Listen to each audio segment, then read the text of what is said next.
trying so hard to understand how I feel. Diablo Volnir wears a dangerous expression as he looks at Gayuladen and says, "But you're dead wrong." I kept losing my mind. I've only just figured out how to overcome that madness. That look on his face scares the absolute daylights out of him. It makes him blur out, "Don't kill me!" Of course not. I'm just taking back what's mine.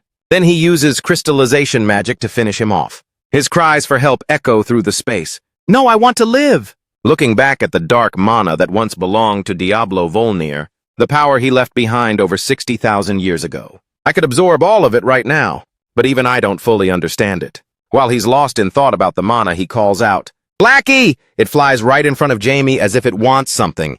Jamie asks, confused, "What, you want me to absorb this?" But I've already had enough. Then Blackie aggressively yanks on Jamie's hair, making him yelp in pain. "Hey, you idiot!" Then it snatches the dark mana fragment and flies off. Jamie grumbles, "Hey, where do you think you're going? Spit that out right now." He recalls, "This happened before when I created the undead." But Blackie is basically a familiar that uses magic to support me, so there's a limit to how much mana it can handle. Because of that, it shouldn't be able to do this. A dark void envelops the entire area. Jamie shouts, "No, Blackie!" Then comes a blinding flash of light. That is, Jamie thought he was pretty sure it didn't have this ability. Blackie suddenly turns from white to purple. Its wings look different now too. Jamie wonders tensely how, within Zenith's dark mana, light could actually be created. I have no idea what's going on. But then he suddenly lunges upward. This is definitely a golden opportunity. Jamie flies straight toward Blackie up there. His face is dead serious. I can't let this power slip away. Suddenly, blood starts streaming from his eyes. It turns out the mana core inside his body is trembling, and his veins feel like they're going haywire. Blackie suddenly circles behind Jamie, and then embraces him as if to protect him. Jamie says thanks while held in Blackie's embrace. Jamie calms down. I don't know how this divine light could possibly be generated through dark mana. But with this power right now, with a face full of determination, Jamie shouts confidently, "I can reach a whole new level! A brand new power!" At this moment, on the top floor of the central magic tower, Siegfried wonders, "Damn it! What the hell is going on here?" Elder Luke Frazio also speaks up. "This earthquake is far too unusual. It seems it's not just affecting the magic tower, but the entire demon realm." Elder Malinmio strikes his staff against the ground and gives orders to everyone. "Stay calm first. 7th Elder, I want you to find the cause of this earthquake. And 5th Elder, evacuate the citizens to safety." Then he shouts loudly, "I will do my best to stop the aftershocks. Furthermore, go summon the 1st Elder." Hearing this, Siegfried replies, "Yes, sir, understood. I'll get on it right away." Before Siegfried can leave, a voice stops him. "No need." This leaves him completely confused. What the hell is even going on? From behind, Diablo Volper appears. He wonders to himself, that person is the one I saw in his memories. Yet deep down in his thoughts, he is still a bit hesitant. Wait, it can't be. But what the hell is this overwhelming pressure? Don't tell me it's... Is that you, young master? What's with this look? Elder Luke Frazio says calmly, "Your hair, and wait, you've grown taller too." He replies, "My hair will return to normal in a few minutes." Jamie begins to explain it to the elders. "As you can see, I have just undergone an enlightenment." Scene cuts to the inside of the secret library. King Pontina stands before his own portrait, musing, "Has the almighty crown been destroyed?" He reaches his hand under the frame of the painting, feeling for some kind of switch. He wonders, so that means he has uncovered its secret. The portrait opens up, revealing a book behind it. Holding the book in his hands, King Pontina's expression is both worried and tense. The secret records of the history of sodium, passed down by the first emperor, King Fredmore, to his successor. In truth, these are the records regarding the devil. While traveling across this land, I stumbled upon the secrets of the world. Secrets that no one knows. Secrets that will shake the very foundations of the world. And when I first discovered that secret, I was beyond furious. But then fear gradually took over. One day, while I was training my powers, to overcome my own helplessness, someone who couldn't hide their greed came to find me. At that time, he told me, "I hear you're the strongest person in this region. I will give you even more power." Thanks to his special power, I was able to quickly become even more powerful. Before a group of soldiers, they discuss, as for the conquest of sodium, a place ruled by those covered in sin. How about we establish a new nation there? The king agrees. It sounds great, but he remembers, I gathered military forces from the neighboring regions and conquered sodium. Then I established the kingdom of Syrium on that site. But even after becoming the emperor of a nation, I remained hopeless when facing the secrets of the world. And that was exactly when he whispered to me that the darkness in this world is rooted deeper than I thought, and that my life is just a fleeting moment. He told me to let him enter my crown. Since he can live for a very long time, he would also pass down my knowledge to a few chosen successors, so that knowledge can reach the one who will dispel the darkness. Until the day the one most compatible with him, the image of a demon standing before King Pontina appears. Will you accept my proposal? He asks. He asks back, if I do, what's in it for you? He thinks that when the demon made this sweet proposal, he realized it was a devil trying to tempt him. However, because he knew of the hidden power the demon possessed, he had no choice but to join forces with him. That is the reason why I decided to leave this book for my successors, the future emperors. When the person with the highest compatibility with the devil appears, trust and protect that person. The devil's power is a fragment of the power that once belonged to someone a long time ago. The devil will not be able to do anything against the one who has the highest compatibility with him. That person will be the key to protecting this world. At this point, he closes the book and sighs with admiration. Finally, everything is happening exactly as you said. He turns to walk away and says, however, he's already an absolute beast. There's no need for me to protect him anymore. It seems we can look forward to Sirium's future. Time fast forwards to 1 week later. At Rinmel's villa, everyone is gathered and discussing. Elder Ma lets out a long sigh and says, we didn't think His Majesty would just let it slide like that. Count Simon speaks up, just as I suspected. It seems the Fredmore royal family knew something too. Siegfried adds, to think the identity of the all-powerful crown was actually the first emperor. Count Simon explains, not only that, he even played the entire Sirium kingdom. This was our mistake. He continues, fortunately, everything has been settled smoothly, thanks to the massive contributions from Jamie. Jamie stays humble upon hearing that. I just made him pay the price for messing with me. Everyone asks about Jamie's future plans. So what do you plan to do now? He replies, I'm thinking of continuing my training for a few more years. Seclusion, it's not quite that extreme, but I do need time to focus. After thinking for a moment, Jamie says, 5 years. I will reach Class 9 within 5 years. Jamie thinks to himself, that way I can firmly stand at the starting line. I'll hone both my new power and my own physical abilities. During that time, just you wait, Zenith. You bastard, you'll be the first to die by my hand. I swear I'll see this through to the very end of all of this. In this lifetime, you fake. Scene cuts to the main hall of the Fioro Temple headquarters. A voice calls out, Apostle Laraza, come in! Seeing this, Ricky asks, what's up, Brother Rash? Hearing that, he looks around in a total panic. How can you call me brother? We are standing before the goddess, Ricky replies cheerfully. She'll understand. Right, goddess? Rash can't help but chuckle in admiration. Oh boy. Then Ricky eagerly turns to ask Rash, since you're here in person, it must be news about Jamie, right? Exactly. Who else could it be? Jamie has been titled a master in sodium. It looks like we'll have to grind even harder now. Ricky stands frozen for 5 seconds after hearing that. His eyes widen in pure shock. A master? He asks, before breaking into a satisfied grin. That kid, Jamie. And here I thought I was doing pretty well, thinking I was finally catching up to him, but he's already made a massive leap ahead. He then clenches his fist, showing his resolve. You're right. We really do need to put in more work. I'm going to get much stronger, so that the next time we meet, I can fight shoulder to shoulder with Jamie. Seeing Ricky's burning spirit, Rash thinks to himself, his divine power has already reached the bishop level. Since he's being trained by the captain of the Holy Executioners, he'll probably become a paladin soon. Farewell, truly. Then he says to Ricky, now's not the time. You should go warm up.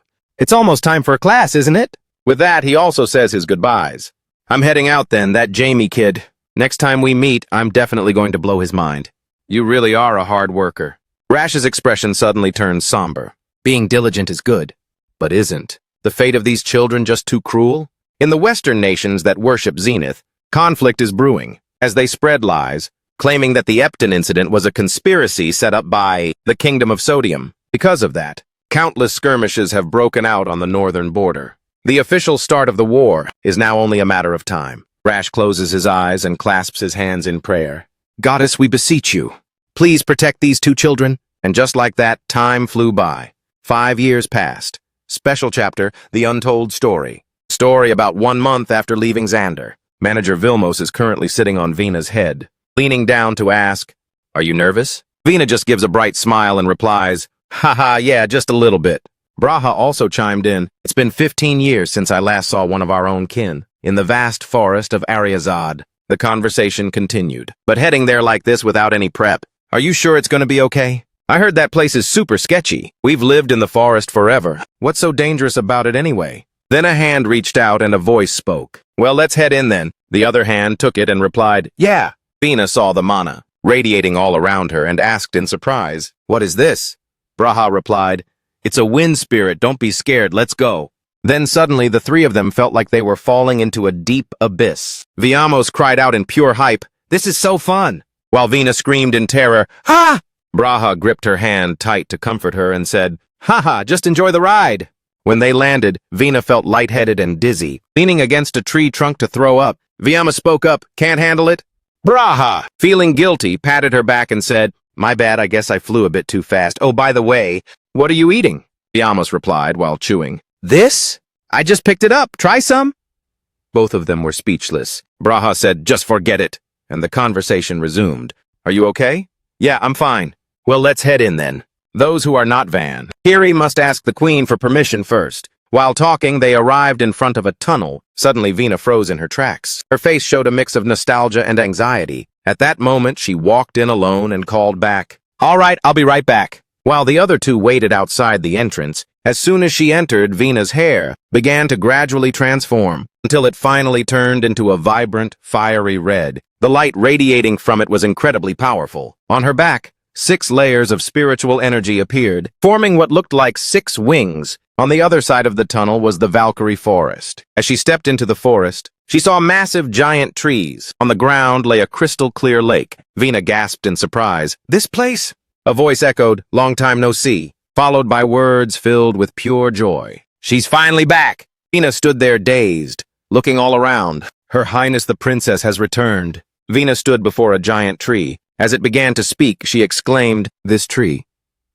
Suddenly, from within the tree, a woman flew out, reaching out her arms and crying out emotionally, Vina, my daughter. Vina instinctively began to tear up, watching the person rushing toward her. Then she remembered images from the past, her mother gently placing a flower crown on her head. Mother made this flower crown just for you. Overwhelmed, she thought to herself, I still remember. Then she recalled her mother affectionately holding her and singing a lullaby. Sleep tight, my precious daughter. How could I have forgotten? Her tears continued to fall, heavier by the second. She choked out, Mother, Queen Valkyrie.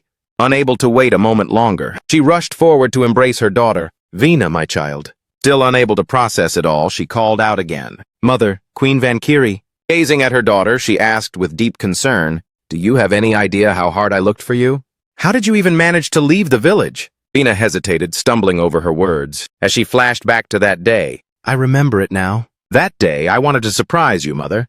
So I secretly practiced flying and fell off the cliff. The little girl looked so helpless back then, lying on the ground, crying for help. Help me! And then I was kidnapped by those thugs! Better not mention this part to Mother. The kidnapper stared at her with evil eyes. Despite everything she went through, Vina just gave a happy smile, wiped her tears, and said, But it's okay now. I'm just so glad I can see you again. Hey, and more importantly, there are some people I want you to meet. Viamas walked in at that moment. Braha spoke up. Greetings, Queen Valkyrie. I am Braha from Sefit Forest. Queen Valkyrie replied. If you are from Sefit, then you must be the child of Mullen. Thank you so much. It is thanks to you that I can see my daughter again. And this is... She looked at the small creature and asked. Viamas quickly introduced himself. I am Behemos. Anyway, you look exactly like Nettis. Queen Valkyrie was startled upon hearing that and quickly asked back, How do you know about the first queen? Lord Nettis, just who are you? Viamas calmly replied, I cannot tell you about that. However, instead my master has something to say to you. Then he relayed Jamie's words. The time for battle has come again. We will be watching you to see if you can be as brave as Nettis, or if you're just a coward who only knows how to run. The choice is yours. These words left Queen Valkyrie momentarily stunned. Then Viamos turned to Vina to give some advice. And Vina, don't get lazy. You were born with the mission to protect him. Vina smiled happily and replied, Got it. Seeing that, Viamos praised her with satisfaction. Good. Then let's go. Right after saying that, Viamos dashed off. Braha asked in shock, Wait, what? Leaving? Like right now? Vina also felt it was too sudden and cried out, Behemos! After that, Braha also ran after him, not forgetting to say goodbye. We're off then. Take care, Vina. Wait for me, Behemos. Vina, still processing, called after them. Hold on, Behemos, Braha. If it's meant to be, we'll meet again. Then she sighed. That's so cold. How could they just leave like that? Her mother comforted her from beside. You'll see them again. Don't be sad. Vina suddenly pursed her lips tight. Then she ran after the two of them and shouted, Next time we meet, I'll be way stronger. I swear it. Viamos looked back at her with satisfaction and said, Now that's some grit. Braha also turned back and replied, We left quickly just like you wanted. But is it really okay to just leave like this? Are you two really that close? It's not like we'll never see each other again. Meetings and partings are just an inevitable part of life. Besides, if we all do our own part well, then we'll definitely cross paths again. An image of Jamie wearing a gentle smile appeared as the scene shifted. The scene moves to 2 years after Jamie met the Archmage. At Phoenix Academy, intermediate level. In Class Alpha, a foot stepped through the doorway. Anne was sitting there reading, her expression turning into pure shock as she looked at the person who had just walked in. Whispers began to fill the room. Is there someone that tall in our class? That's Lennon! Lennon strode into the classroom with total confidence, under the shocked and admiring gazes of all his classmates. What? No way! Anne walked up to him and asked with a cringe-worthy smile, Lennon, what on earth happened to your height? Lennon tilted his chin up proudly and replied, What do you think? Don't I look both tall and handsome? Flashing back to the previous day when the two of them, Anne and Lennon, were walking down the hallway. He was grumbling, Because of that old geezer of a teacher, I haven't slept a wink. I'm in my prime growth years. Why does he have to give so much homework? Anne cheerfully spoke up in his defense. Heh. But he helps us with our training sometimes. Besides, he's also gotten a lot taller recently. She was chatting away innocently and happily when the face of the person in front of her suddenly dropped. Then she realized, oh no, he's super sensitive about the whole height thing. She immediately tried to backpedal. Of course he is, he's an archmage! And it's not like you're that short anyway. Lennon, he was absolutely fuming now. Only grumbling back, whatever. He was so frustrated that tears were literally welling up in his eyes. He secretly vowed to himself, just you wait. I'm definitely going to take you down. In Lennon's research lab, he was standing before a massive table, cluttered with experimental flasks and books. Lennon poured a tube of blue solution into a beaker of purple liquid. It started fizzing up, then suddenly went boom, shattering the beaker into pieces. Lennon was absolutely livid seeing that. He slammed his hand on the table and yelled, Damn it, how many times is this now? Everything in here is just BS, isn't it? He looked down at the growth manual, cursing and swearing. Then Lennon started calculating again. I need to find a way. Find another way. But a moment later, snoring sounds filled the air. He had already passed out at the table, fast asleep. Scene cuts to the next morning. Lennon stirred, getting ready to wake up. He covered his mouth with his hand, let out a yawn, and said, Is it morning already? He picked up a piece of paper, wondering, a note? Wait, this is Master's handwriting. Did he sneak in here in the middle of the night? It was a message left by Jamie. Look in the mirror. Stop wasting your energy on useless things. Master, a mirror? He hurriedly glanced at the mirror nearby. Lennon compared his current self to his height from yesterday and gasped in shock. Is this really me? Then he became totally shook, unable to believe his eyes. Hooray, Jamie is literally a god. Anne looked down. Watching Lennon being surrounded by everyone, she thought, what on earth is going on? She was terrified, remembering the bad memories of the Apophis incident, the mad professor and his student. Then she thought anxiously, he didn't take some weird drug like... Apophis did he? I have to investigate this. After that, Anne started tailing Lennon. Everywhere he went, she followed behind to observe. Lennon grumbled as he opened the door, treating me like an errand boy, referring to Jamie's request. Bring me the reagents for the next class. Suddenly, he gasped, Huh? Right then a scream echoed from behind the door. Ah! Anne rushed over in a panic, about to open the door while asking anxiously, What happened to you, Lennon? He was on the other side, holding the door shut with all his might, looking completely panicked, terrified that she would see what he looked like. No! Don't open it! But Anne kept trying to pull the door open while shouting, Why are you acting like this? The person inside was still desperately holding the door. It's nothing. Just go away, the bell already rang. Lennon was so anxious he couldn't help but curse under his breath. Crap! Then he flung the door open and wailed, My height is back to the way it was before. Anne was startled by his sudden outburst. Huh? She let out a gasp, while Lennon's face was beet red from a mix of embarrassment and pure anger. So Master really did cast a spell on you, I knew it! After they both calmed down, The two of them walked down the hallway together. Anne walked ahead, offering him some words of comfort. They say guys have late growth spurts. You never know. Maybe in 3 years you'll be as tall as Master. Besides, you're still tall and handsome right now. Anne turned back and gave Lennon a radiant smile. Scene cuts to the Welton residence. The image of a room appeared, and inside, Jamie was looking down at a stone, thinking to himself, I feel great today. On top of the Welton family genes, I'm feeling even stronger, since the seed of life was enhanced by the sunstone. Having a fit body really is the best. Jamie was now a 15-year-old archmage. He thought of Black and wondered, is Black not waking up today either? 5 years ago. After I created the sunstone, Black fell into a deep sleep. It seems there are no more issues. He thought, feeling a bit worried. If Black stays asleep, I'll have to find another way. All right, do we have to head out today? By this time, Jamie had walked out to the training grounds. Someone was already waiting there. Seeing him arrive, they called out, Young Master! Jamie looked at him, recalling images from the past, then replied, Sir Hamilton. Vice Captain Hamilton asked cheerfully, Heading to the training hall? Jamie replied, Ha ha! Can't afford to skip morning practice, can we?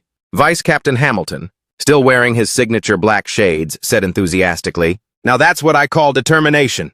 I'm so proud of you. He gave a slightly helpless smile and replied, It's all thanks to your teaching, sir. Then he turned to leave, saying, Well then, see you later. A man standing next to Hamilton spoke up.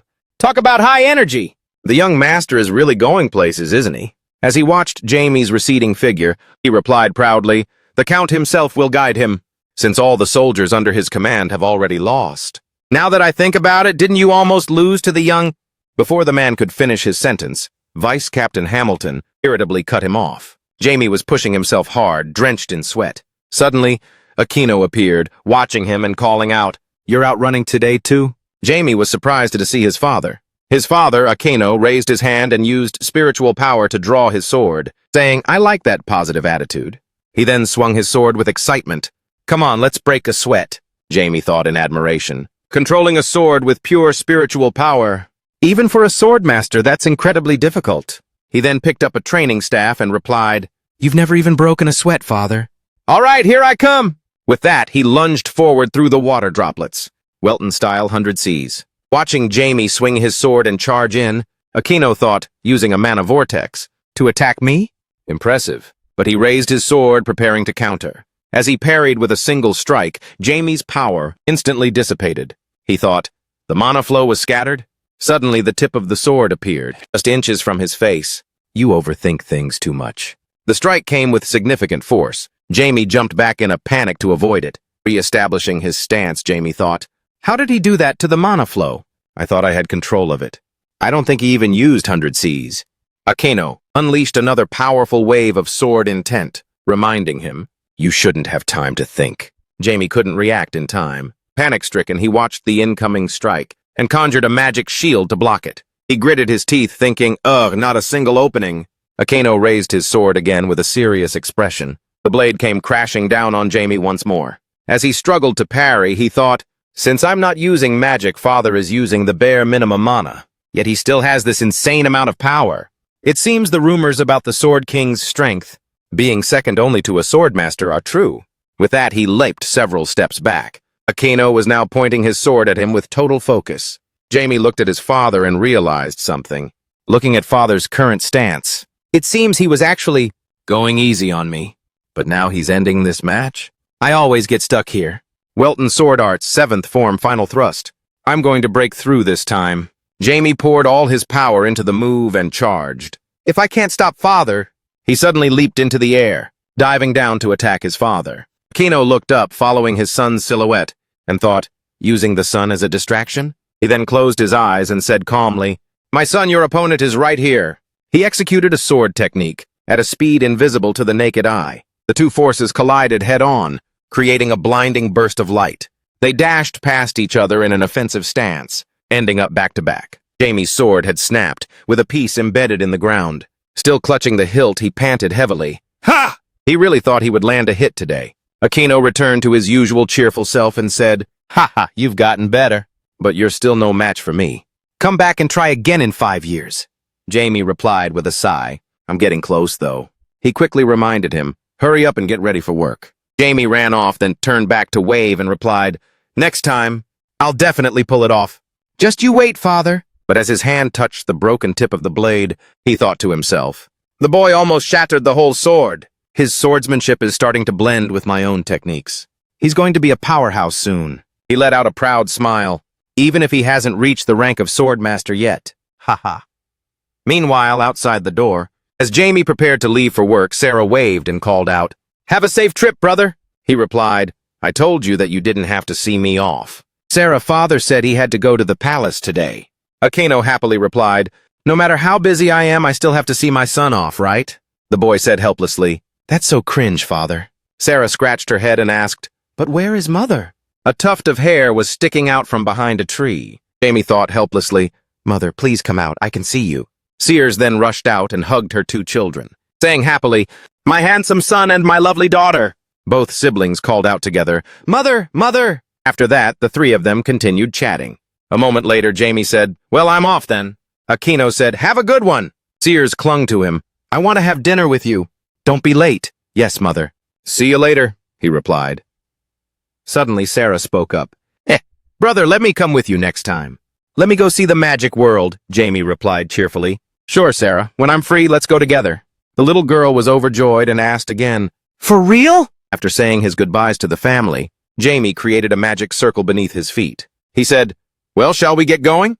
He used space warping and shot up into the sky, vanishing instantly. Scene shifts to the center of the magic world. Magic Tower, Jamie's office. At that moment, someone walked in and spoke. "Good morning."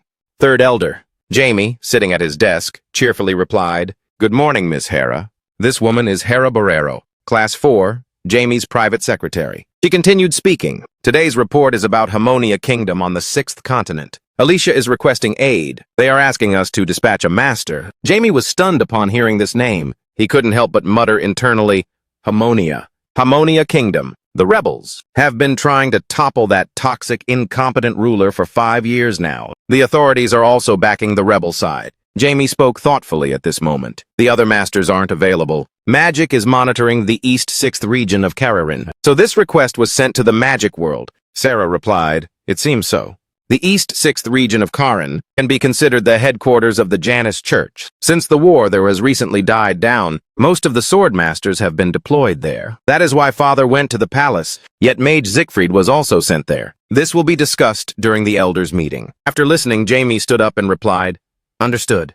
At this time in the magic world, Magic Tower Grand Conference Room, only 3 people sat at the large table. An elder spoke up. "This room is way too empty. Must be because the 8th elder isn't here. He has matters to handle in his territory. But the Grand Elder is returning soon. The 6th elder is still in secluded cultivation." "What?" An image of a woman with a fierce look appeared. The elder beside him replied, "Ha ha, true, I think she'll become a 7th-class mage soon." Suddenly a foot stepped in along with the words, "You all are here early." The 2 elders laughed and replied, "Ha ha, when you're old you just can't sleep much." The 5th elder immediately countered, "Hey, I'm not old yet." Jeremy sat down and got to the point. "I heard Harmonia is asking us to send a master." The 5th elder looked toward him and smiled. "It seems very urgent. The rebels probably have Vigo shaking in his boots. They have taken over half of the kingdom. But does anyone know the reason? Why Harmonia's army was suddenly pushed back like that? Wait, aren't there 4 masters there?" he asked, and the 4th elder sighed as he replied, "It seems the rebel side has a sword master. That kingdom has likely been completely dominated by that sword master, the king's knight." He asked in shock, "If it's the king's knight,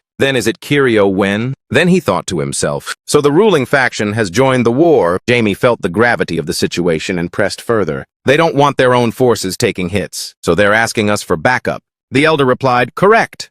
Those arrogant jerks, but His Majesty has agreed, so we will be sending someone there. Open is not here. Green, Mail, and Raymond have to defend the magic world, and everyone must hold their own positions. So the only one left." Jamie sighed, scratching his head, and said, "I'm the only one left." Then he continued to wonder, but why did His Majesty agree to this request? He could have easily turned down such a small country. The elders explained further. They said they would give us their national treasure, Venus's music box. Venus's music box. When the music plays, it causes a new galaxy to appear in the sky. It is a treasure with immense magical value, linked to the ancient legends of the kingdom. Harmonia. The 5th elder shook his head in disgust. "Those toxic bastards!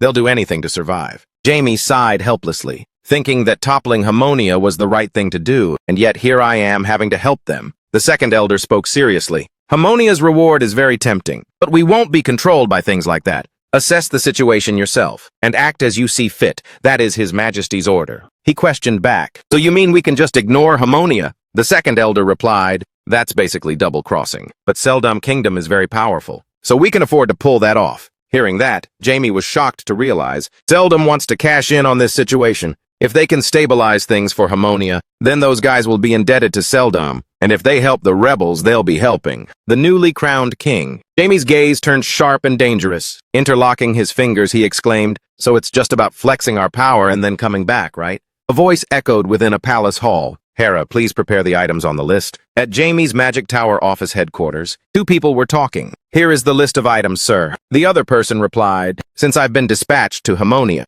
It turned out to be Jamie and Hera. Jamie continued. So regarding my departure, and I'll be going alone, don't get it twisted. It's not because you're weak or anything like that, Hera. Hera's face fell as she heard that. If that's what you say, then I understand. She thought to herself, what a bummer. This was a chance to witness this grand mage's magic firsthand, but I can't afford to be a burden. When he's in the middle of a fight, Jamie suddenly remembered, by the way, how are they doing? Hera replied solemnly, your disciples have already arrived at the lab. Then Jamie cast a spell and departed. Before leaving, he said, I'll give you further instructions later. Hera bowed and said, yes, sir. At the Magic Tower laboratory, Jamie's footsteps hurried toward somewhere. Damn it, is he trying to kill us? If we actually kick the bucket, can he even take responsibility for that? It turned out to be Anne and Lennon. Anne asked, are you being disrespectful to Master? Lennon turned around with a look of rage. So what if I am? Why shouldn't I be allowed to call him out? Then, getting even more triggered, he shouted, he treats us like freaking lab rats! He couldn't even finish his sentence. Anne saw someone's silhouette standing right behind him. She hurriedly tried to warn Lennon, dude, stop! Suddenly, he felt a chill run down his spine. Jamie spoke up. No need, just keep going, don't mind me. Lennon stammered, Master. With a cold gaze and a creepy expression, Jamie leaned in close and asked, so? Are you done talking smack? Terrified, Lennon replied, I'm sorry. Then a loud shout echoed, get down on the ground now! A moment later, Jamie went over to Anne and said, very good, Anne, you did a great job, unlike a certain someone. Anne, feeling shy and flustered, replied. She smiled and said, thank you, sir. Then he turned to Lennon, who was being held down. Kneeling down, he sat on Lennon's back and said, as for you? Lennon said with a tense face. Yes? He thought to himself, crap, I'm cooked. My luck is just pure trash. Jamie asked him, what was your original goal? Do you want to quit learning magic? Lennon replied, no, sir. Then Jamie hopped off his back and said while walking away, I know being stuck at class 4 is frustrating, but find a way to level up. I hope you understand what I'm saying. Lennon trembled and replied, yes, sir. After that, Jamie turned and said, for the next few months, I have business to attend to, so I'll be going away. While I'm gone, you two must help each other out, okay? Yes! Hearing this, Lennon asked, going away? Both Lennon and Anne tried to hold him back. Jamie said again, I want to go too. I can protect myself, Master. Please let me come along, Jamie said irritably. Listen to your master. Then he gave both of them a painful smack on the head and explained, that place is a battlefield. Anything can happen. If you two go and distract me, things will only get worse. Suddenly, Hera appeared from behind the door and said, just leave the disciples to me. Jamie asked in surprise, you want to come too? Hera nodded and replied, exactly, I really want to go. I want to witness the true magic of the elders. Then both Anne and Lennon begged to tag along. We'll be in your care then, ma'am. Please, Hera! Seeing this, Jamie could only sigh. He realized there was no other way. I get it. I'll consider it. The two of them cheered joyfully. Heck yeah! Under an ancient tree somewhere, two people stood reporting something to someone. Then the girl spoke. They say you defeated the Elder of Harmonia. Was it you, Jin? Jin replied, it was just luck. Isis replied, the army folks must be pretty hyped. Exactly, we'll conquer the capital soon. Isis closed the book in her hand and replied, I heard Harmonia sent a request for backup to Seldom.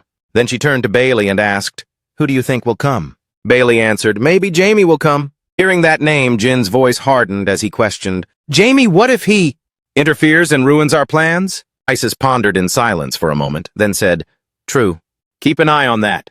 The future is unpredictable. Jin turned to leave and said, understood. Isis turned to speak with Bailey. Jamie is a kid you're fond of. Are you okay with this? Hearing that, Bailey replied, I don't know how much Jamie has grown over the past 5 years, but I don't think he'll be an easy win. Isis grinned excitedly and asked, Oh, really? That boy seems to have a connection with us. Then she manifested her true power form and said sinisterly, Fine. I must prepare for battle, in my own way. Bailey was stunned. The lightning dragon sword! Then Isis slung the sword over her shoulder, walked away, and said, Let's go, Bailey. Bailey replied, All right. At the royal castle of Hamonia, someone said, Walton J is coming here? The king of Hamonia said, What does an elder from Seldom have to do with me? Marquis Hem replied, Even if you don't like it, you should go meet him shortly. Lord Keepers just took the glass of wine that Hem was pouring and continued, He's just a small-time mage and you want me to roll out the red carpet? Seeing this, the Marquis said, We have no other choice, because we requested their support following Lord Kiriel's death. Keepers muttered, Kiriel Matissa, oh right. What has the military been doing? Why haven't they crushed those pests already? The Marquis smiled and replied, For that very purpose, I have requested a magic master from Seldom. Hearing this, the king sipped his wine and asked in return, Is that so? Does Jin know yet? Then, in front of the guardians, he raised his wine glass and said, He doesn't know, does he? Everyone answered in unison. Yes, the count continued. Your Majesty, about Jamie Welton, I'm now wondering if we should just have him work for Hamonia permanently. The king replied, Is it necessary to go that far? Seeing this, the Marquis whispered into his ear, Because Jamie is a key figure, and children are easy to bait. We just need to promise his son the position of Grand Duke. Suddenly a voice rang out. That is extremely dangerous. Count Neo, sitting below, spoke up.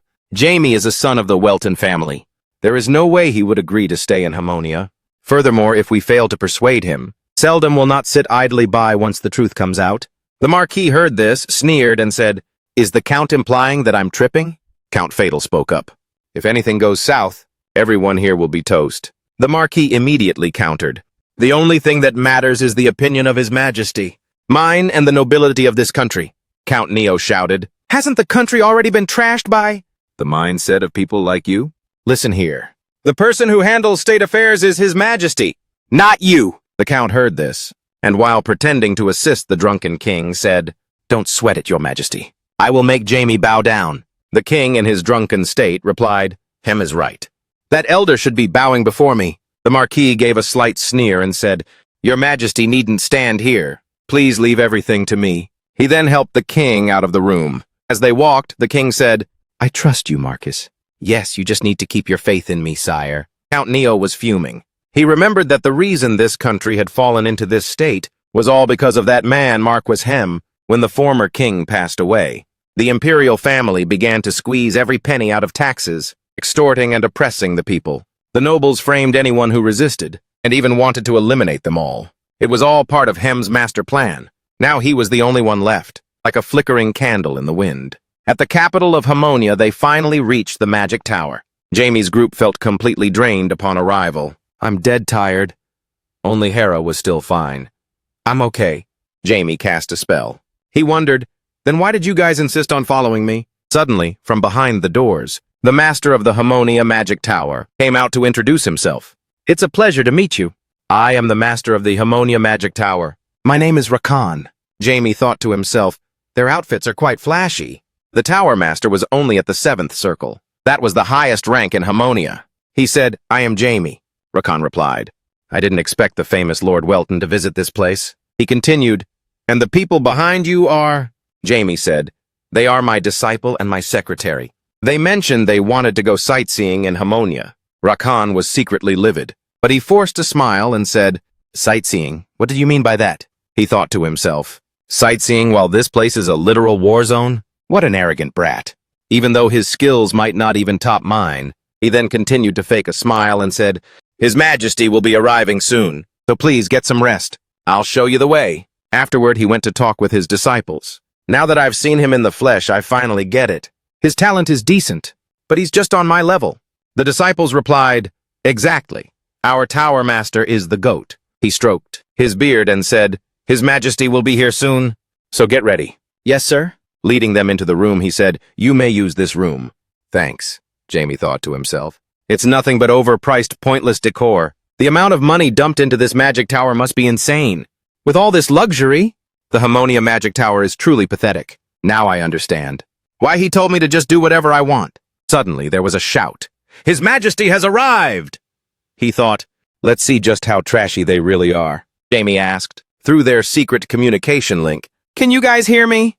Hera replied, yes, I hear you loud and clear. Lord and Ann Meyer added, we can hear you too. Jamie touched his ear and smiled with satisfaction. Good. It works pretty well. He looked at the extravagant and wasteful scene before him, judging the people here to be arrogant and showy. Even in our territory, the best commercial city in the East, we aren't even this extra. Ann Meyer also found it strange and looked around. Do the people of Hamonia really dig this kind of flashy stuff? Hera Belena disagreed. Hamonia isn't actually that rich of a country. Perhaps this luxury is only concentrated in the capital. They walked through the glitzy and magnificent streets, then stopped before the doors of a massive, majestic palace room. Splendid, this was the throne room. As the doors creaked open, the servants and attendants in the room simultaneously beat their drums and struck their gongs with authority. Welcome, welcome to the Elder of the Seldom Kingdom, and the greatest, most talented Archmage, Lord Jamie Welton, and his companions. Please come in. Ann Meyer spoke through the private link, feeling a bit pressured. Jamie helplessly reassured his friends, they just want to flex their power. Just enjoy it. He secretly scrutinized with doubt, observing the man drooling in his sleep on the throne, head tilted to one side, squashing his fat, flabby cheeks. And that's supposed to be the king? The courtier nearby smiled and softly nudged him. Your Majesty, you have distinguished guests from Seldom. Startled awake from his dream, the king asked, dazed, huh? Seldom? Is it Seldom? Jamie stood on the red carpet before the throne and gave a polite bow. I am Jamie Welton, he said with a sleepy voice. Ah, right, Jamie. But why am I here? And why are there so many people? The elderly courtier, keeping a standard plastic smile on his face, stepped in front of him, blocking the view. Your Majesty, you don't seem to be feeling well. Please go inside and rest. Realizing he'd lost face, the king grumbled. What? What's all this? Why am I even here? The servant in the red cloak made a gesture to escort His Majesty. I have prepared a table of wine for you. Please, this way. The king stepped down from the throne, wobbling. Stumbling around drunk, he slurred, wine sounds good. Let's go. Jamie watched this scene, paying closer attention to the courtier. He thought, the king's current state is a total wreck, to the point where he doesn't give a damn about state affairs. Most likely, the guy next to him has seized all the power for himself. The courtier supported the king for a short distance, then turned around, puffing out his chest to introduce himself arrogantly. Forgive my rudeness, I am Marquis Hem, Jamie confirmed in his heart. In other words, he's the one who trashed Hamonia. Hem gave a fake laugh and explained, it seems His Majesty is ill and hasn't been feeling quite himself. Jamie reluctantly smiled back and replied, Sure, I get it. He secretly stayed vigilant. It's best to keep an eye on this guy. Hem gestured toward another door, which was painted gold on the outside. Thank you for understanding the situation. In that case, let's have dinner first. In the dining hall of Hamonia Castle, the officials and the rest of Jamie's group were all present, filling the long table. An official said politely, It's an honor to meet a master from Seldom here. A man with neatly gelled black hair gave a thumbs up in agreement. Indeed, and your disciples are quite lovely as well. Brown-haired man rubbed his hands together. Please make yourself right at home. Just as the brown-haired man noticed the people accompanying Jamie, he looked at the red-haired girl wearing glasses. And who is this? She introduced herself. I am Hera, a junior mage under Elder Jamie. It seemed he had heard of that family name before. His eyes twinkled as he asked, Bolena, aren't you from one of the 4 prestigious mage families of Seldom? The black-haired man chimed in, So your disciples also come from noble families. How impressive. That boy also introduced himself. I'm Lennon. Before he could finish, someone cut him off. Are you a descendant of the Simon family? Lennon felt an odd sensation. The black-haired man looked up, covering his eyes as he laughed. The blue-haired girl introduced herself, finally bowing with a shy smile. I am Ann Meyer. Both officials looked puzzled. Huh? Meyer? I've never heard of a Meyer family before. Lennon, sitting nearby, gritted his teeth in secret anger. These jerks, Jamie finally spoke up. They are my disciples. They are Jamie's students. The brown-haired man noticed he was slightly offended, so he quickly laughed it off and corrected himself. Ha ha, yes, of course. They are the disciples of Lord Welton. They will surely become very promising mages. The black-haired guy scratched his head and laughed. Yeah, there's no arguing with that. M stood leisurely at the door and offered his greetings. Apologies for my late arrival. It seems you all are having a wonderful conversation. The servant standing beside him bowed 90 degrees politely. The food will be served immediately. Hem spreads his arms wide. Please dig in! These dishes were prepared by the finest chefs. I hope you will enjoy them. Hem looks toward Jamie with a subtle, provocative smirk. Lord Welton Jiger, I heard you have been in seclusion for 5 years. Back then you were already a great mage. After 5 years of cultivation, surely now. Your current level must be top tier. Haha, Jemmy remains calm and humble, deflecting the praise. I still have much to strive for. Hen frowns in anger, seeing his goal wasn't met. The sound of dishes clattering rings out, shattering the tense atmosphere. The waiter holding the plates fumbles clumsily. Ah, please forgive me. The brown-haired man shouts in a rage, You little bastard! Without hesitation, he lands a punch square in the waiter's face. Where do you think you are to dare make such a mistake, huh? The servant's voice trembles as he begs, It was my mistake. The brown-haired man continues to berate the useless piece of trash. Did your parents never teach you any better? Len stands up in indignation, wanting to stop it. Wait, this is way too much. A voice echoes in his head, stopping him. Sit down. Jamie remains calm, saying nothing while silently observing Hem. These scenes, he swirls the red wine in his glass, looking satisfied. The other guests witness the violence before them, yet they don't seem moved at all. They continue laughing and chatting merrily. Jamie thinks to himself, Is the Hamonia nobility really this rotten? The brown-haired man grabs the waiter by the collar. He barks, What's with that face? And you actually want to join the combat forces? The waiter, his face beaten black and blue, is already on the verge of tears. I'm so sorry. The brown-haired man finally realizes he's overdoing it. He awkwardly scratches his head and turns to Jamie. I'm a bit too strict with training. Making a scene like this in front of an honored guest is truly inappropriate. Demi smiles gently. It's all right. You mentioned your name was... The brown-haired man's eyes light up when asked for his name. I am Viscount Manhwa. He mulls over the name in his mind. Viscount Manhwa, is it? He speaks in a low tone, gesturing toward him with an order. These dishes look absolutely delicious. Sir, you're making me crave them. Why don't you serve them personally? The brown-haired man asks back in bewilderment. What? Jamie maintains that cold, icy smile. Don't you want to? Then his sharp gaze shifts forward. Marquis Hem, what did you think? Hem glares back at Welton with clear hostility. Hem decisively gives the order, Do it now! Welton wipes his mouth with a napkin, satisfied. I truly enjoyed the dinner you prepared.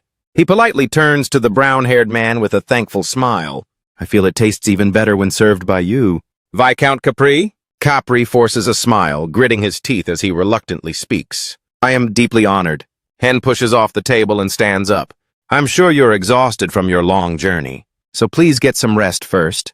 We will begin discussing official business tomorrow. Welton also stands up with his group and turns to leave. Oh, he turns back into those still in the room. I hope that servant from earlier is doing all right. And the other servants as well. They've been working quite hard, haven't they? Welton shifts to a sarcastic tone, just enough for Hem to hear, unlike certain others. Hen wears a stiff smile, his eyebrow twitching slightly. Of course, you have nothing to worry about. Lenong walks through the courtyard with his hands behind his head. Now I can finally breathe a sigh of relief. And Mayo clenches his fist and sighs. It's a total shock to see a country where the nobility has this much clout. Lenong reluctantly asks the person walking ahead, Master, do we really have to help a country like this? Welton simply smiles and doesn't answer. A man with middle-parted black hair, wearing a red coat, suddenly stands before Welton. Excuse me, may I have a word with you for a moment? Welton looks at the newcomer as if asking his purpose. The man introduces himself. I am Count Neo of Hamonia. I have a few things to say. Walton and Fado walk to a building's balcony. The sun has completely set. Walton leans on the balcony and asks, What is it? Fado says, I witnessed everything that happened earlier. Fado applauds. You really made Marcus Hem lose face. I'm very impressed. Walton brushes off the compliment. He turns and smiles at Fado. I don't know what you're thinking, saying I insulted the Marquis. Fado doesn't lose his momentum and continues. I was so hyped, because that's the first time I've ever seen him like that. Now look, Welton warns, that's enough. If I repeated what you just said to the Marquis, you'd be in deep trouble. Fado frowns. True. Welton secretly speculates. This person is actively opposing Marquis Hem. Fado faces Welton with a probing look. I want to ask you a few things. How was your experience today in Hamonia? What's your take on it? But Walton doesn't hold back and speaks bluntly. A total letdown. You call this place a country? Fado clenches his fists, his voice trembling. I'm disappointed too, so I have no excuses. You're right, a beautiful Hamonia doesn't exist. Fado makes up his mind. So please help us defeat Harmonia. With your help, Harmonia will become a vassal of Seldom. Walton is slightly taken aback by this. Excuse me? He immediately turns his back and walks toward the balcony doors. Let's just act like I never heard that. Fado raises his voice, pleading, "Please! Save the people who are suffering in misery. This wouldn't be a bad deal for Seldom either." Fado analyzes the situation. The current king is just a puppet in Marquis Hem's hands. If things keep going like this, Harmonia has no future. Please, Walton cuts him off. This is pathetic. He grabs Fado by the collar. It seems you're so incompetent that you want to crawl to another country. Did you actually try your best? Do you really want to become our vassal? Do you truly want Seldom to invade this country? You should be ashamed of your own cowardice. Fado talks back. But wouldn't enduring a lesser evil be better than this absolute hell? Welton, let go and to turn around. I don't want to hear it anymore. Fado was released, his whole body trembling as he struggled to breathe. Fado still stared steadfastly at his back. I will let you know my decision today. In a dark torture chamber, underground, there was only the flickering light of a candle, along with the overwhelming stench of blood. Fresh blood splattered onto old stains before they could even dry. The ruthless Marquis Hen used a whip to lash at the bound person kneeling on the ground. Because of you, I have to suffer such humiliation. Each strike of the whip left blood soaking through the clothes and spraying all over the floor. The person being beaten didn't dare to resist, saying in a shaky voice, "Please, I'm sorry. Please have mercy on me." Hen didn't show the slightest bit of compassion, continuing to ruthlessly lash down strike after strike. Die! Just die already! The victim eventually lost the strength to plead and collapsed. The whip marks on his face were raw and bloody. Hen said in a low, resentful tone, "I will definitely." A black-haired person rushed in frantically. "My Lord Marquis! Something big has happened! The enemy army has entered the capital!" Hen, his face still stained with blood, turned and asked, "What? In the capital of Harmonia?" On the southern city walls, voices could be heard. The guard rotations are getting tighter and tighter because of the enemy army. It turned out the guards were just gossiping. One of them said, "Damn it! Those nobles are the ones who really piss me off." The other gave a long yawn and replied, "So boring, I don't see anything anyway." They continued their idle chatter. "Let's make a bet. Whoever wins gets to sleep." They didn't even notice. A figure lurking behind the bushes, stalking them. He suddenly leaped up and threw sharpened iron spikes that pierced through the brains of both of them. Just as the two gatekeepers fell in a bloody mess, he successfully made a safe landing. Way too many openings. That man was Henry from the Liberation Army. He held iron spikes in his mouth. Looking bored, he wondered to himself, are they seriously only sending these scrub soldiers to stand guard? Why are they so cocky? Maybe they're still low-key sleeping on us. Then he leaped down, letting himself free fall, still muttering, whatever the case. Tonight, that king's head is mine. A loud bang echoed as someone pounded on the door. A voice shouted from outside, "Pardon the intrusion, Lord Welton." "Jerry!" Welton, sitting inside the room, heard the commotion and thought, what's going on now? The servant rushed in to report that the enemy was attacking.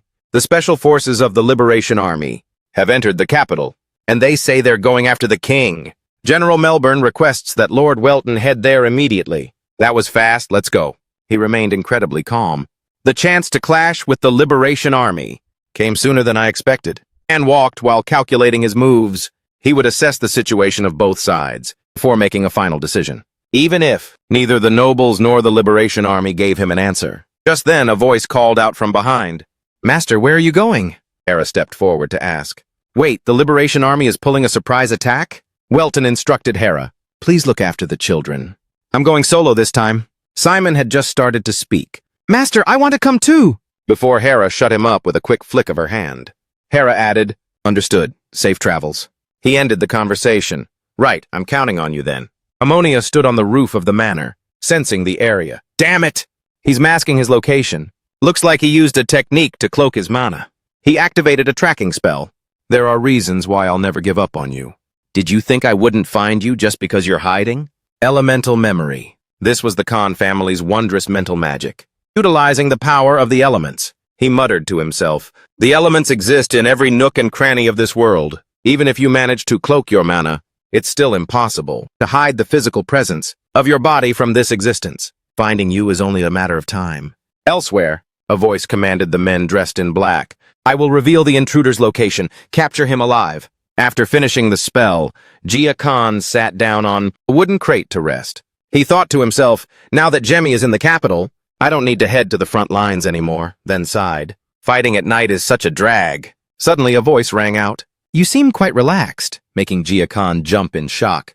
He looked down at this courtyard and shouted, What? An intruder! His mind started racing, even though I'm looking right at him with my own eyes, and not sensing him through the elements. I still can't feel his presence at all. How is this possible? A man in black, standing under the moonlight, spoke. So you're the one who murdered Lord Kiryu? Gia-Khan realized he was a swordmaster. With only my level 7 skills, this guy is a monster I can't touch. However, Gia-Khan laughed loudly, planning to strike once and then hightail it out of there.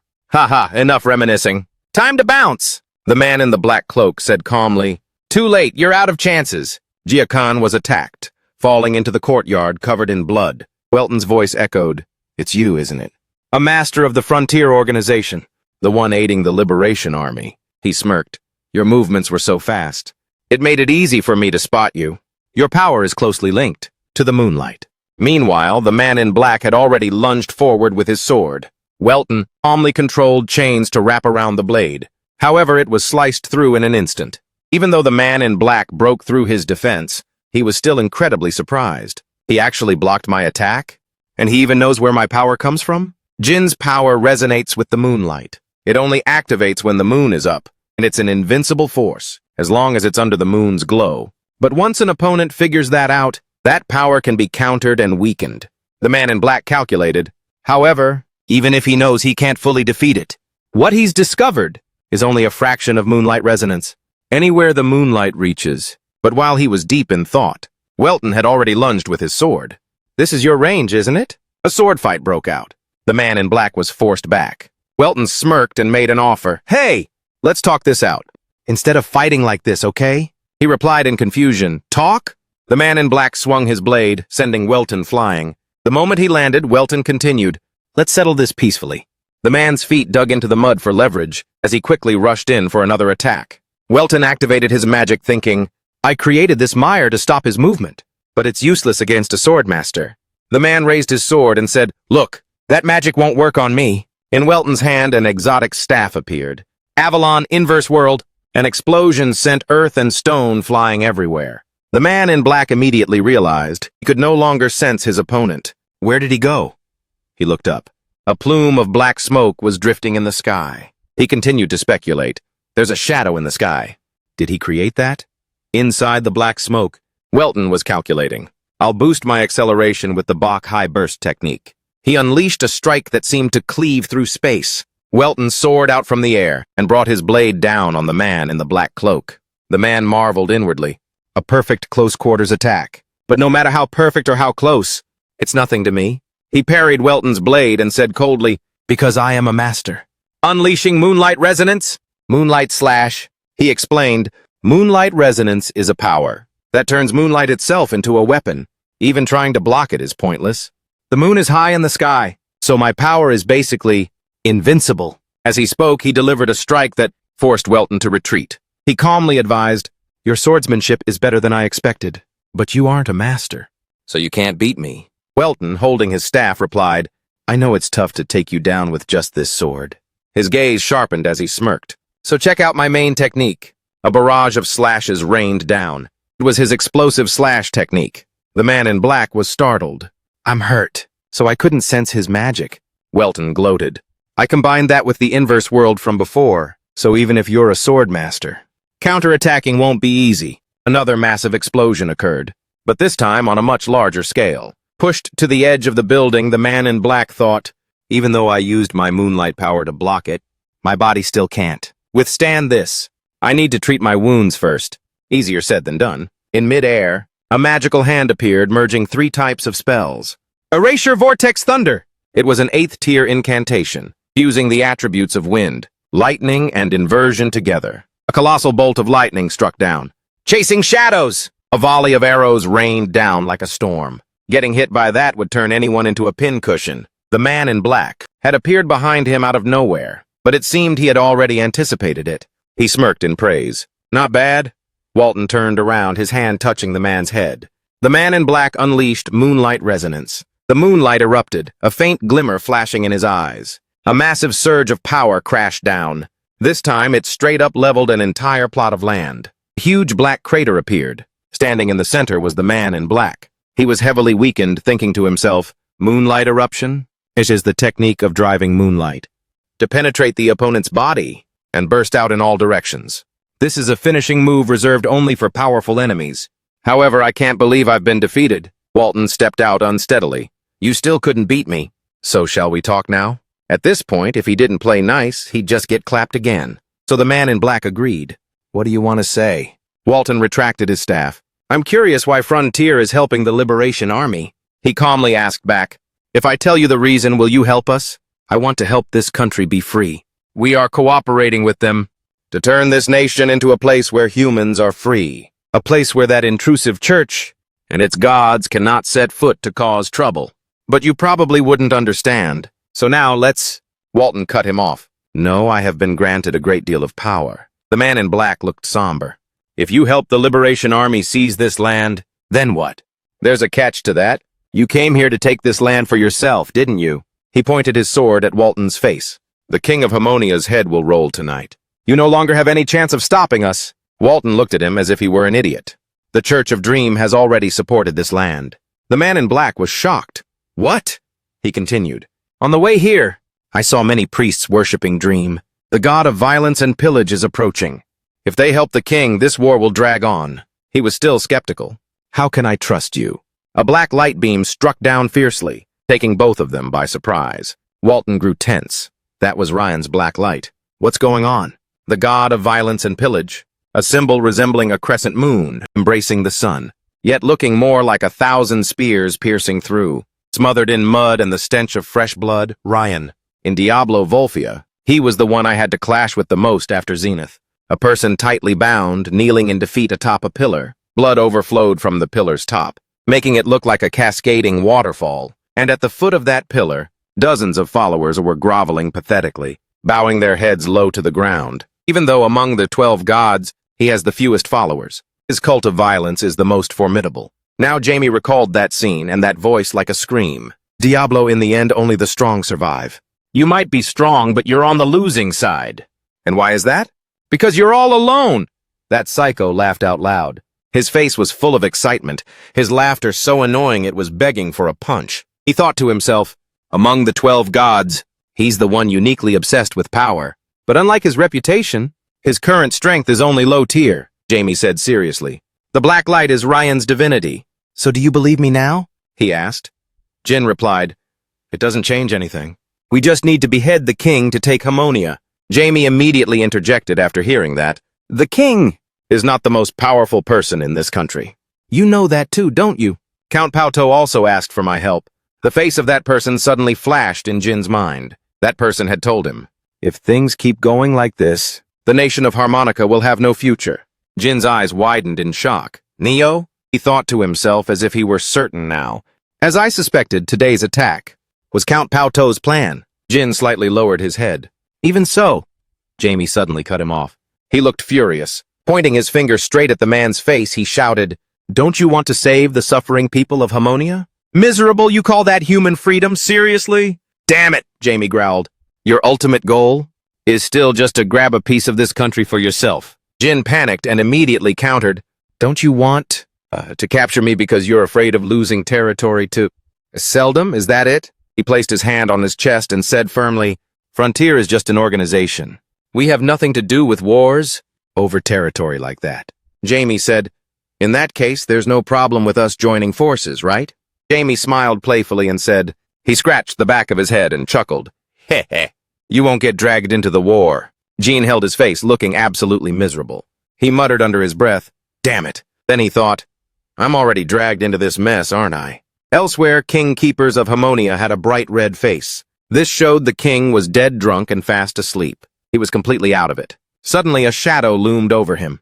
The sage of the Ryan Church. Emac looked down from above. His eyes were filled with pure contempt, cold enough to chill someone to the bone. Then he turned to the person in front of him and said, you summoned us. Isn't it a bit too early? The other person didn't turn around. Emac stayed in his position, watching the scene outside through the window as he replied, things have taken a turn for the worse. Marquis, he took a sip of red wine. His gaze was fixed on the sight of smoke and fire swallowing the capital through the large floor-to-ceiling window. He spoke with irritation. Those bastards. Haven't even caught those 7 rats yet. The situation is a total mess. Well, I've already wiped out all the useful names. The image of people being executed flashed in his mind. The red wine swirled in his glass, reflecting the Marquis's wicked grin. He continued, if only I had let them live a little longer. Marquis Hem turned around, placing the wine glass on a small wooden cabinet, and said, anyway, that guy was one of the ones who broke into this place. Emac reacted quickly. Are you talking about the one who killed the king's knight? The Marquis let out a low hum and said, Kirio is quite powerful among the swordmasters. He's a tough one to beat. Perhaps that guy is a master of assassination. He imagined a figure from the urban legends, whispered about among the common folk, like a shadow flickering in and out of existence. The Marquis continued, if he comes here, the king's head will definitely roll. Marcus Hem looked at the bloated face of the king, who was sleeping like the dead, and grumbled, what a pain. The old man is the one acting as our front, so we must protect him at all costs. Then tell me your plan. Emac spoke slowly, High Priest. The Marquis was actually the High Priest of the church, disguised as Hem. He used his hand to support the sagging, fake skin on his face. The plan remains the same. He peeled the skin off. It's time I return to my true form. Emac spoke up with concern. There is still time, though. The High Priest signaled him to stop and said, that's enough. In this civil war lasting over 5 years, so much blood has been shed and bodies have piled up in this land. In an atmosphere of mourning and stench, corpses pile like mountains and blood flows like rivers. Now, the 12 gods are fighting to stand at the very top. We must also find a way to survive, the High Priest said. We too will become evil gods. Once we reach the pinnacle, Emac immediately saluted and replied, that is the deepest wish of our parents. Then let us begin, starting now. The High Priest's face grew fierce, his eyes cold and sharp like a venomous snake. He sneered and thought to himself, Mita, I'm going to make you regret this. At that moment, the High Priest spoke up as if he had just remembered something. Oh, by the way, Jeremy's disciple and secretary are in the magic tower. He gave the order. Capture them. Elsewhere, a commotion broke out. Don't run! Stay right there! The sound of heavy, rapid footsteps echoed incessantly. The door was being pounded on. Bang, bang, bang, bang. If it hadn't been reinforced by magic, it would have collapsed long ago. Anne asked wonderingly, what's going on out there? Hera brushed it off, saying, I don't know. But it'll be safer if we just stay put. Leon didn't want to wait. He snapped irritably. I can't wait any longer. I have to go check it out for myself. Hera spoke sternly. Are you trying to disobey your master's orders, Leon? He hesitated. But, and suddenly cut in. Wait. Looking at the door, the strange disturbance was gone. And continued, it's suddenly too quiet outside. In the end, they still went outside. In the vast carpeted hallway, the three of them walked step by step. On the red carpet, there were several dark, splotchy stains. Leon looked around frantically. Why isn't there anyone here? Where did everybody go? Again felt a bit anxious. What's going on all of a sudden? Ever since they entered this area, there had been water dripping down from above. Anne caught the drops, which were falling more and more frequently. Wait, these drops? Before she could finish her sentence, she looked up at the ceiling. On the ceiling, countless corpses wearing mage robes had been murdered and hung up there. What tied them up looked like a long crimson cord. Fresh blood soaked their robes and dripped down like rain. A piercing scream rang out. Leon fell back slumped on the floor. Hera was also caught off guard. She stumbled slightly. What the hell are those things? Suddenly, an outsider's voice called out, Ki, so there are still a few left? The guy sneered, licking the edge of his own blade. Then he immediately lunged forward. Die! He aimed his knife straight at Leon, who looked on in shock. Secret Art of Shadows, Night Piercer.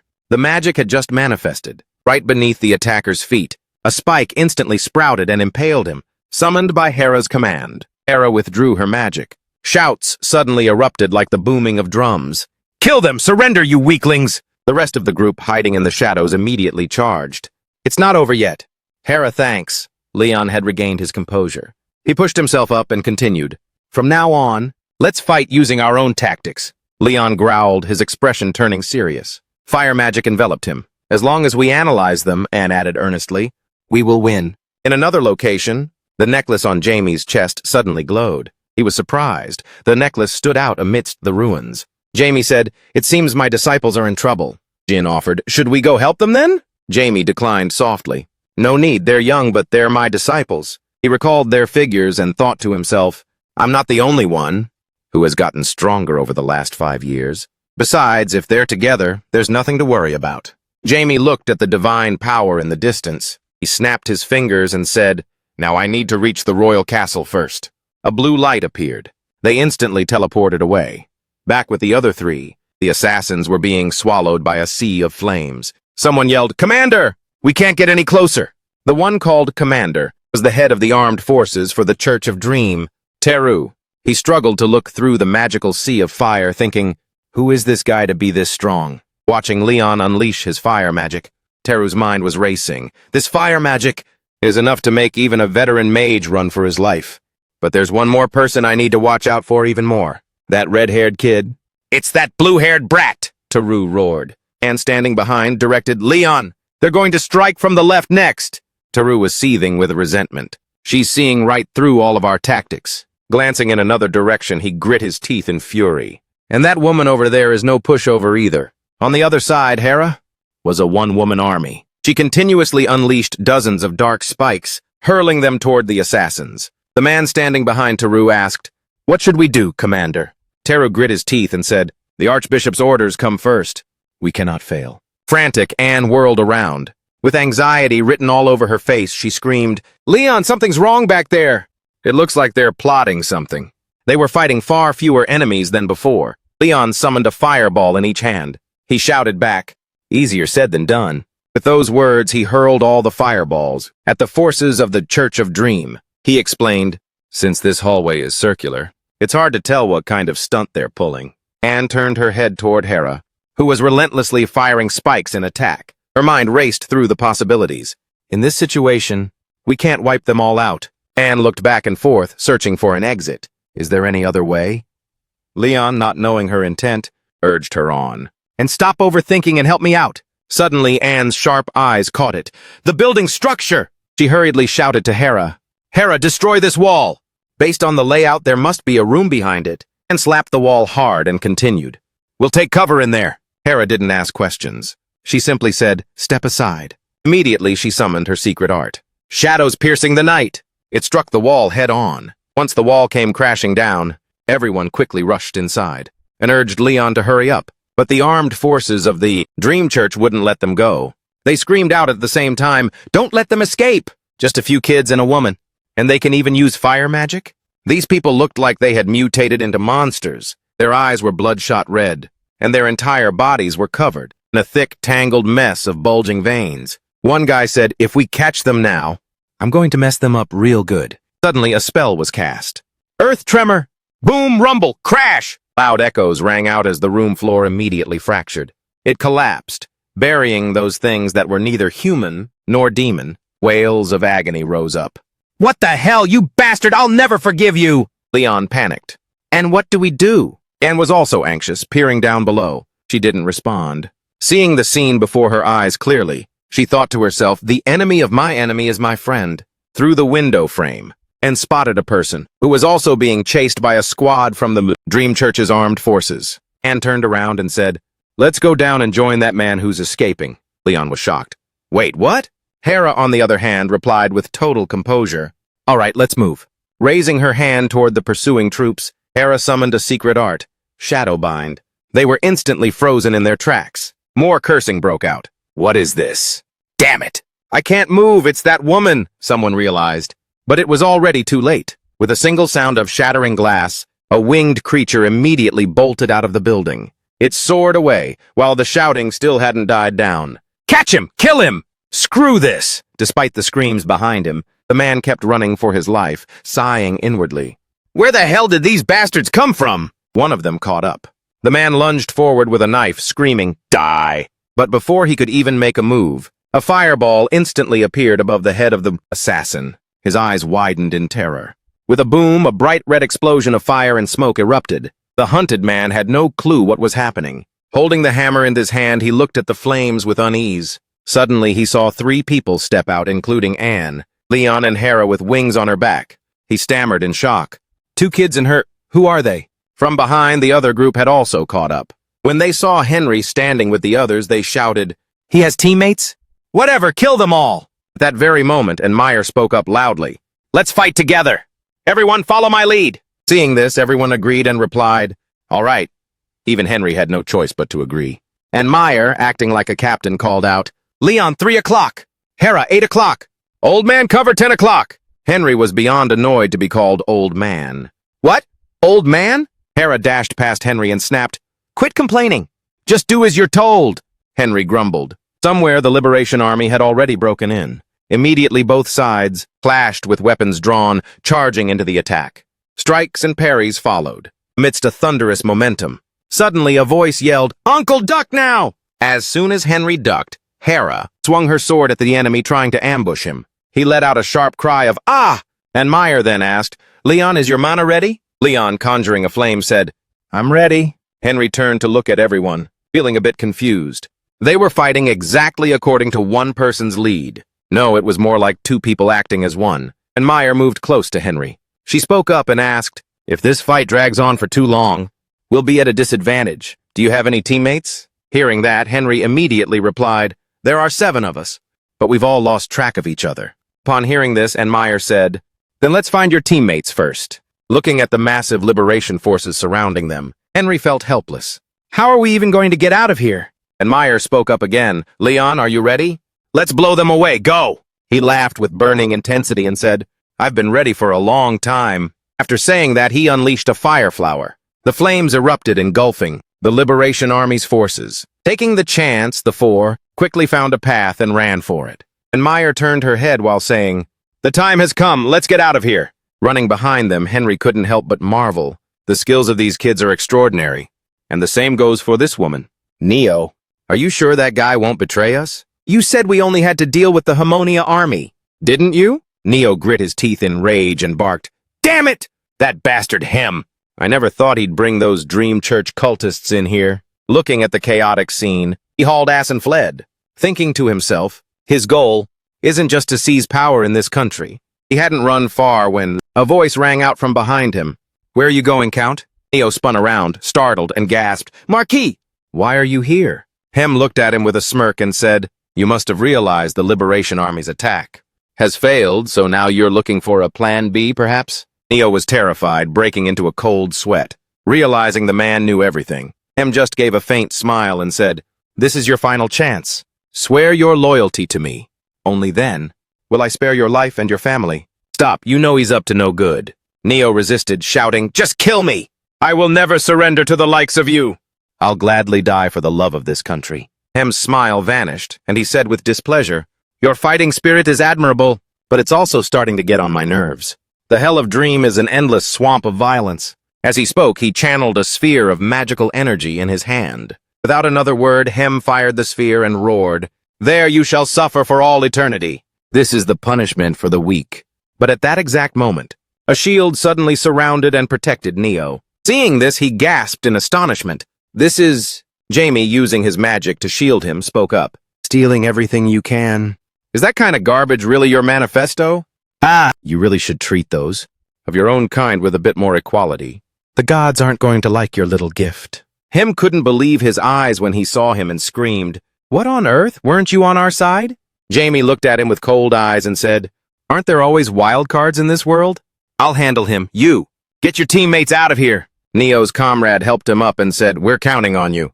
Demi, radiating a powerful aura of demonic energy, declared, "I don't need to hide my power anymore. I'll give you a taste of the violence you love so much, you piece of trash." Feeling this overwhelming pressure, Hem snapped in anger. Seeing him still standing unfazed amidst his demonic energy, Jamie thought to himself, any normal person would have disintegrated instantly. I guess he's no ordinary noble. Hem, furious at being played, let the demon within him erupt. A massive thud echoed through the air. Hem's eyes turned pitch black as he hissed, "How dare you! How dare you betray me!" Jamie was surprised. "You were hiding your true power?" He thought to himself again, if he can survive like this, then surely the head of the Dream Church must be one of the 3 high priests. Normally, the military power of the church would be taken over by the knights. But because they worship the god Rian, the god of violence and pillage, it is the only church where all its followers possess military strength. The high priest is the one who stands at the peak, closest to the god of violence, and stronger than all other commanders. At this moment, Hem has fallen into a state of frenzy. His eyes flashed with a crimson light. Slowly walking toward Jamie, he screamed, "You've made a huge mistake. If you had stood by my side, I would have just given you a tongue lashing and let it go." But facing Hem, Jamie showed no fear. Channeling magic in his hand, he sneered, "Scold me? Really?" Inside, he was actually feeling regretful. I should have killed Ryan back then. I really regret letting him off the hook. Thinking this, Jamie spoke again. "That's right, I need to fix the mistake I made." Hearing that, Hem gasped in confusion. "What?" Jamie gave a cold smile and said, "Die, you bastard." Then from his hand, he unleashed the second power, darkness. Shadows seemed to engulf him. He said in shock, "What is this darkness? Could it be black magic?" Then he burst into laughter like a madman. "So, is it because of black magic that you've reached that level? And yet everyone says, you are the greatest talent in the world. It's all a big fat lie, you son of a bitch." Jamie smirked. "Who's the real fraud here?" Hem, with his immense power, flew up to strike. But he didn't expect the mana would pierce right through his divinity. Hem felt a twinge of fear and thought, "At this rate, a head-on collision is too risky. I need to create some space." Jamie called out, "You really think you'll find a chance to escape me?" As he finished his sentence, he unleashed the first power, yin-yang reversal. From within the space, skeletal hands tightly gripped the limbs of Hem, binding him in place. Hem gasped in shock, "Summoning magic?" Hem broke out in a cold sweat, unable to believe his eyes. "How did you obtain these dark powers? You're the one who's truly evil." Jamie stepped toward Hem, tapped his forehead, and said, "The evil one is actually that god you're worshipping." Hearing that, Hem roared in a blind rage, "Don't you dare blaspheme him! There's no reason for you to die for that clown. There are still plenty of things you need to do." Jamie spoke while unleashing the Wraithblade skill. Instantly, a surge of overwhelming pressure lunged forward. Jamie gave a faint smile and backed away. The massive Wraithblade in his hand held the sword and aimed it at Hem. At this point in the strike, Hem was so pissed that the veins on his head were popping. He unleashed his berserker savage form. His body was powerfully reinforced, shattering the Wraithblade's sword. Hem growled through gritted teeth, "I can't believe that you could force me back into this form." Jamie took flight, saying fearlessly, "Oh, for real? Bet?" Seeing this, Hem went ballistic, clenching his fists and screaming, "You little brat!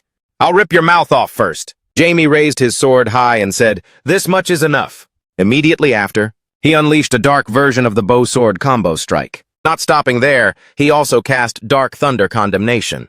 It was 8th tier lightning magic combined with black magic, dealing destructive level damage to the target. This caused Hem to suffer pain as if 20 of his bones had snapped simultaneously. Hem was critically injured. Blood poured from his mouth, yet he still talked tough, yelling, "You moron, you can't kill me with just that!" Jamie smirked. "Who said I was done? If you want more, I'll give it to you." Jamie then unleashed a curse skill. The third power had been revealed in previous chapters. It increased the potency of curse spells nearly tenfold. He sheathed his sword, looked at the man kneeling before him, and said, "I don't care what your plan was. Now that I've caught you, it's all over. When you go to hell, apologize to the people you've made miserable." His entire body was riddled with wounds, yet Hem still wouldn't yield. He arrogantly said, "It's not over yet. A monster like you was completely unexpected. But even if I die, nothing will change." Seeing this, Jamie frowned in confusion. "What, my father's loyal servant?" Right at that moment, a rift tore through the sky, and with it, thunderous boom echoed out. A pillar of light carrying a crushing pressure struck down. A massive dragon appeared before their eyes. The divine beast Basilisk has descended. Meanwhile, in another location, the dark mage was using his remaining strength to turn the tables. He raised his hands to the sky, summoning the blood and corpses that had piled up in Harmonia over the last 5 years. Along with the 6 crystals Hem had placed across Harmonia, strange mark of a crescent laurel surrounding. A small circle glowed intensely on the back of his hand. "By this authority, I summon the greatest creature of the progenitors to this land." A massive surge of dark power crashed down directly where the mage stood. A bizarre red light illuminated the entire night sky, staining the atmosphere with an eerie crimson hue. The mage, bleeding from every orifice, screamed frantically, "Descend upon this land, death serpent Basilisk!" The blinding glare turned into a pillar of light that tore through the night. Black smoke gathered as a gale howled, welcoming the arrival of a calamity to this small land. The clear sky suddenly erupted into a heavy downpour, but the mage didn't pay it any mind. He continued to look up at the heavens and shout, "Now we finally have the power to compete with Pizzo and Zenith! Please erase these heretics who block our path." and wipe them off the face of this world. The dragon let out a long, majestic roar, flicking a long, slender tongue that looked exactly like a serpent's. He pointed to the sky and yelled at the top of his lungs, "What on earth is that?" Henry stared at the sky in terror. "What the hell is that? A snake with wings?" Suddenly, two figures jumped down from out of nowhere, landing softly and shouting out, "There they are!" Hera looked at them in amazement. Henry also shifted his attention this way following the shout. Swordmaster Pato let out a sigh of relief. "Henry, you're the first person I've run into. I'm so glad to see you. I didn't expect to find you here with the Welton Jesus crew."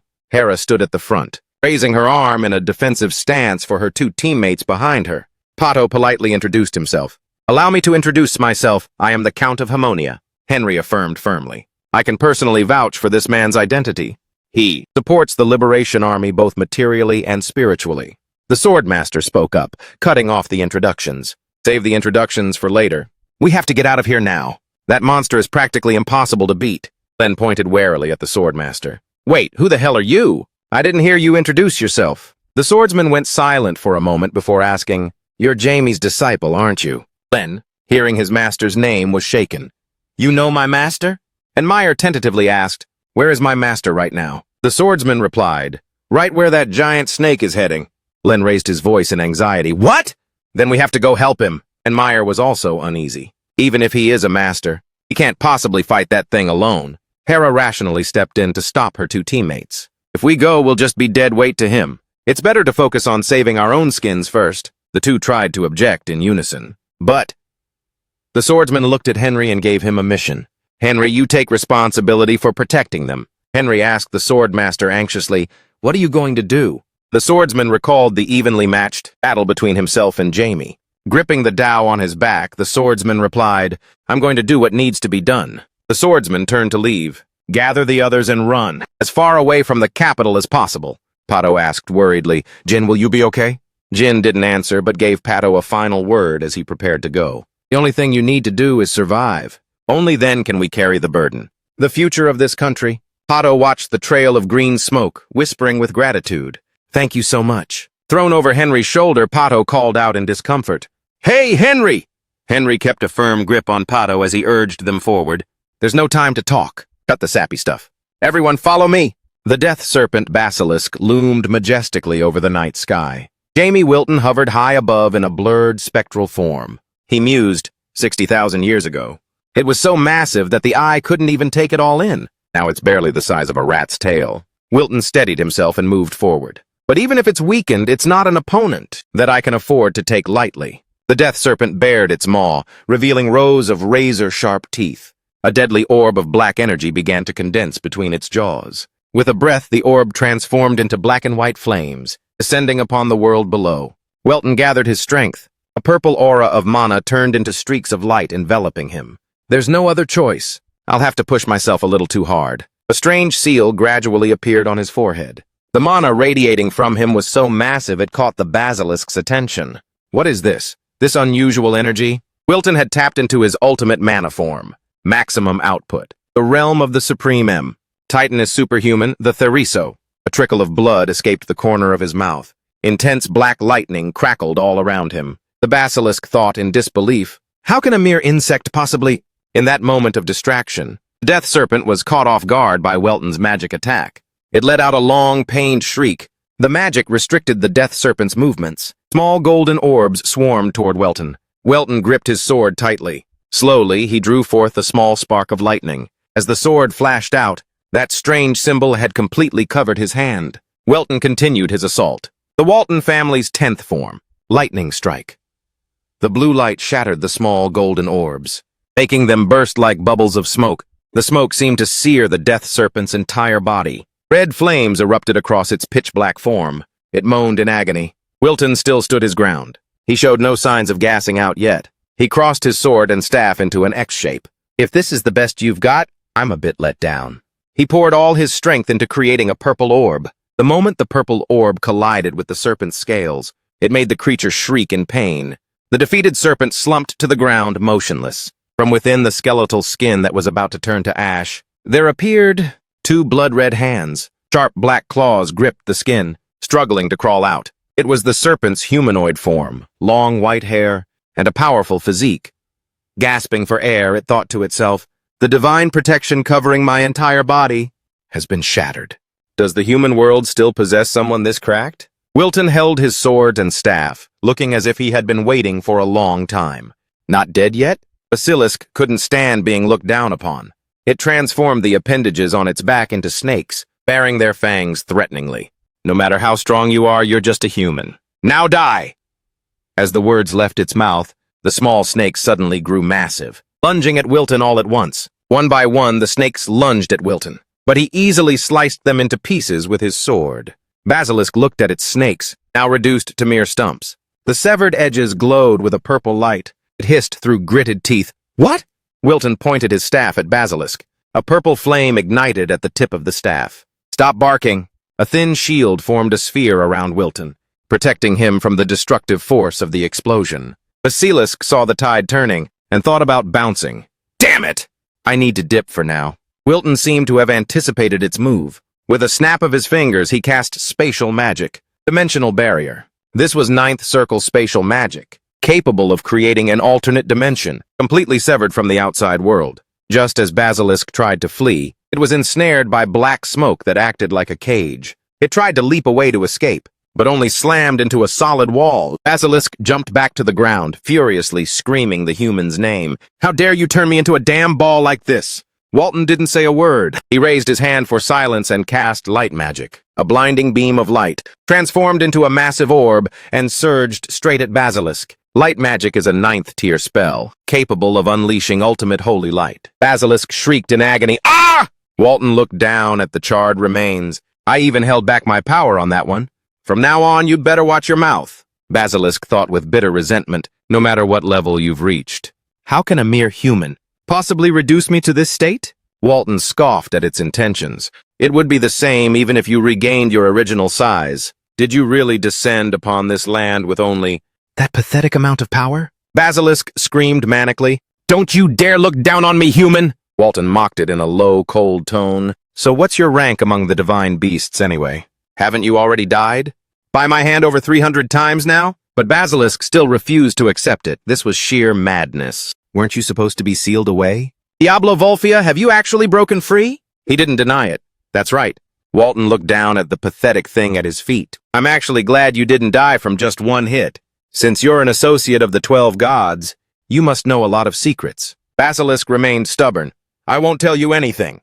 He gently placed his hand on its forehead. It doesn't matter. He quietly reminisced. Because I heard from Pizzo that whatever happens to Basilisk is his business, and none of my concern. Walton dealt the final blow. Third power. Third power. Consciousness erosion. Destruction of consciousness. Walton smiled wickedly. I'll take real good care of your brain for you.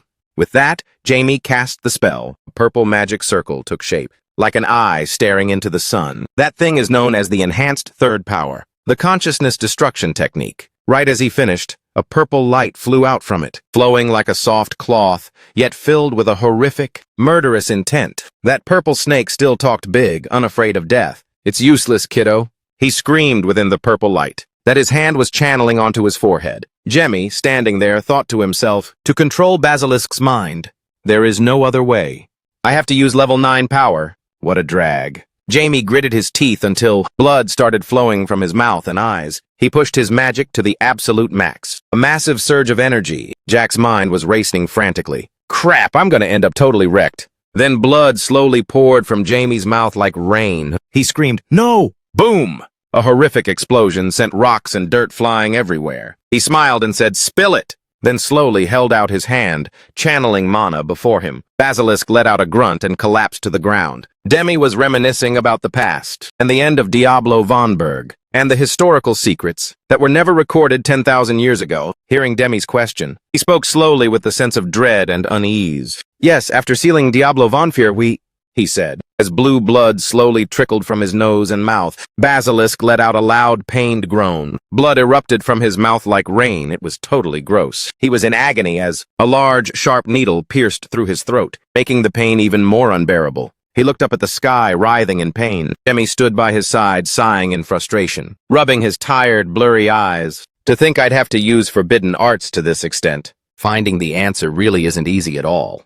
while the one beside him kept making weird sounds. Then he gradually faded away, returning to dust. Jemmy stood there watching with hands on hips. So there's no other way. I'll just have to hear it directly from the 12 gods then. He gave a frustrated sigh. What a shame. I couldn't get anything out of him even though I freaking resorted to level 9 power. He thought, but anyway, it at least weakened Dream's power. He sank into his subconscious and began to reflect. Even if Dream realizes Basilisk has disappeared, he won't know that I was the one who killed it, because this entire thing took place inside the dimensional wall. At this moment, Dream was drenched in sweat. He continued thinking. Contrary to his reputation, he's actually quite a weakling, though he'll probably be suffering for quite some time. Suddenly, Jamie had an idea. To deactivate the dimensional wall, the dark scenery, and the dimension gradually faded away, revealing a poetic evening sky. While he was lost in thought, someone called out his name. Jamie!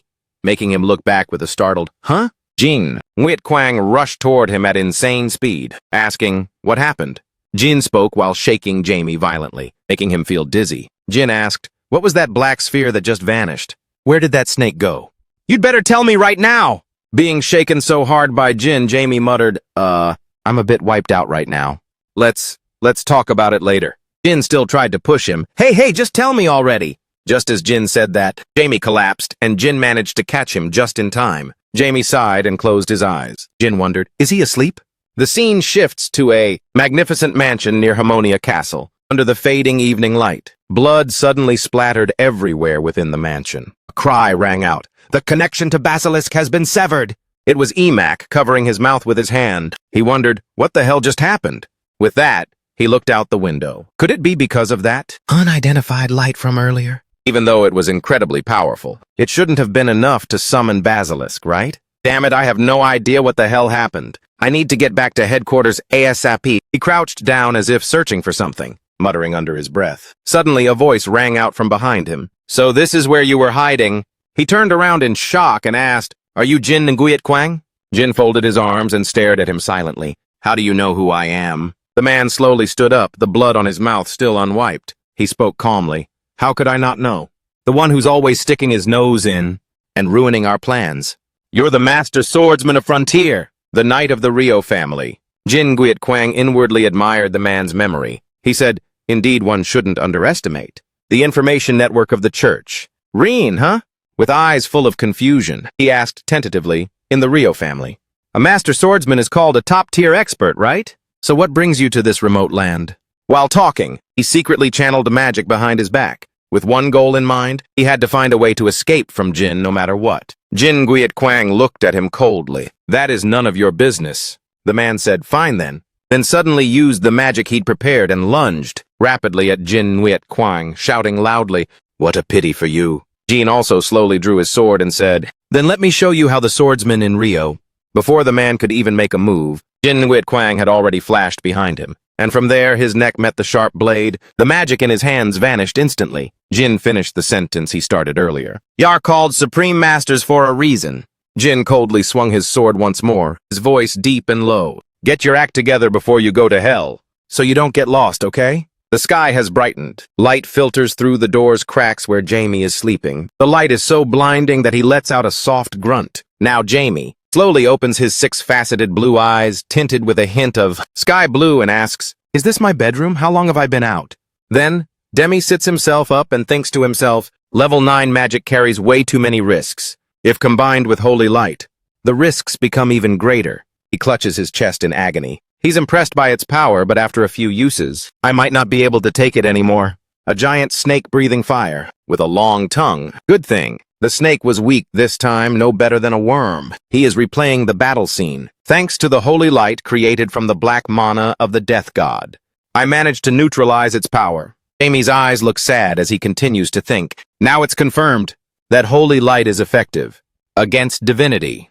There are still many things I've figured out. An eye with white wings appears after the holy light was created. It hadn't awakened for the past 5 years. Knock, knock, the door creaks open. Anna Mayer walks in and calls, Master! Jamie lets out a surprised, huh? As soon as she finishes speaking, she suddenly rushes over to check on her master's condition, checking his temperature, asking if he's in pain or has any symptoms, looking at his face for fever. She's really caring, Jamie says helplessly. That's enough! She heaves a sigh of relief. I was so worried about you, Master. You've been out cold for 3 whole days. Jamie is shocked. What, I've been sleeping for 3 days? She smiles, trots to the door, and calls back. Just a second. I'll bring the person who knows everything here right away. Jamie is startled. A crowd of people flocks in, calling, Elder! I'm so glad you're awake, sir. Jamie gives a forced smile and says, You brought everyone along. You guys came all at once? There are a few faces here I haven't even met yet. Jamie enthusiastically responded to the questions. Haha, I slept like a baby. No need to worry, everyone. The red-haired young man, the second son of Count Simon, spoke up. Just as I thought, I knew you'd wake up soon, sir. Jamie gave him a judgy look. Then quit capping and stop saying things you don't mean. He gently replied, Yes. It made his blood boil, making him curse. This bastard. Then Jamie rewarded his favorite student with a gentle, affectionate smack on the head. Hera walked up to him, smiling softly as she spoke. Elder, I'm so glad you're all right. Jamie scratched his head, feeling a bit bashful. Sorry for making you worry. Was it tough looking after these brats? Hera gently placed her hand over her heart and said, Not at all. In fact, your disciples helped me out a great deal. Only then did the young man with indigo hair speak up. Thanks to you, I'm safe and sound. Thank you, Lord Welton. He told him to stop, then gave some advice. A future king should never bow his head to anyone. He continued, Right? Pointing to the young man from the Liberation Army over there. The brown-haired guy just stood there looking dazed. Then he beamed and extended his hand toward Jamie. You really are a chill person. It's an honor to meet you. Jamie shook hands with the brown-haired young man. The brown-haired youth introduced himself. My name is Henry. Your disciples helped me out a lot. Their skills are top tier. Jamie replied, It seems my disciples also received help from you. As their master, I thank you. He then asked, What do you think of Count Pato? Henry closed his eyes and said with pride and confidence, I can rest easy knowing this country is under your rule.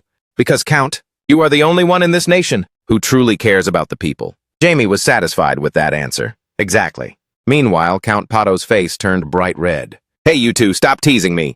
Henry laughed out loud. Ha ha, look at him blushing. Jamie spoke to Hera. I have something to discuss privately with the Count. Could everyone else step out for a moment? Hera caught his drift and said, All right. She respectfully placed her hand over her heart and left. The voices of the two whispered throughout the room. Jamie asked, In the future, how do you plan to run the government? Count Pato said, I'm not quite sure yet. Then the Count continued. First of all, I want to wipe out all the corrupt elements. Before that, a large-scale purge will take place. Jamie said, Sodom is looking forward to Harmonia regaining its former glory. We will support you at all costs. This left Count Pato in shock. The Count clenched his fists on his lap, thinking to himself, That's right, isn't it? From the moment we accepted their help, Harmonia essentially became a vassal state of Seodom. I'll likely have to involve them in national affairs, and might even end up as Seodom's puppet. Jamie interrupted the Count's train of thought with just a few words. However, we at Seodom will not interfere in Harmonia's domestic affairs. So please do a good job. This counts as a revolution, doesn't it? He said with a bright smile. Count Pato couldn't have predicted what Jamie would say. Lord Welton? But Jamie's expression suddenly turned somber and heavy, cold and terrifyingly intense. But if Harmonia reverts to its old ways... Count Pato was shaken by his menacing look, so he replied with firm resolve, I will absolutely not let you down. Lord Welton, the benefactor of this country. Jamie was pleased to hear Count Pato say that. Let's consider that a promise, then. They both shook hands. Count Pato replied to him, Of course, Lord Welton. After Count Pato had left, Jamie sat in quiet meditation against the sunset. He whispered to himself, Now I must meditate until I've completely recovered. He pressed his fingertips together and slowly closed his eyes. He continued to think, I want to find him too, but it's just too difficult now. Jamie sensed someone outside and called out, Stop pacing back and forth and just get in here. A stern voice, tinged with a bit of annoyance, entered the room. What's with that tone? You might be young, but you don't seem to have much respect for your elders, do you? It was Jin Guiet Quang. Jamie's eyes narrowed as he questioned him. Are you trying to warn me or something? Jin Guiet Quang did a total 180 and said, I was just kidding. Hearing that, Jamie immediately turned serious again and asked, What's the matter? Jin said, I came because I wanted to ask you a few things. When you fought the basilisk inside that black sphere, there was a momentary explosion of massive light. What exactly was that? Jin was reminiscing. That was the most powerful light I've ever seen. A colossal pillar of light that brightened the entire sky. If I had been anywhere near it, I probably would have vanished along with that mysterious light source. So mysterious, Jamie calmly replied. That was an incomplete level 9 spell. Holy light. Jin realized instantly and said, Level 9? I suspected as much, but actually, Jin imagined the image of Jamie holding a glowing magician's staff in his hand. He thought, the ultimate state. The one every mage dreams of, but no human can reach. Has Jamie really attained that level already? Jin rested his chin on his hand and said, even though I saw it with my own eyes and heard it myself, I still can't believe it. The world is going to be shook for sure. But you said it's incomplete, Jamie replied. That's right. An imperfect level 9 spell. It was only a half-baked effort. Jamie closed his eyes and said, I need you to keep this a secret. Because now isn't the time to let it out. A map of the past appeared in Jamie's mind, with many fierce and prickly creatures of the Badlands. Long ago, when a 9th Circle mage appeared, all national-level records were wiped out. It must all be due to the influence of the 12 churches. Perhaps they fear a second Diablo von Bear will be born. The image of that 9th Circle mage flashed through his mind. That person was incredibly handsome, elegant, and stoic. Jamie clenched his fists in thought. To the 12 gods, Diablo Volfir was a total nightmare. So only when truly mastering his own power could he reveal it like that? To survive in this world, Jin Wolguang spoke hesitantly. What if I spill the beans? Jamie said that with a terrifying look on his face. His eyes gradually turned purple, surrounded by golden mana. Then one of those people will kick the bucket, right? Smirking. The atmosphere grew somber. Jamie asked, Oh, I have one more question. Are you from the same country as Han? I noticed your outfits are quite similar now. Jamie dissipated his mana. Jin Wolguang said, That's right, we both come from the eastern continents. It's called Liu. Jamie recalled them the name Liu means beautiful tear. Even though their civilization isn't advanced, it's a country that excels in cold weapons, and most of its citizens are warriors. In this country, there are sorcerers who operate there. He wondered, Are all the warriors equally strong? Jin sighed, Not at all. If all the warriors were top-tier experts, we would have conquered these eastern continents already, especially since there are sorcerers at the transcendent level. He wondered, Do they call swordmasters Gosu? A triangle appeared in his mind, with the first peak being the Hwangye, the second being the Hwagi, the third being the peak. Finally, even the absolute experts have their own realms, from low to high. Jin said experts also have different realms from low to high. It's the peak realm, the transcendent, the Hwagi, and the Hwangi. Jamie thought, if the peak is an expert, then the transcendent is basically a goat already, but is there seriously someone even stronger than him?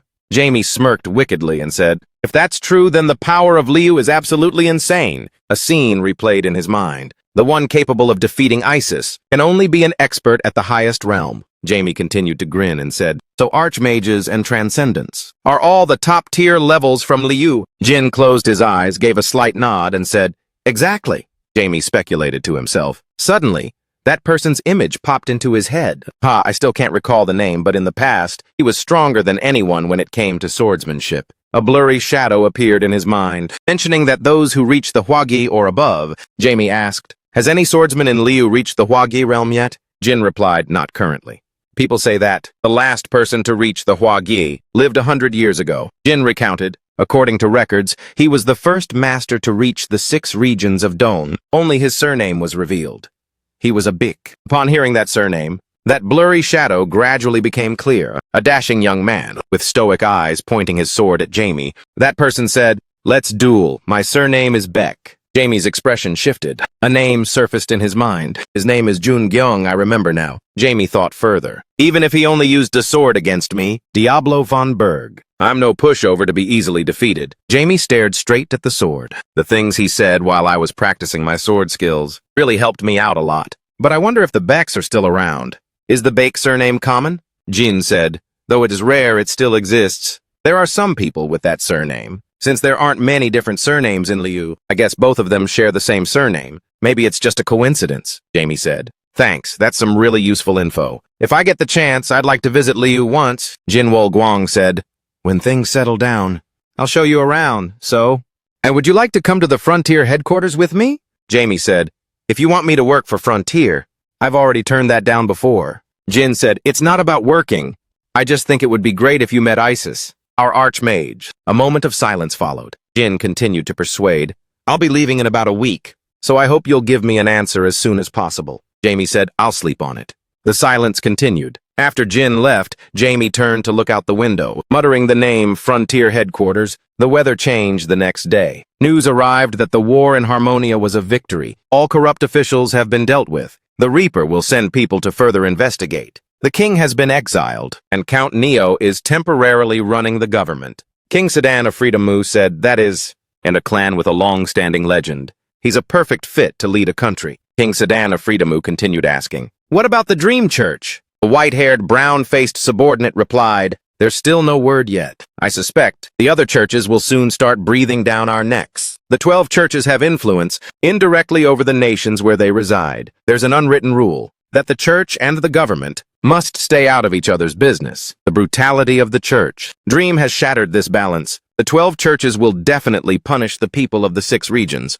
King Sedan slammed his fist onto the table, gritting his teeth and thinking, "I'm not feeling this at all. These rules of the 12 churches, how much longer will they hold humanity back?" King Sedan closed his eyes and sighed. But Jamie did a great job. Despite being burdened with many heavy responsibilities, he handled everything smoothly this time. He let out a smug laugh while listening to his subordinate talk about Jamie, the one who crushed the core forces of the Dream Church. His name is Welton. King Sedan smiled like a little kid. With this victory, we've gained Harmonia as a new ally, while also putting the squeeze on the Zenith Church. The subordinate suddenly remembered and handed the king, said in a letter, "Your Majesty, there is a letter from Lord Welton." King Sedan was taken aback. "A letter?"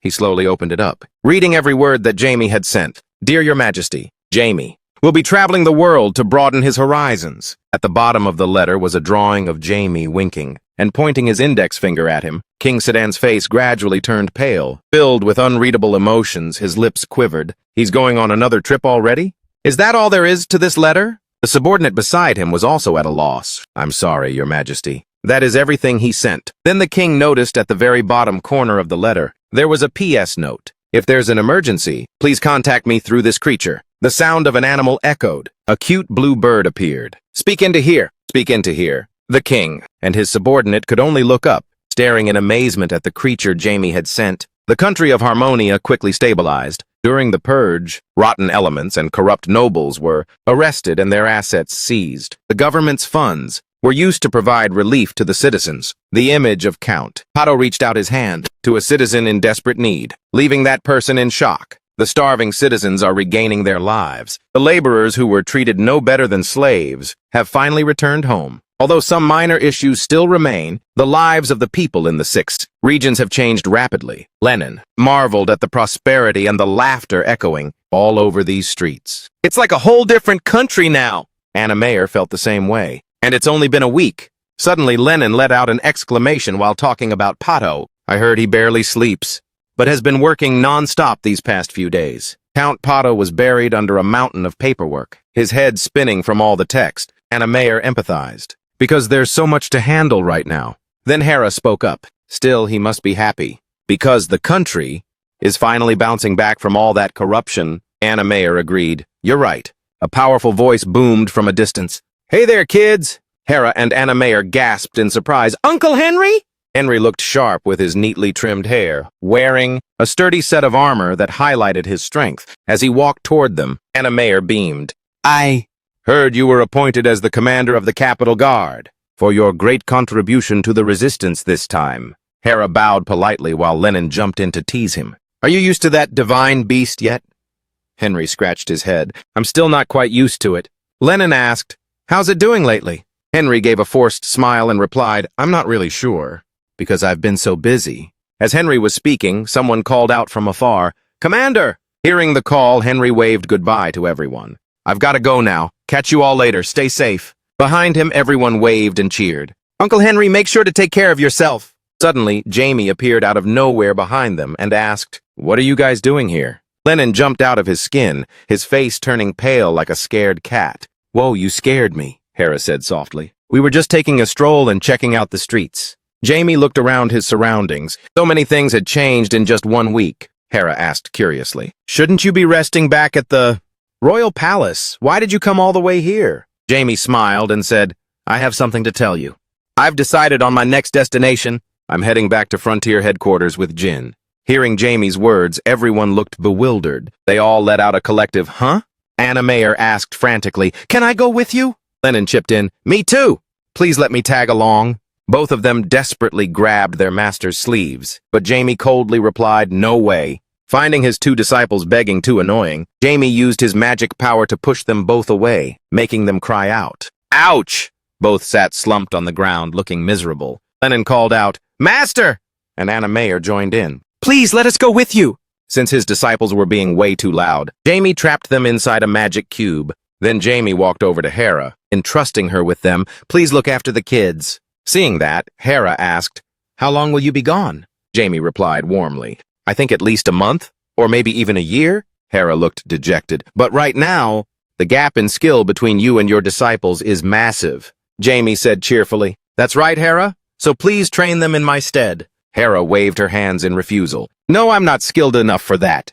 Jamie smiled back. I know you're more than capable of taking on my disciples. After finishing his talk with Hera, Jamie dispelled the barrier holding his two disciples and said, All right, Jamie said in a serious tone. This trip is going to be brutal, so you guys can't come along. Anna Mayer started to speak, but before she could finish, Lennon used his hand to stop her from saying another word. Lennon spoke up. Give it up, Anna. Lennon's eyes welled up with tears. I know he won't let us join him. I wish you a safe journey. I will do everything you asked of me. While waiting for the day you return, Jamie noticed something unusual. Those words don't sound like you at all. Lennon shouted angrily, What?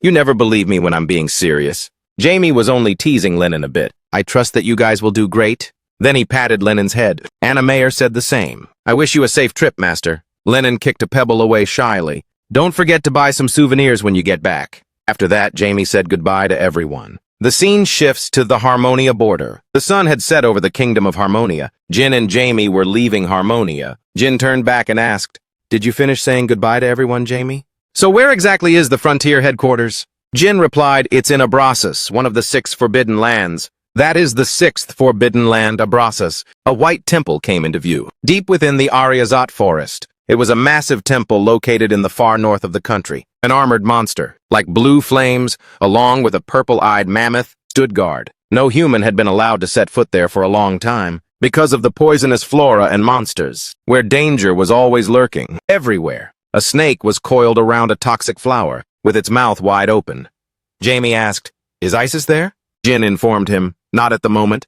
15 days ago, Isis and Bailey stayed in Harmonia for a while, but they have already left for some business. Jamie pouted in disappointment. What the heck? I came all the way to HQ and still can't meet them? Why? Jin turned around. That's not it. They'll be back soon. Jin continued. It's actually nice to just wander around the country to relax. Don't you think? In a village near the Lecco Mountains? A prosperous village appeared. Screams erupted. A monster is here! Where do they think they're going? Get the hell out of here, you bastards! A mob frantically threw stones at the two people. The older brother was using his own body to shield his younger sister. She was so small. The frail little girl called out to her brother, but he just told her it was okay. The nasty brats were jeering. They don't even realize their dad ghosted them. Everyone knows their old man is a notorious con artist. Sound of teeth grinding. The brother's resentful teeth clenching echoed repeatedly, looking at the crowd of people mocking and cheering. The brother gripped his sister's hand tightly. Let's get out of here fast. The little girl's face crumpled and her eyes welled up because her brother held her hand too tight. Ow, it hurts! The brother pursed his lips and pulled her close, thinking, Damn it. I need to grow up as fast as possible. When that time comes, this damn town will definitely... Twilight. The sunlight flickered as it hid behind the long mountain ranges. Warm sunbeams shone upon every corner of the rooftops. Within the peaceful village, standing at the entrance of the village road, Jin spoke up, assessing the place. The village seems quite quiet today. Jamie gave a slight nod and said, Let's head in and check it out. The wind blew as the dark night descended. Beneath a tall post hung a sign that read, Inn. Inside the main hall, a man with a thick beard spoke in a welcoming tone. Welcome. But opposite him, Jin didn't seem very interested. He replied coldly, 2 rooms, please, while simultaneously dropping the coins into the palm of the innkeeper. Having received the money, he naturally got to work. The innkeeper immediately turned and told a staff member, Show the guests to their rooms. A female staff member, who happened to be on her way to take clean towels upstairs, cheerfully replied, Yes, I'll take you there. You two are on the 2nd floor. A moment later, in the inn's dining hall, people were huddled together. The noise of chatter, as well as the clinking of knives and forks, rang out incessantly. Since there were only 2 of them, they sat opposite each other. Jamie watched Jin eat with an expression that spoke volumes. Don't you find yourself a bit of a weirdo? Who eats while wearing a mask? It looks creepy. His words reached Jin's ears. It was enough to make him pause for a moment. We were eating in peace. Why did you have to start acting up and picking a fight? Not giving a damn, Jin said coldly. How does me wearing a mask affect you anyway? Letting out a sigh, Jamie closed his eyes and replied in resignation. Ugh, it's so embarrassing when other people look at us. They said they saw Pinter yesterday. Suddenly, voices from the next table drifted over. An unknown girl with chestnut hair rested her chin on her hand and said, Is that really a curse? Jamie sharply caught the keyword. A curse? Another voice, somewhat irritable, snapped. After that woman and her 2 kids arrived here, the village started becoming strange. We need to kick them out. The middle-aged man sitting at that table was so agitated that he was gesticulating wildly. Opposite him, the girl with chestnut hair waved her hand and shook her head, saying, That's just speculation. Do you really think something's wrong with them? Her voice continued. Don't people always say that you shouldn't judge a mage by their appearance? She had just mentioned Jin, but now she was talking about him. These words hit Jamie right where it hurt. His face went pale as he choked, spraying out the water he had just sipped. And unfortunately, the direct hit was right in Jin's face. His entire head became soaking wet. He was so angry he bent the fork in his hand. Jin bit his lip, his dark eyes glaring intensely at him. Jamie guiltily avoided that death stare, letting out a forced, awkward laugh and saying, Sorry about that, it must have been a coincidence. Jin didn't even bother looking at the boy in front of him. While wiping his face with a clean towel, he called out, Bring us some beer. The waitress carrying several mugs walked over and immediately responded, Right away. Would your companion like to order anything else? Jamie spoke up. That's enough for now. What exactly is that curse those people over there were talking about? He turned his head toward the other dining table and continued. The waitress looked back, following his gaze. Oh, that thing? She began to recount, ever since that mother and her kids moved here. A ghost started appearing in the village. According to what she said, a phantom image of a massive ghost appeared, looming over the mother and her 2 children. The waitress's voice continued. Even though everyone kicked them out of the village, the ghost just keeps appearing.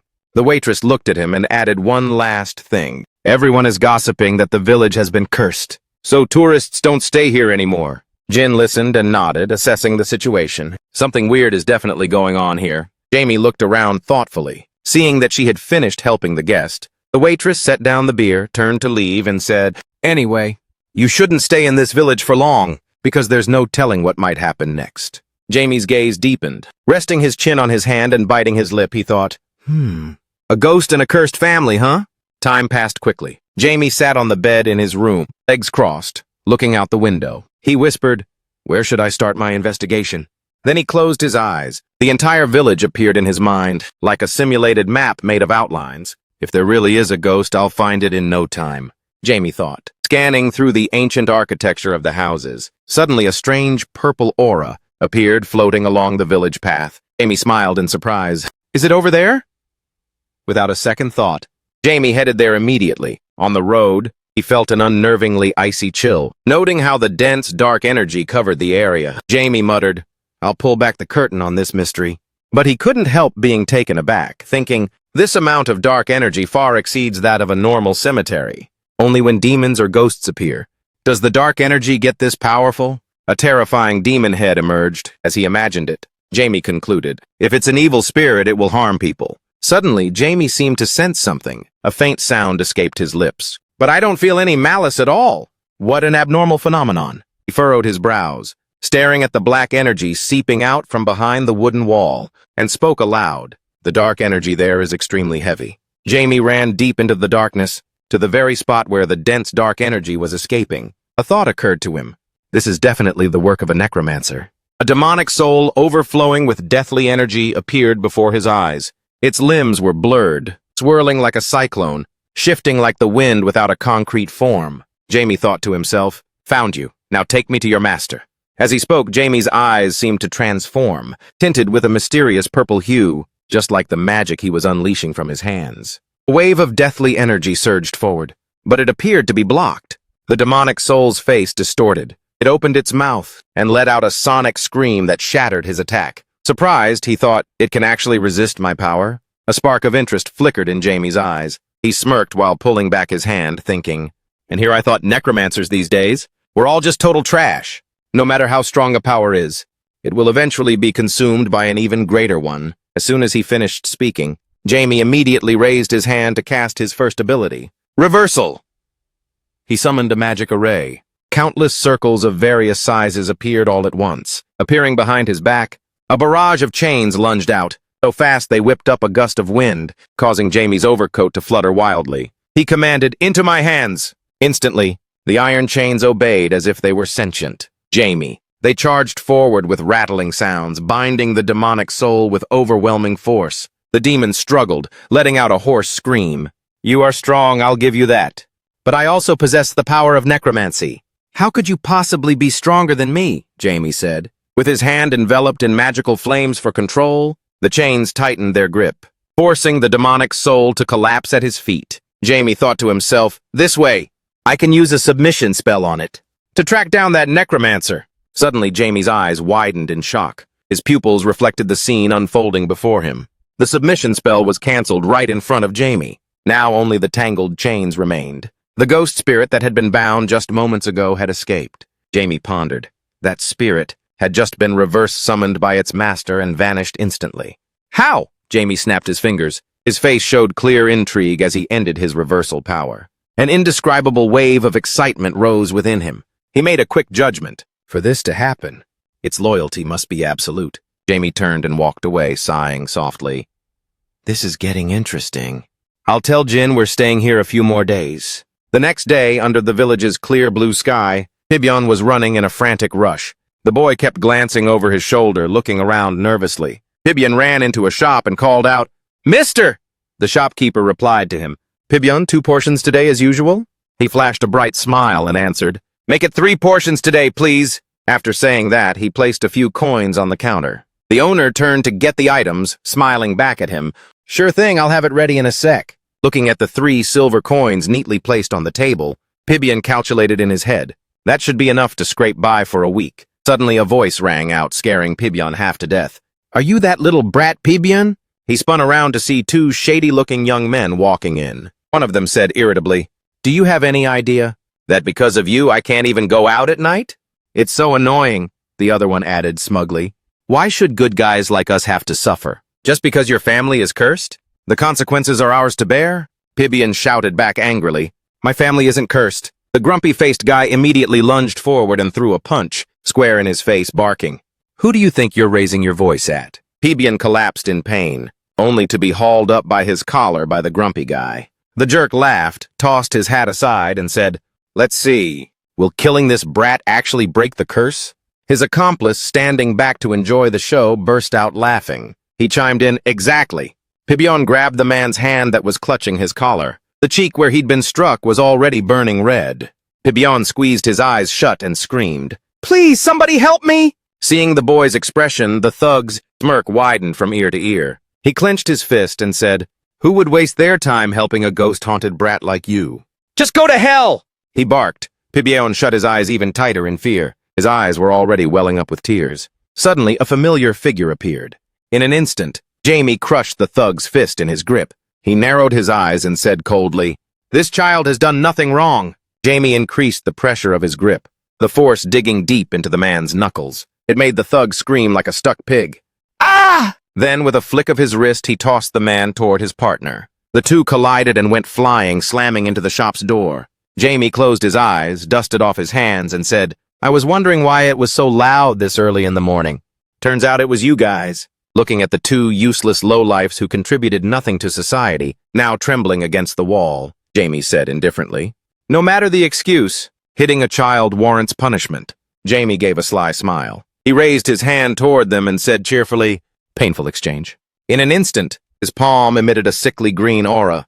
It swirled like mist, enveloping the bodies of the 2 thugs. They immediately shrieked in unison and collapsed flat on the floor. "Ah, stop!"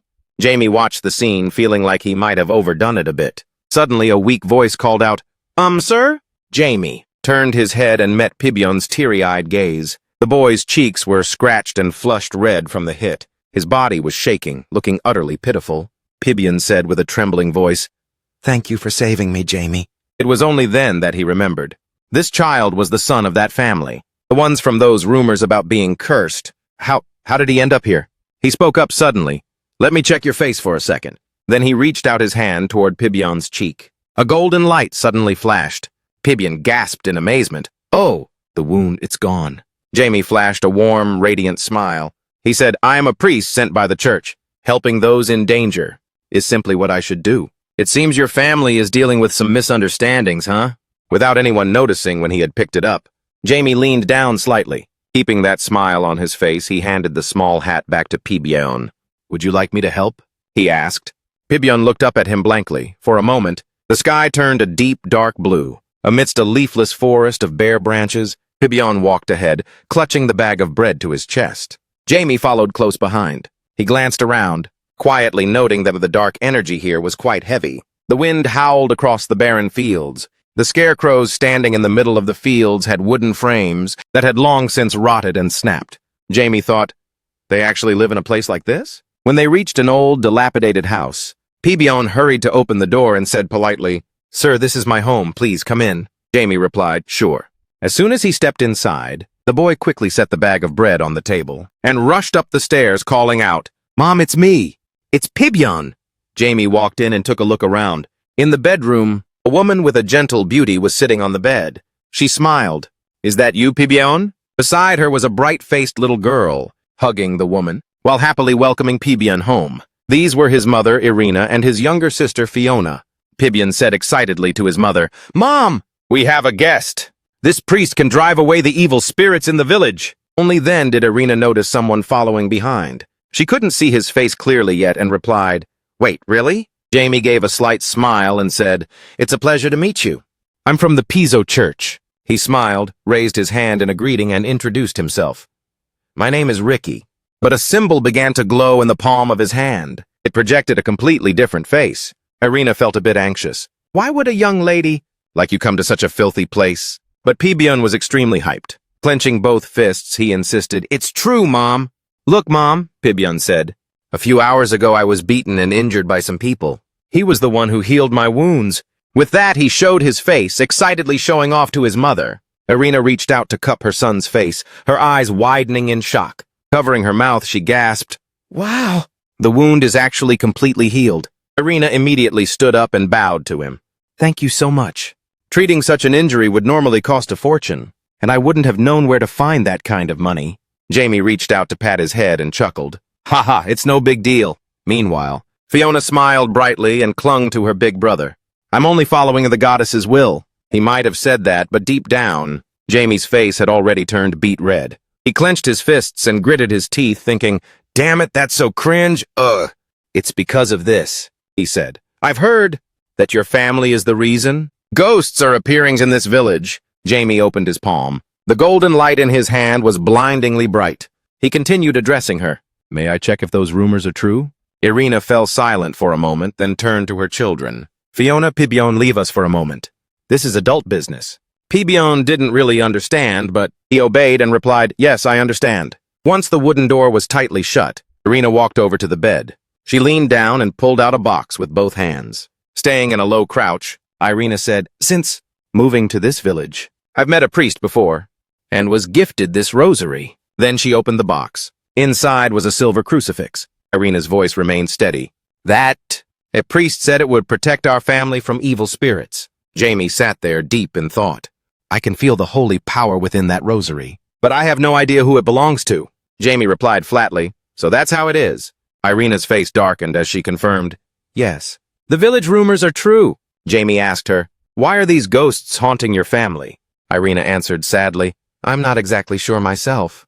I only know it has something to do with the children's father. Irina began her story. He was the commander of the kingdom's night legion. Siltio, a man clad in silver armor. He had a stern face and moss-green hair. She continued, However, a coup d'etat broke out. My husband was killed while defending the kingdom, the Silteo kingdom. Karajan Silteo. 3 years ago, the throne sat empty as the king fell ill. One of the princes staged a coup. Soldiers clashed and war erupted. That prince was ultimately successful. He severed all ties with the previous royal bloodline. Afterward, he built a new castle, ushering in a brand new era. Irina concluded, Perhaps everything started from there. That's my best guess. Jamie held his chin, lost in thought. The Silteo Kingdom. It's a nation located in the far western region of the Arisa continent, quite a distance from this northern village. This is just the family of a former knight commander. Just a woman and children. Jamie's eyes sharpened. Why did they order a necromancer to cast a spell? To have ghosts hunt this family all the way out here? Jamie thought to himself. Are they trying to pull them up by the roots? On the ceiling's support beam, a long rope was coiled tightly. I see, that truly is a tragic story. Jamie said, I will help your family find their freedom. Irina looked up in astonishment. She asked, what do I need to do now?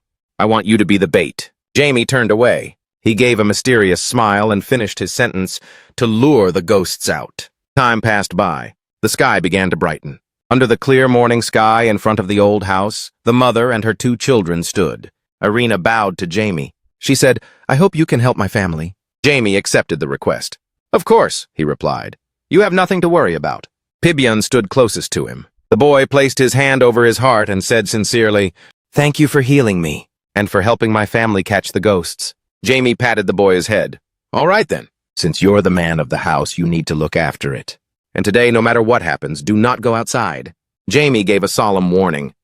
As the sun began to set, Jamie stood on a piece of high ground, surveying the entire village. He pondered to himself. The power of the rosary only reaches within a 300-meter radius of Pibyan's house. Dark mana and dark magic are things created by Diablo Volfer. Suddenly, the face of Headmaster Ga appeared in his mind. He thought, the seeds I sowed in my past life still exist in this one. Images of the first king, Ga Yulin, surfaced, followed by the vision of the demon ghosts. Can I really catch them all? Jamie thought to himself, if I take it one step at a time, then maybe one day it'll all be over. In the middle of a wind-swept field, Jamie stood with a serious gaze, calculating his next move. With one hand, he summoned a small surge of power. A sphere immediately formed in his palm. Dark magic swirled all around him. Jamie hesitated slightly. Should I use my current subordinates? The Gate of Reverse Fate.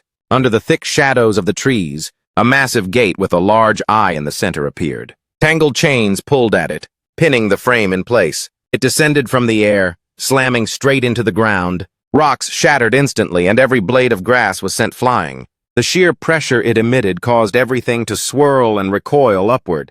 Demi thought to himself, just by chanting the incantation and opening the Gate of Reverse Fate, I can summon them. The padlock shattered and the iron chains were immediately released. Come forth, Azaz, Lisa and Asta. Following his command, the eye in the center of the gate opened. From within the pillar of purple light, 3 familiar figures gradually emerged. They all drew their weapons, their expressions cold and fierce. Jamie stood in silence, raising an eyebrow. He gave them a deadpan stare. He clenched his fist and shouted, You idiots! In broad daylight. Why the hell are you drawing your swords? Put them away right now, do you hear me? Lisa immediately obeyed her master and sheathed her sword. Asta hid his weapon behind his back and silently looked around. As for Azaz, he was acting a bit extra. He curled up like a boiled shrimp, hunching over with his eyes shut tight, using his hands to shield his head. Then Jamie turned to him and said, Your master is talking to you. Where are you looking? Asta scratched his head and gave an awkward laugh. It's just been so long since I've been out, so I'm a little hyped. 5 years ago, Asta was an assassin for an organization that supplied an illegal drug, Abophis X, to the magic community. Asta, with a frantic and terrified look, was grabbed tightly by the back of his collar. After that, he was thrown into the Gate of Reverse Fate and became an undead minion for Jamie. Back to the main point, he spoke up and said, I have a mission for you all. Keep an eye out and see if any undead appear around here. Listening to his words, Lisa immediately turned her head, sniffing the air, and replied, There is indeed a strange smell lingering. Seeing him turn to leave after finishing his sentence, Azaz hurriedly asked, Master, where are you going? Jamie looked back and explained flatly, If I stay here, it might not show up. I need to keep out of sight. Understood. They immediately bowed respectfully to see him off. Azad, representing the group, said, Yes, sir. We will notify you the moment we see any signs. Jamie set off, his body gradually shifting through space. He vanished, leaving behind only the words, Remember to contact me. On another note, as dark shadows descended upon the village sky, on the deserted brick road, with a single footstep, clad in battle armor, a purple glow laced with pitch-black ghostly energy constantly seeped out. It walked step by step, muttering incoherently in a somber voice, Must complete the order. Behind it were countless ghosts filled with thick, chilling energy. Rising from beneath the earth, a heavy aura of death surged into the sky. Its voice continued to mumble, The number of people must be Suddenly, the jade necklace, with a large gemstone in the center, swayed as it hung from its chest, emitting a brilliant purple light. Flashes of static electricity sparked within the glow. The ghost warrior unleashed several bolts of demonic energy. The eyes inside the dark helmet lit up intensely. It gripped the pendant tightly. Immediately, a series of popping sounds erupted all around. Countless small puffs of smoke and dust rose up. The ghost army and their leader vanished into thin air in an instant. At the inn, Jin leisurely raised his beer mug. He gazed at the night sky through the window frame. Jin sighed, "This feels creepy," then thought, "I can sense them. The souls of the dead." Jamie said he'd handle it, so it'll probably be fine. Despite his words, inside Jin's heart, something was still uneasy. He set the beer mug on the table a bit too hard. It sounded like a summoning whistle. In less than half a second, the inn's waitress appeared. Maintaining her customer service smile, she asked, "Would you like another beer, sir?" Jin replied coldly, "No thanks." He suddenly asked, "By the way, how long have you worked here?" The waitress clutched her tray to her chest. She thought for a moment and said, It's been about 2 years." Jin looked at her, lost in his own thoughts. The villagers here are all in a very dark place, consumed by the negative energy of the ghosts. This girl is truly special. The girl before him seemed untouched by external forces. She maintained a positive vibe through it all. He stood up and, keeping it brief, said, "Got it. I'm heading out." The hospitable girl asked him back, "Would you like to order anything else, sir?" Back at the home of Irina and her 2 children, Jamie's 3 subordinates were at the door, standing guard. The night wind howled, whipping through the grass. Azad seemed to sense something and suddenly spoke up. "That energy is getting thicker and thicker." Lisa closed one eye, feeling the wind brush against her face. "Will they be okay? How could an ordinary person endure this?" Master put a sleeping spell on them, so they should be just fine. Inside the bedroom of the house, a thin veil of magic, golden and soothing, enveloped the entire room. Irina and her children slept peacefully. Azad spoke up, "I can't reach Master." Lisa was shocked, her face full of worry as she replied, "For real?" "No way." Meanwhile, Asta's expression had turned dark and grim. He growled, "They're here." Before them stood a heavy legion of ghostly soldiers. Dripping with dark energy, they wore armor and carried spears and swords, glaring intensely at them. Lisa looked at the ghost troops. Sensing this wasn't going to be a walk in the park, she said, "Now what?" Asta replied irritably, "Why are you asking me?" Azad stared straight ahead thoughtfully, muttering, "That's weird." With a hint of suspicion, he asked, "These are just low-level evil spirits, right?" Watching the ghost soldiers wreathed in dark energy, he continued, "If they were controlled by a necromancer, there's no way they could maintain such a perfect physical form." The expressions of the 3 suddenly shifted. They all turned fierce, radiating a murderous intent. Asta said savagely, "We just kill them all and it's over, right?" Azad frowned, veins popping on his forehead. With a stern gaze, he replied, "Exactly, we can't let them get anywhere near the house." Then all 3 of them shouted in unison, "Wipe them out!" With those words, they drew their weapons and charged at the enemy. Asta flashed a wide grin, revealing teeth as sharp as a man-eating demon's. Bloodthirsty red glint flickered in his eyes. With wild excitement, he cried, "Time for a massacre!" Meanwhile, in another location, a forest set upon barren land devoid of life, the wind whipped the hem of a blue coat. Jamie stood with one hand on his hip, as if he had been waiting for a long time. He spoke up, "Was my guess wrong? I never would have imagined that a dark night was the one behind all this." The gaze from behind the helmet glowed eerily as it looked at him. The ghost warrior's entire being was savage and violent, radiating an aura of pure slaughter. The dark energy felt as if it could swallow space-time itself. An unusual white light flared from the eyes behind the helmet. To be precise, this was a dark knight, a high-ranking entity among the undead, possessing terrifying power. Jamie turned his head, thinking to himself, but why is he targeting Fibion's family? He watched a group of ghost soldiers approaching him, his mind wandering slightly. "I guess I'll have to get some answers." Jamie pointed his sword directly at the Dark Knight. He asked calmly, "Why have you appeared before me?" "Your target is quite far from here." The Dark Knight remained silent, giving no answer. "If you won't talk," he said, while channeling dark magic into his weapon, "then I'll have to use my power." Suddenly, the pendant around the Dark Knight's neck began to glow. The large gem, carved into the shape of a skull, had eyes that flared with a terrifying light as it spoke. "The one who obstructs must be killed." The suffocating voice echoed through the air. As if receiving a direct command, the Dark Knight instantly lunged forward. Swinging his sword through the air, aimed straight at Jamie. Jamie's eyes widened in surprise. Something clicked in his mind. Black mana? The blade slashed down with a powerful wave of energy. Jamie dodged it swiftly. The corners of his mouth quirked up into a smirk. Whatever, Jamie said as he dropped into a low stance. The sword in his hand was now shrouded in thick, swirling dark magic. His face turned serious as he issued a wild challenge. I'm going to make you my subordinate. Two terrifying forces clashed with each other. Neither side was willing to back down. Jamie thought it was the black mana control skill, and this swordsmanship was also expert level. Jamie prepared to swing his sword, lunging into an attack. The battle raged with intense ferocity. From within the dark night, a swarm of vengeful spirits rushed out. Jamie said, "You actually have reinforcements?" Jamie summoned the exotic staff, Avalon, and said, "Taste this." Against the spirits, Jamie then used the Avalon staff to unleash the divinity burst. It was a basic holy art used by priests. A blinding golden light powerfully radiated in all directions, dispelling the dark night's spirits. Jamie said, "With only these low-level undead? You can't do anything to me. Isn't that right, Dark Knight?" The Dark Knight, like a soulless husk, just kept muttering, "Destroy the enemy." Jamie smiled and continued, "I thought you were just inexperienced, but now I get it. You aren't a vengeful spirit that accumulated power over a long time. You were born as a powerful undead by absorbing raw black mana." Jamie utilized a reality-defying power, an attack with terrifying force, aimed right at the Dark Knight. Jamie said, "I know you're no pushover," Jamie shouted, "but you're just a Dark Knight who hasn't been in this world for very long. You're still wet behind the ears, kid."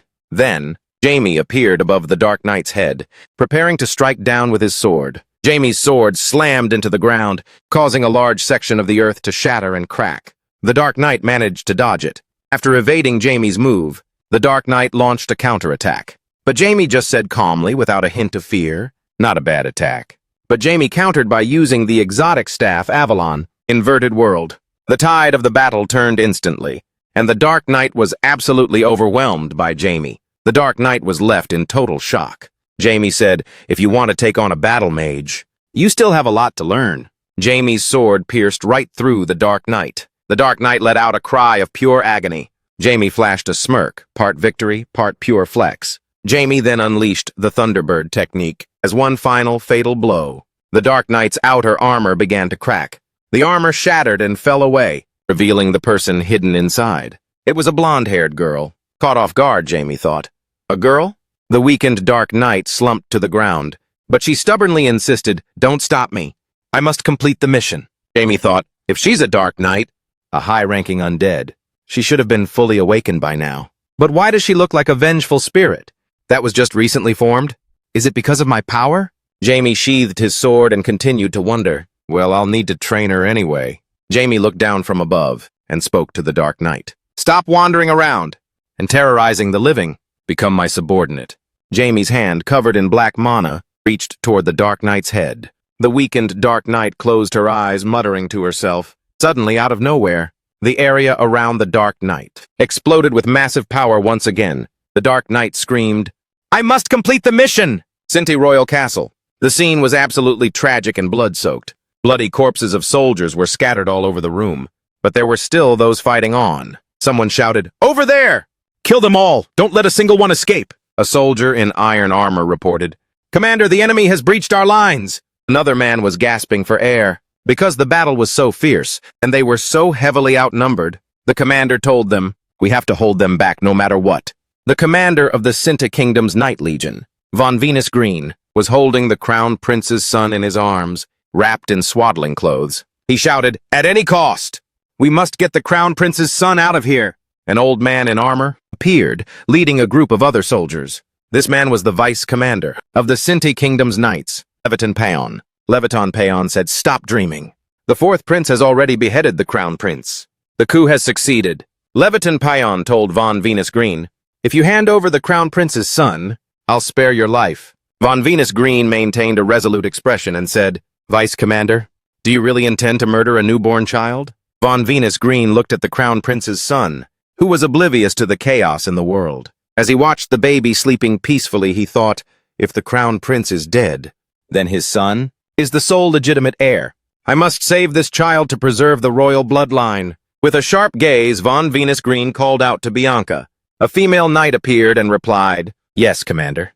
This female knight was the same dark knight that Jamie had seen. Von Venus Green handed the Crown Prince's son to Bianca and gave her a strict order. You must protect this child at all costs. He is the only heir. The survival of this nation depends entirely on him. Bianca was taken aback. Commander Leviton Payon lost his patience, drawing his sword to attack while yelling, Von Venus, stop this pointless struggle! Von Venus Green also drew his sword to fight back. Von Venus shouted to Bianca, Bianca, go! You must survive! Leviton Payon snarled with a wicked face, You bastard! Von Venus Green ignored Leviton Payon and continued giving instructions to Bianca. Take the Crown Prince's son to my wife and tell her everything. But Bianca was filled with worry. Bianca said, But I can't just escape by myself like this. The other knights stepped in front of Bianca, their faces set with the grim resolve to sacrifice everything. They told Bianca, Bianca, you must not disobey orders. We'll hold them off and follow you later. Hurry, run! Trembling, Bianca clutched the Crown Prince's son. Finally accepting it, she said, I will follow the order. Bianca held the baby close to her chest to protect him, then smashed through the glass and leaped out the window. The enemies quickly started shouting and rallying.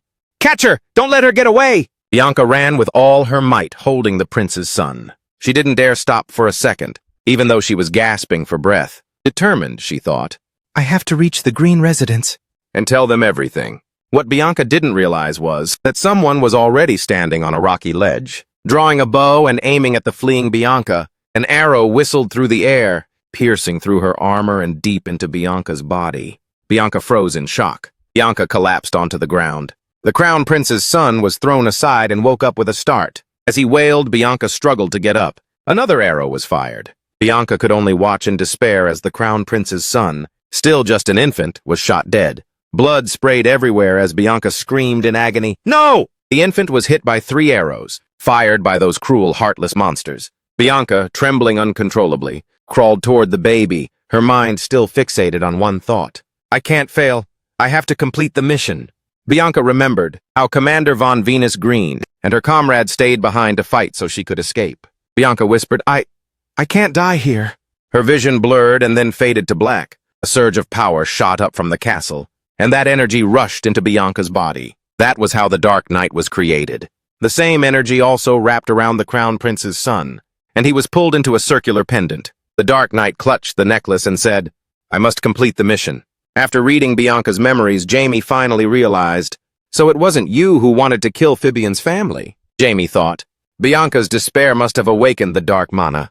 But I don't get why my mana was present in the Sinta Kingdom, Jamie thought. Her obsession with that mission is too powerful. If I just leave her like this, she'll lose her sanity completely and turn into a terrifying evil spirit. Bianca kept repeating the same line over and over. I must complete the mission. Jamie said, I'll help you find peace. Meanwhile, Jans, Philip, and Asta were fighting relentlessly. Jans spat out through gritted teeth. These bastards are weak, but there's a literal horde of them. Philip encouraged him. Don't. Give up, Asta snapped. Stop whining and start killing. Jamie spoke to Bianca. Go and carry out the mission you were given. The person you want to see is right there. Bianca muttered. Right there. Bianca appeared in front of a small, dilapidated house. Bianca said, Deliver the Crown Prince's son to Kyun's wife. Tell her everything that happened. Bianca knocked on the door of the small house and said, I am Royal Knight Bianca. The Crown Prince's son appeared in Bianca's arms. Bianca said, I have come here to complete the mission entrusted to me by Commander Von Venus Green. Irina opened the door. She was shocked to see Bianca and asked in disbelief, Knight Bianca? How did you know we were here? Bianca didn't answer the question. She simply focused on the task at hand. Lady Korean, your husband and his comrades are currently fighting the enemy at the royal castle. Gia, Bianca said, take the Crown Prince's son and hide. There is still a chance for us to plan for the future. Irina, confused and frightened, said, What are you talking about? That all happened many years ago. Jamie said, Just listen to what she has to say. My lady, Irina thought in shock. This voice, it belongs to the priest. Only Irina could hear Jamie's voice. Bianca's vengeful spirit is standing right in front of you, so please play along so she can pass away in peace. Irina, trembling with heartbreak, replied to Bianca, Knight Bianca, did you just run all the way here from the castle? Rest assured, you can entrust the Crown Prince's son to me. Bianca replied, Yes, I just fought off the enemy and followed the commander's orders to rush here. Heartbroken and in tears, Irina embraced Bianca, praising her for a job well done. You did so well. Bianca also wept unconsciously as she spoke. My lady, I only made it here alone. But the commander and the others are still back there. Irina reassured her. It's going to be okay. They will understand, Irina said to Bianca. So you can go in peace now. Everyone is waiting for you. Bianca said, I'm so sorry. At that moment, Bianca burst into tears like a child. Tears streamed down her cheeks. Bianca finally let out the guilt she had carried for so long, for failing to protect the commander, and for dying on her way here. Bianca said, and for causing so much hardship in your life, my lady. With those final words, Bianca turned into golden specks of light, vanishing into the breeze. Jans, Philip and Asta lowered their weapons and looked around. Jans said, the undead are gone. Philip asked, does that mean our master defeated the necromancer? Soul master already? Jamie told them, stay right there. Once I wrap things up here, I'll be back. Philip replied, understood. Meanwhile, Jamie walked over to Irina. He smiled gently and praised her. Lady Irina, you did a great job. But Irina wasn't happy at all. With a worried look, she asked, did you really already know everything? Irina continued, about Bianca's soul. Haunting my family all this time? Jamie answered Irina, at first I didn't know either. It was only after I got here that everything became clear to me. Irina lowered her head and replied, I understand. Then tears began to stream down Irina's cheeks, falling drop by drop. With a look of pure agony, Irina sobbed and said, Bianca always yearned for a future, but it was a dream that could never come true. I bet. Every single day was a living hell for her, Irina continued. But maybe it's for the best. This way she didn't have to witness her family and loved ones perish, or see the enemy seize the throne. Irina clutched her wrist and thought, today Bianca's nightmare has finally ended. But reality is so harsh. I've lost my husband, my country, and now I have to survive in this terrifying world. Irina raised her hollow, exhausted eyes and said, if I were to die right now, I wonder if I'd finally find some peace. Jamie replied bluntly, death is pointless. Jamie looked down at Irina and said, it achieves nothing. It'll only leave you with more regrets. Irina closed her eyes and said, you talk as if you've actually died before. Just then, Fabian and Fiona suddenly ran up and threw their arms around Irina, catching her off guard. The two children cried out, Mom, you can't die! Please don't die, Mom. Mommy, don't go! Overwhelmed with emotion, Irina began to cry again. Irina knelt down and pulled Fabian and Fiona into a hug. She stroked their heads and promised, I'm not going anywhere. My babies are right here. How could I ever leave you behind? Watching the emotional family reunion, Jamie felt a bit awkward. Not knowing what to do, he just stood there, scratching his head with an awkward smile. Jamie thought to himself, I should probably give them some space. Suddenly, Jamie seemed to notice something. Huh? Jamie spotted a circular pendant lying on the ground. Jamie had a hunch. Is that... Jamie cast a quick glance toward Irina.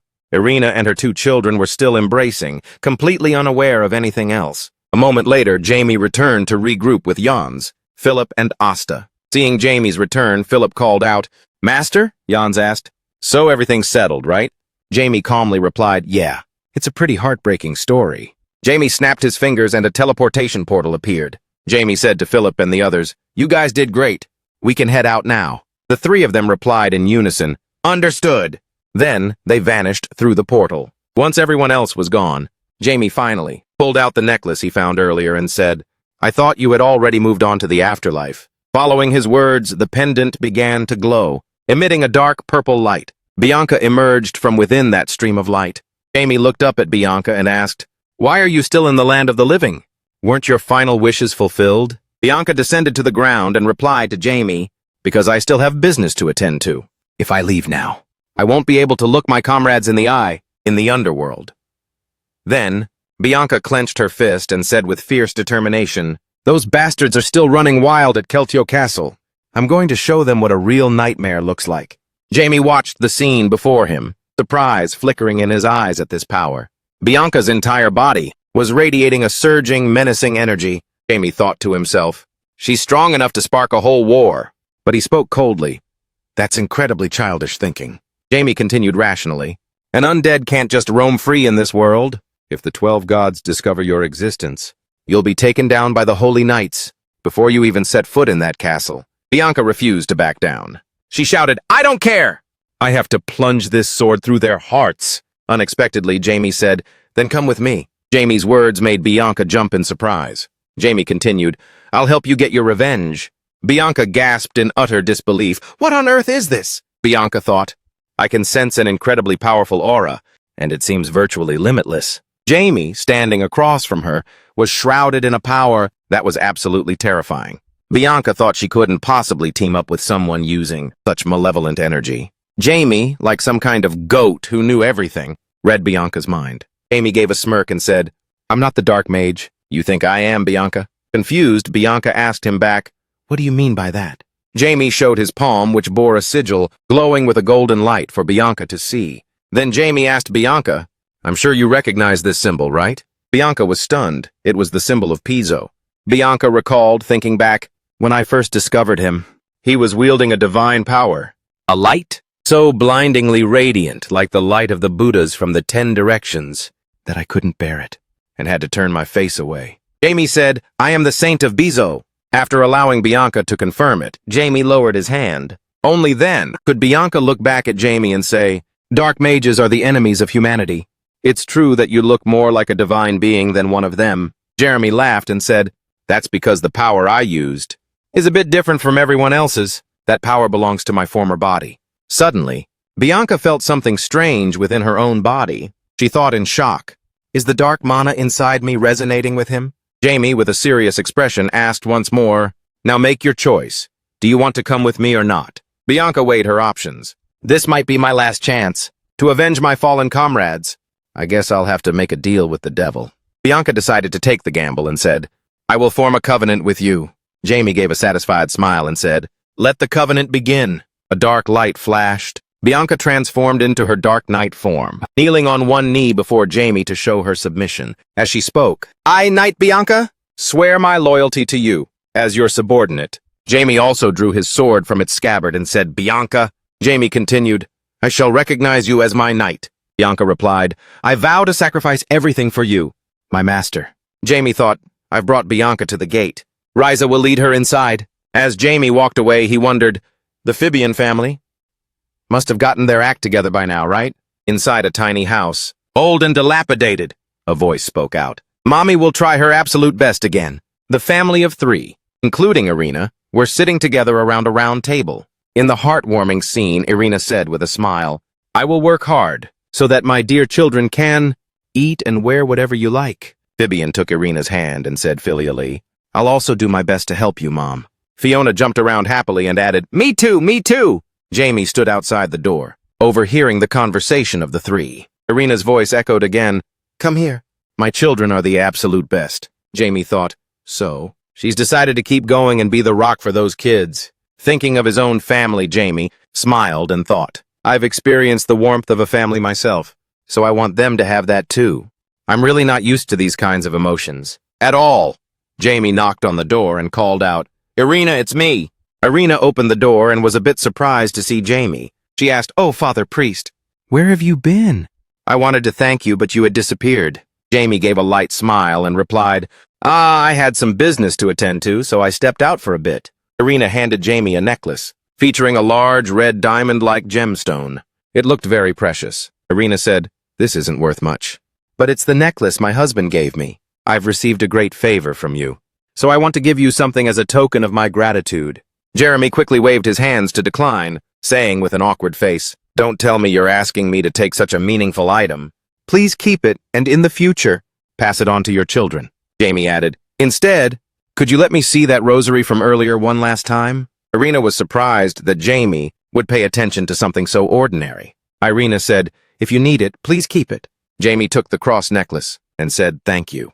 Jamie said to Irina, Lady Irina, you should take the children to Hamonia. Irina asked back, The kingdom of Hamonia? Jamie handed Irina a scroll and replied, Yes. Show this to the fortress commander in the capital. He will help you find a place to stay. Irina asked, Why would a commander like that help us find a home? Jamie smiled and scratched his head, replying, Because we're homies, you know? Irina timidly asked Jamie, Why are you helping me so much? Jamie said, I just wanted to help, that's all. No real reason. Irina inquired further, Could you tell me your real name? Jamie thought to himself, So? She's already realized I was capping? Outwardly, Jamie calmly replied, I'm IJ, goodbye. As soon as he spoke, Jamie vanished like a gust of wind. Irina called after him, but it was too late. Wait! Looking at where Jamie had disappeared, Irina muttered to herself, He's gone. As Jamie walked away, he talked to himself. I've been doing too many good deeds lately. Jamie stroked his chin while examining the cross necklace, saying, I wonder whose divinity is contained in this. I can't track it down because it's quite faint. To be honest, I can't really tell apart the various divinities of the 12 gods. Contractor of Pizzo, sworn enemy, Zenith, master of the divine beast Basilisk Rian, the dragon god Grayman, and the sun god.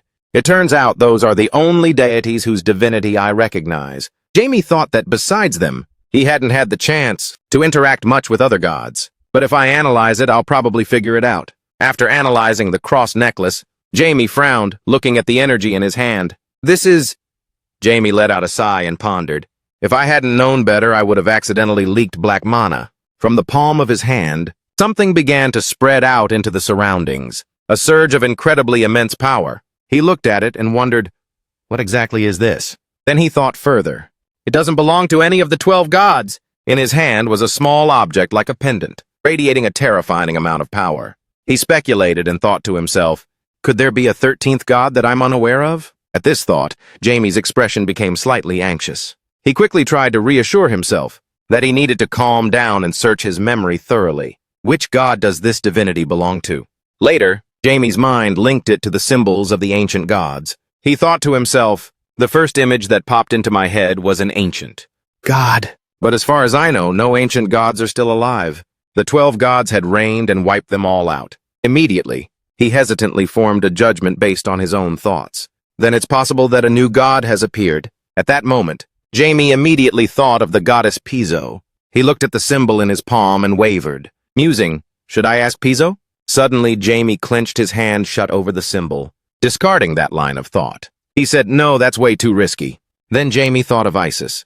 He pondered, well, Isis is the leader of Frontier and knows quite a lot about the world's mysteries. She might know something about this. Jamie looked at the symbol in his palm and said, time for some shut-eye. Meanwhile, inside the reverse heaven gate, an intense battle was taking place, and a voice rang out, screaming, oh, I'm literally dying. It turns out Bianca and Jans were dueling. Jans aimed at Bianca and swung his sharp blade down hard to attack her. But in a flash, Bianca reacted quickly and sidestepped the blow. He gnashed his teeth in anger and cursed, damn it! How are you so fast? Bianca replied, stop talking smack.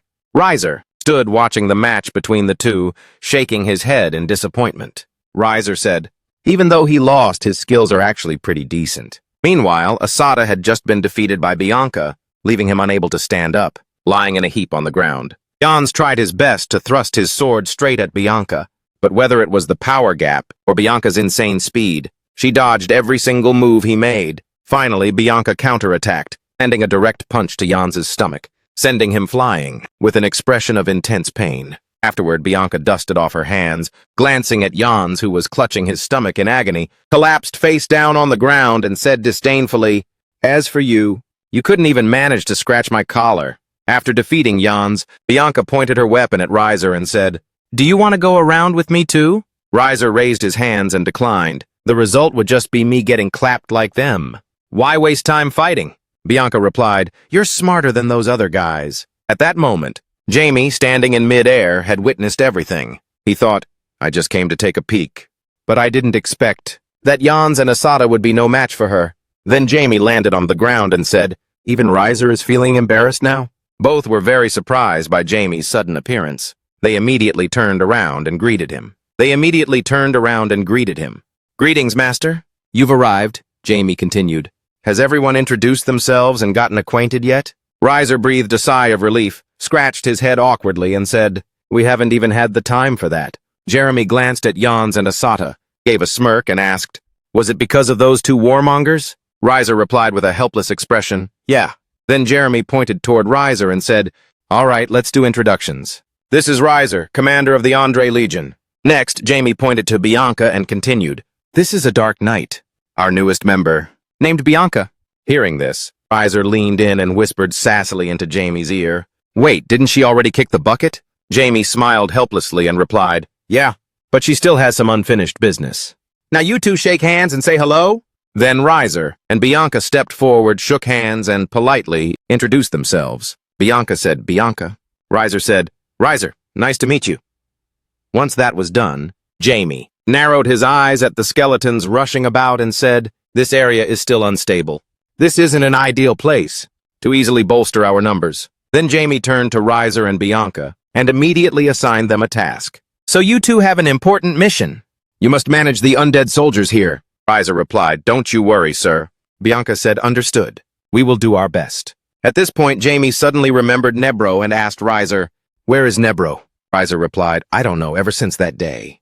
I haven't seen his face." Nebro had become one of Jamie's undead after his villainous acts at Gav school. Since he operates independently, he might be training alone right now, somewhere in the reverse heaven village. Jamie reminded Riser that when he returns, he should introduce Bianca to him. Riser bowed and replied, "Understood." Then Jamie turned to speak with Bianca. "I believe you'll do great, Bianca." Bianca clasped her hands and said, "You don't need to worry, sir." That was how it looked on the outside. But deep down, Jamie was thinking, "To be honest, I'm actually more worried about those other guys." After finishing up, he used magic to teleport back to his room. He thought to himself that he needed to catch some Z's. Suddenly, a knock sounded from outside the room. Jamie looked toward the door warily, thinking that someone was there. He called out loudly to the person at the door, "Who is it?" From outside, a young girl dressed as a maid stepped in and cheerfully introduced herself. "I'm Nilva." Jamie, having lowered his guard, smiled warmly at Nilva and asked curiously, "Why are you here so late?" Nilva replied hesitantly, "I have something I want to ask." Then Nilva cut straight to the chase. She said, "Could you return the rosary to me?" Hearing that, Jamie was a bit taken aback and thought to himself, "I didn't expect this. Someone connected to the 13th god has finally appeared." Then he closed his eyes, activated his teleportation magic, and said, "Let's go outside to talk." Then they both teleported to a deserted open field. Jamie immediately summoned the rosary and asked Nilva curiously, "Are you talking about this?" Nilva was overjoyed to see the rosary and replied, "That's the one? I'd be so grateful if you gave it back to me." Jamie immediately refused, "But I don't want to." Nilva gave an awkward smile, scratched her head, and said, "Well, that makes things difficult for me." Jamie, at this point, was suspicious of Nilva's true identity. He asked her seriously, "Who are you really?" Nilva just smiled and didn't say a word. Then Jamie saw Nilva slowly transform her shape into a man. Their whole body began to bulk up. Muscles swelled until they ripped right through the sleeves. Jamie was stunned by this sight. Completely shocked and surprised, he asked in a questioning tone, You, that shape-shifting ability is..." After transforming into the other form, the man politely greeted Jamie. "It is an honor to meet you." Then the man, who had pink hair and a snake-shaped nose, bowed respectfully and introduced his true identity. "I am Nirvana, one of the Oma serving Jock Moongun." The scene shifts to clarify Nirvana's background further. In a certain room, moans of excitement rang out, "Ah, Master Jock Moongun!" As the subordinate of Diablo Volpe danced joyfully, she cried out, "I never thought you'd appear like this. Do you know how much I've..." At that moment, a voice rang out, "Don't get too hyped up!" Jock Moongun. It turned out to be the voice of a man whose entire body was covered in IV tubes. He continued, "Are you planning to wreck the whole plan at the very last second?"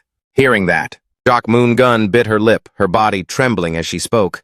"I've endured tens of thousands of years believing that one day he and I would finally reunite." Then she burst into a manic, excited laugh. "I just can't hold myself back anymore." The man covered in IV tubes saw Jock Moongun's intense excitement and narrowed his eyes. With an annoyed expression, he thought, "Ever since that reincarnated body appeared in Harmonia, I've been feeling really restless." Then he spoke up, "Do you want your master to die all over again?" Hearing this, Jock Moongun whipped around, glaring at the man, covered in IV tubes, with a murderous gaze, her voice full of threat. "How dare you?"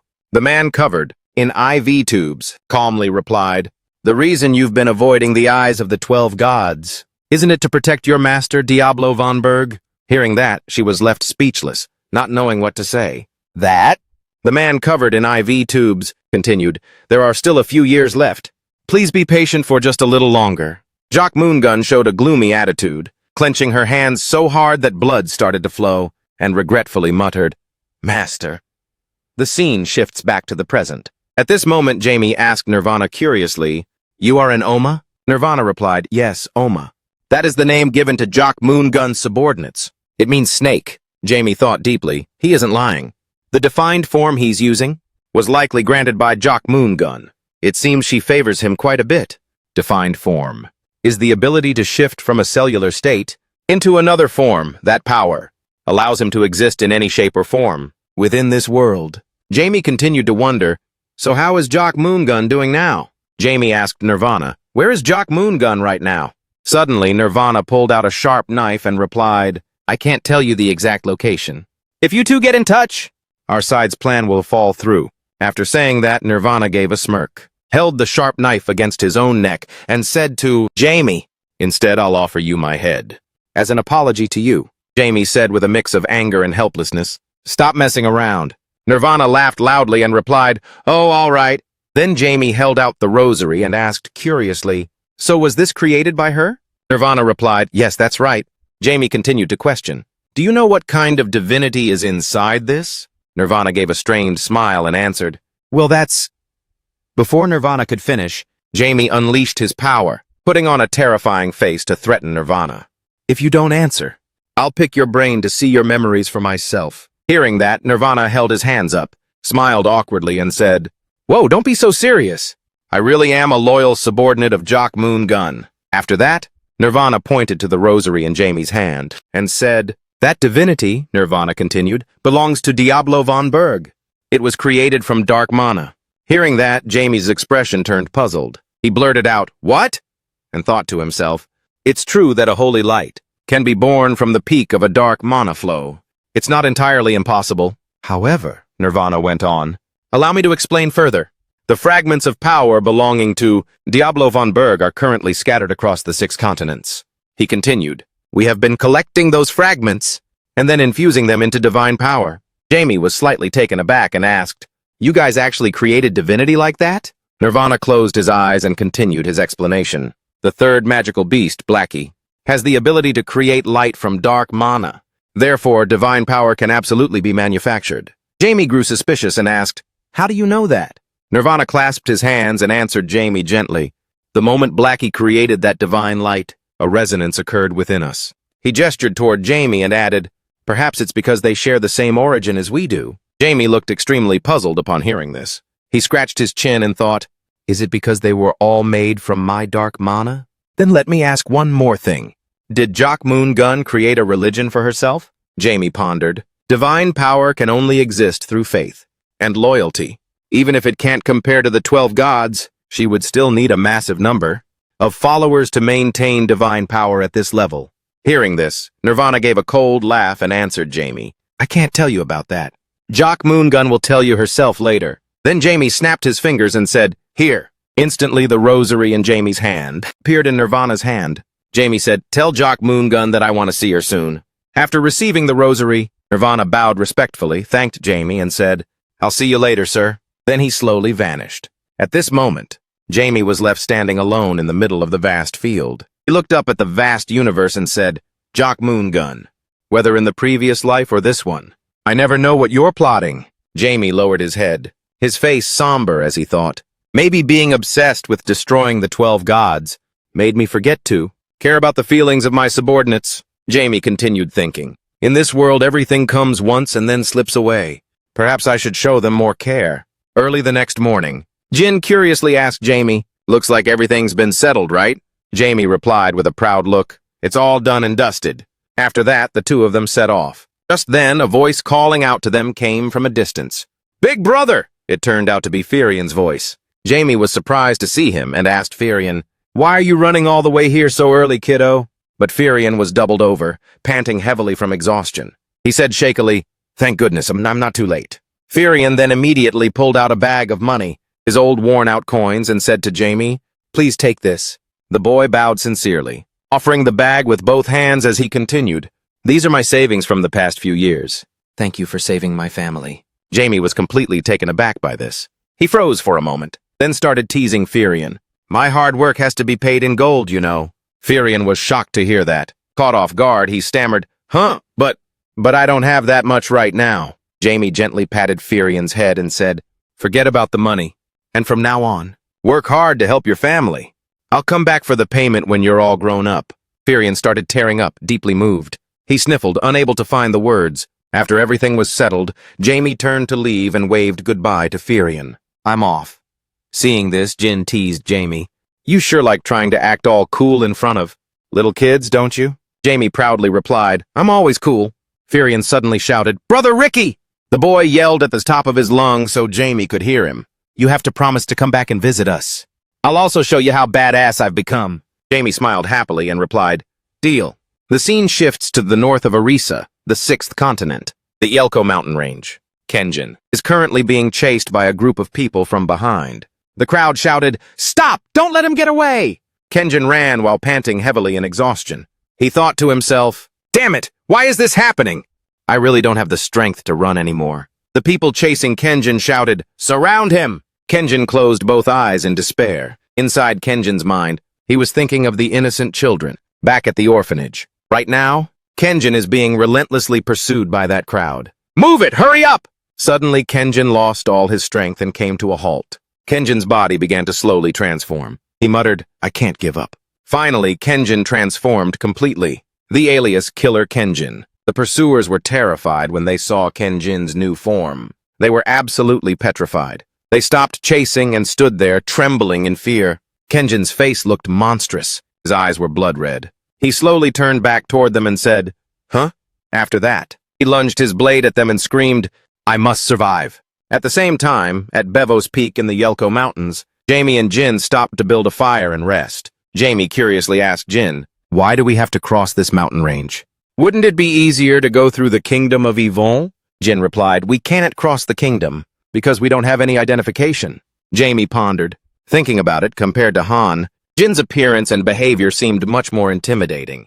With that thought, Jamie curiously spoke up and asked Jin, I've been wondering, what's the relationship between you and Han? You two are quite close. Is it because you're both from Frontier and our fellow countrymen? Jin immediately replied, I'm not close with that guy. But we just happened to come from the same place. However, our social standings were different. Jin continued, Han was an aristocrat while I was a slave. Hearing that, Jamie was so shocked and surprised that his eyes nearly popped out. Jin went on to tell Jamie about his past. Because I was good at fighting, I luckily caught the general's eye. And after living as a slave under his command, for a while I was eventually granted my freedom. Jin added, But ultimately, even though I was free, I still had to face the reality of discrimination. Jin calmly closed his eyes and said, Maybe that's why the young master wanted to be close to me. But I still felt this relationship couldn't last. Jamie understood and said, so that's why you didn't feel close to him. Jamie looked up at the mountain peak and remarked, Man, I really wish I could just fly up there to save time. Hearing this, Jin immediately spoke up. That's impossible because of the mana zone here. Jin explained the mana zone. Mana zone is a wall of mana that divides the borders. It's a barrier created to protect the country. When a magic user approaches the mana zone, both bordering nations will detect the signal and take notice. Not only that, the mana zone was also created by the dragons to monitor human movement. Jamie lowered his head and fell into deep thought upon hearing this. If I destroy the mana zone, the dragons might act and cause trouble for me. It's unbelievable that they can control it themselves. Jamie continued thinking, if dark mages like Kanan hadn't appeared, the dragons would have no reason to show up in the human world. For the dragons of the dragon god Brahman, to interfere in the domains of other gods is strictly taboo. After finishing his thoughts, Jamie stood up, brushed himself off, and said, Then we'll have to put them to sleep and leave the mountain. Suddenly, Jamie sensed something behind them. He and Jin spun around to check. Jin said, I feel it too, someone is here. At that moment, by the Ken River, Kenjin was lying on the ground, motionless as if near death. Jamie and Jin immediately teleported toward him. Jin looked at Kenjin and remarked, He's in pretty bad shape. Jamie noted, especially that stomach wound. Immediately, Jamie used his healing magic. Then he used his hand to press down on Kenjin's wound. Jin marveled, a saint's power is pretty clutch, isn't it? At this point, Jin noticed Kenjin's arm. Jin spoke up, wondering aloud, By the way, that sword on his arm, is it some kind of holy relic? Jamie replied, No, I don't feel any magic coming from it. Jin leaned down, examining the sword on Kenjin's arm very closely, and said, It's a pretty bizarre weapon. I've never seen a blade like this before. By now, Jamie had finished the treatment. He stood up, dusted off his hands, and said, Let's go, I've patched up his wounds. I don't want to be here when he wakes up. All of a sudden, Kenji let out a groan and mumbled something under his breath. I don't want him to die. Jin couldn't hear him clearly, so he asked Jamie, What did he just say? Jamie let out a long sigh. With a look of sheer helplessness, he said reluctantly, Ugh, why am I being so extra noble? A short while later, Kenjin slowly came to and opened his eyes. Seeing that he was awake, Jamie immediately asked, "How are you feeling?" Dazed and confused, Kenjin asked back, "Did you save me?" Jamie replied, "Yeah. You literally had one foot in the grave." Kenjin politely said, "Thank you." Jin then quickly asked about the origin of the sword that was fused to Kenjin's arm. "What's the deal with that sword? It looks like it's literally bonded to your right arm." Kenjin seemed like he wanted to dodge Jin's question. He gave a vague answer, looked around, and said, "Oh, it's just a prosthetic." "Anyway, where the heck are we?" Jamie answered, "In the middle of Mount Bevos." "What were you even thinking crossing the mountain at midnight?" Kenjin stood up, scratched his head, and gave a cringe laugh to brush it off, saying, "Ha ha ha. Don't worry about it. What are your names?" Jamie said, "Just call us J and N. And you?" Kenjin politely replied, "Call me Ken." Before he could finish his sentence, the sword fused to his arm throbbed with a sharp pain. He clutched his arm with an expression of intense pain. Seeing this, Jamie was worried and asked, "What's wrong?" Kenjin immediately regained his composure. He gave a forced smile, his face drenched in sweat, and said, "It's nothing. I'll be back later." After saying that, Kenjin left at once. Jin watched him with a suspicious gaze and said to Jamie, "That guy is definitely hiding something." Jamie replied, "He doesn't realize he has a hole in his story." Jamie continued, "If I'm not mistaken, the thing on his arm is a demonic blade. There are many types of swords. Normal-shaped swords, artifact swords, which are used with magical skills, allowing them to even fly. Then there are swords imbued with divine power, blessed by a deity. In contrast, a demonic blade is forged from evil rituals and forbidden arts." Jamie went on, "He might be under the influence of that demonic blade, committing murders without any self-control." Jin asked back, "Does that mean he's a murderer?" Jamie said, "When he gets back, we'll question him. I doubt he'll run away, right?" Meanwhile, Kenjin was clutching his aching arm in agony while leaning against a tree. He gripped his arm tightly, his whole body trembling as he thought to himself, "It's finally back to normal." Exhausted, he slumped down to the ground, his face contorted in pain. He forced out the words, "Damn it! I should never have accepted that mission." Bloodbringer, the one who brings bloodshed. A blade with a body, stained with blood and surrounded by a dark, sinister aura. It's terrifying. About 100 years ago, around the Lego mountain range, a demonic blade was tainted by a horrific nightmare. Then a voice echoed in his mind once again. The fact that Kenjin discovered it was a total fluke. In the past, a call rang out. Director Kenjin heard the call and calmly turned around to look toward the voice behind him. In the past, Kenji was originally the director of a small orphanage. He was playing happily with the children around him.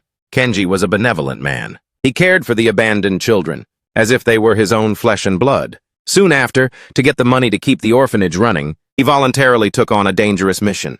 He took part in slaying demons, slicing them in half with a single stroke as blood splattered everywhere. Later, Kenji joined a quest to find herbs on a mountain peak, a treacherous and difficult climb. And then he became famous, with the title of an elite mercenary. Continuing with the events, one day an old man came to see Kenji. A fat, bald old man smiled broadly and spoke to him. "I've heard you're a seasoned mercenary, which is why I'm here." Then he stated his request.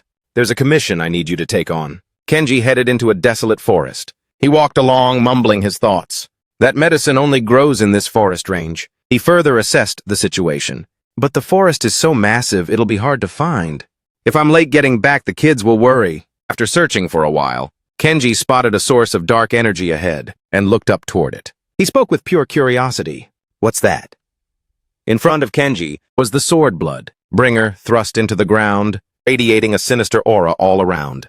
He took a few slow steps, approaching the sword, filled with doubt as if to confirm, "It's like that sword is literally calling out to me." Next, he reached out for the hilt of the blood bringer that was beckoning him. Then, from the hilt, tentacles from the hilt's wrap began to entwine. Kenji, startled, he winced and screamed, What the hell is this?" Right after that, in the forest, Kenji's blood-curdling scream echoed through the air. When Kenji finally came to, his right arm had become fused with a sword. He thrust the sword into the ground, surrounded by the corpses of blue-skinned monsters. Amidst the dust and the stench of rotting flesh, the monster carcasses were piled high all around him. From then on, that demonic blade hungered for blood constantly. When the bloodlust became too intense, it caused Kenji to lose all control. He would slaughter everyone around him, with the sword fused to his arm in a blind frenzy. Finally, not too long ago, Kenji's face twisted into a savage scowl, his eyes flashing as he lost his mind and went on a killing spree. As a result, Kenji ended up killing the son of the Lord who ruled Mount Lego. Once the man's fate was sealed, he lay on the ground in a pool of blood.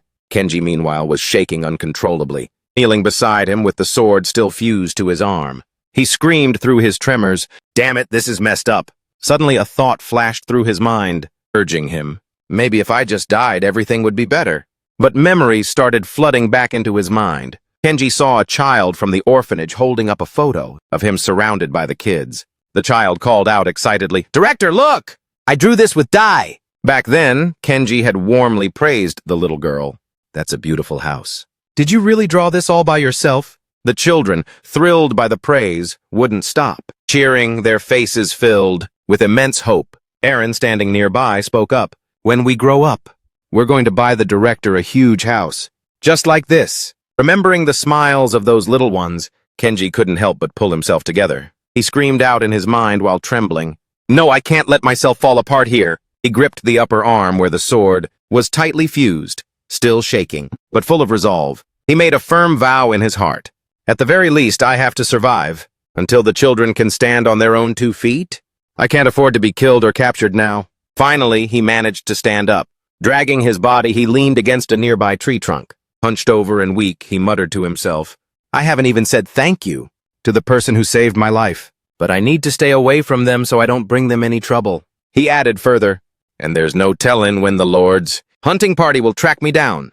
A blizzard began to descend upon the forest. Kenji clutched his arm, which was held fast by the sword, as he dragged himself through the falling snow. Leaving ragged footprints behind, he told himself firmly, "I have to keep moving." The Lord's men had already begun, combing through the forest in the blizzard. The commander's voice rang out with an order. "He couldn't have gone far! Search every inch!" The lackeys in the squad quickly shouted back, "Understood, sir!" Immediately after, they scattered to begin the search. In the middle of the blizzard, the angry and terrifying face of a man became clear as he scanned his surroundings. His face was contorted as he looked for something. Gritting his teeth, he hissed, "You damn murderer! Where the hell are you hiding?" The man in armor was Hin, the commander of the knights. Suddenly, he stepped on a dry branch on the ground, letting out a curious, "Huh?" He looked up and peered into the distance, where the storm and snow continued to fall relentlessly. Hin spoke suspiciously as if to confirm, "There's a massive cave up there." He then pulled out a blue gemstone, glowing with energy, and transmitted his voice through it to notify his squad. "There's a cave nearby. High chance he's hiding inside. Get in there and find him!" The others replied through the transmission. With a clear "Roger that," Hin stood alone before the entrance of the cave, which was 1,000 times larger than him, and made an assessment. Just looking at it is overwhelming. Suddenly, the ground beneath Hinder's feet began to crack apart, leaving him dazed and startled as he let out a confused cry. What the hell? Is this an earthquake?" Inside the cave, a ferocious voice began to echo. "How dare you disturb my rest?" Along with that, a massive body with razor-sharp teeth appeared. The monster within the cave opened its yellow eyes in fury, growling every word. "I smell a disgusting scent of blood," it remarked. Faced with this terrifying pressure, Hinder stood frozen. He was scared spitless. Pale-faced, he let out a gasp. He couldn't even find his voice, internally screaming in terror. "Oh my God, this cave is—" Right after that, he realized the monster before him was a dragon. From the other side, an ear-splitting, disgruntled growl, filled with the great dragon's anger, rang out. "Begone, you vermin!" Following the roar, a massive explosion occurred, sending out violent shockwaves. The red dragon poked its head out of the cave, uttering words of extreme annoyance and contempt. "A pathetic worm, crawling around the moment I wake up." Beneath the dragon's feet was a pool of blood and Hinder's mangled remains. It was Cairo, a red dragon and the strongest species on Earth. Suddenly, Cairo spotted something at its feet and let out a curious, "Huh?" Its eyes narrowed. Using its intuition to sense the forest, it sensed 2 others nearby. "Are there more insects?" Specifically, one of those 2 possesses power. That is no joke. Thinking this, the red dragon's body began to glow with fire. Immediately after, it transformed into a human form, smirking with great interest. It made an observation. "The opening act of this game is actually pretty interesting." On the other side, Jin also sensed something and noted, "I feel a murderous aura." He was startled by that overwhelming murderous aura. Then he cried out in realization, Deep down, this was the first time he had ever felt such a powerful bloodlust. Sensing the danger of the situation, Jin quickly grabbed his hand as they stood by their campfire and urged Jamie, "I don't know what that thing is, but you need to get away from it right now." Jamie looked back at him in total surprise. Then he brushed Jin's hand away. His eyes flashed with determination. Frowning gloomily, he confirmed, "I'm not going anywhere." Jamie added further, "Our opponent is a dragon."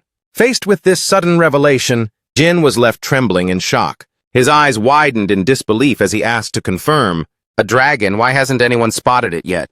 He noted, "If there were a dragon's lair here, rumors would have spread by now." Seeing his skepticism, Jamie's expression gradually became even more serious. He glanced around warily. He added more detail from his own knowledge. "Every dragon has its own unique traits." As the blizzard continued to fall, he said, "It likely used magic to hypnotize our perception, preventing anyone from discovering its lair. Under the full moon on the snowy mountains," he gave his assessment. "That magic must have resonated with the moonlight to deceive human eyes." The two of them stood before the warming fire. Jamie explained further to Jin, "Under the moon, that mana is almost impossible to dispel." Hearing this, Jin finally understood and voiced his agreement. "You're right, moonlight resonance holds a terrifying power." He added his own observation, "Nobody can escape its reach. We'll be discovered soon." At this, his voice grew even darker. He gave his assessment, "I just don't know what color it is. If it's a blue or white dragon, it can be beaten." The images of white dragons appeared. Jamie's mind flashed back to the blue dragon he had seen before. But he also came to another conclusion, one that wasn't very promising. "If it's a black or red dragon, we're totally cooked." An image of a fire-breathing red dragon, fierce and battle-ready, was vividly painted in his imagination. Jamie asserted, "If they see anyone as a threat, they won't let them off easy." Then Jamie clenched his fists, frowning with grit as he confirmed, "Worst-case scenario, we're going to have to scrap with them." Behind the two, the snow continued to fall relentlessly. He screamed his assumptions internally. "If it's a hatchling, we might stand a chance. But if it's an ancient dragon, I'm afraid—" Jamie paused, dreading the outcome. Elsewhere, Hinder was on the run, gliding across the snow-covered ground. With the sword still fused to his hand, he winced and gritted his teeth, panting hard. He cried out in his mind with sheer resolve, "I have to get these kids to another kingdom. We'll change our identities so those hunters won't find us." Hinder's hand, fused to the sword, was throbbing and pulsing incessantly. He screamed in frustration within his heart, "If only I were a master mage, I'd find a way to ditch this blade." Suddenly, Cairo's gloomy voice echoed from behind. "I smell the thick stench of blood." The voice caused Hinder's face to turn pale with terror as his eyes bugged out. Immediately, he spun around in a panic, thinking, "Wait, is it the hit squad already?" Cairo walked toward him with an amused smirk and said, sharing his observation, "Well, that's one interesting piece of vermin." Then, Cairo looked at him and added his own assessment. "It looks like he's been possessed by a cursed blade." Seeing this, Hinder, standing below, shook with fear as he looked at Cairo. He shouted, "You know about this thing?" Cairo didn't even bother to answer. Instead, he reached out and cast a magic circle, then commanded, "Demon blade, devour him!" Instantly, the tentacles on the cursed sword quickly elongated and began to coil around Hinder. His face was filled with panic, leaving him speechless. Cairo's voice rang out even more clearly. "To put it simply, that sword is like a parasite," he added. "And parasites usually do whatever it takes to take over the host's body." Flashbacks of the children at the orphanage kept racing through Hinder's mind. He thrust his sword into the ground to steady himself. His body was being consumed by that sword until he collapsed onto the dirt, gasping for air and screaming, "Oh, my body, I can't fight it!" High above in the falling snow, Cairo looked down at Hinder with a smug grin, explaining, "He's a piece of vermin with a strong will. Demon blade, you just need to exert more power." He beckoned with his index finger, urging the magic sword on. Suddenly, Hinder slumped completely to the ground. Blood began to flow profusely. Veins popped out in sheer agony. He gritted his teeth, drooling as he struggled to let out a roar. As soon as the demon blade completely took control of Hinder's body, it lunged toward Cairo with a thunderous scream. Seeing the blade closing in on him, Cairo just smiled calmly and mocked it softly. "This is the first time you've fully possessed someone's body. Do you want to know how far your power goes?" Then Cairo shouted his assessment at the demon blade. I get that feeling always watching others and wanting to rip them apart." As soon as he finished speaking, a powerful wave of murderous aura struck the magic sword, causing the surrounding earth to shatter and crumble. Cairo stood still, watching the destruction. From within the flames, burning from him, The demon blade let out a pathetic wail, but he showed no mercy, simply commenting, "I'll give you this. You've got guts." Daring to touch this guy's body, Cairo gave it a cold compliment. The eye of the demon blade flared with rage. He gritted his teeth, enduring the dragon's bone-shredding strike, while glaring intensely at him. Faced with this sheer brutality, Cairo nonchalantly remarked, "You attacked that body without showing a hint of fear. If there's a second time, I won't be so merciful." He threatened as Cairo's flames dissipated. The magic sword sat amidst the jagged rocks and debris, bowing its head in silence. Cairo turned his head to glance at it, softly reminding, "Fine. If you still want to test the limits of your power," he paused before issuing a new order, "then go clear out some of the vermin, polluting my territory." Cairo's eyes looked at it calmly, yet carried a heavy warning. "One of them is no ordinary bug. Wipe them all out and you'll be handsomely rewarded." Hearing this, the magic sword quickly stood up. It gripped its hand, eyes feral as it let out a roar. With a low growl of understanding, it thrust the magic blade into the ground. Cairo's voice urged, "Go, you bloodthirsty beast!" On the other side, Jamie sensed it too and warned Jin, "Besides the dragon, we have another opponent." Jin froze, looking at him to confirm, "Wait, what?" Before Jin could even process the news, Jamie bolted away, shouting, "Move it!"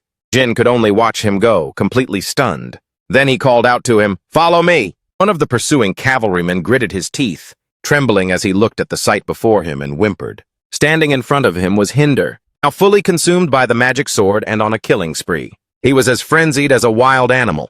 Blood sprayed everywhere. The crowd was terrified, scattering in every direction. Jamie assessed the situation.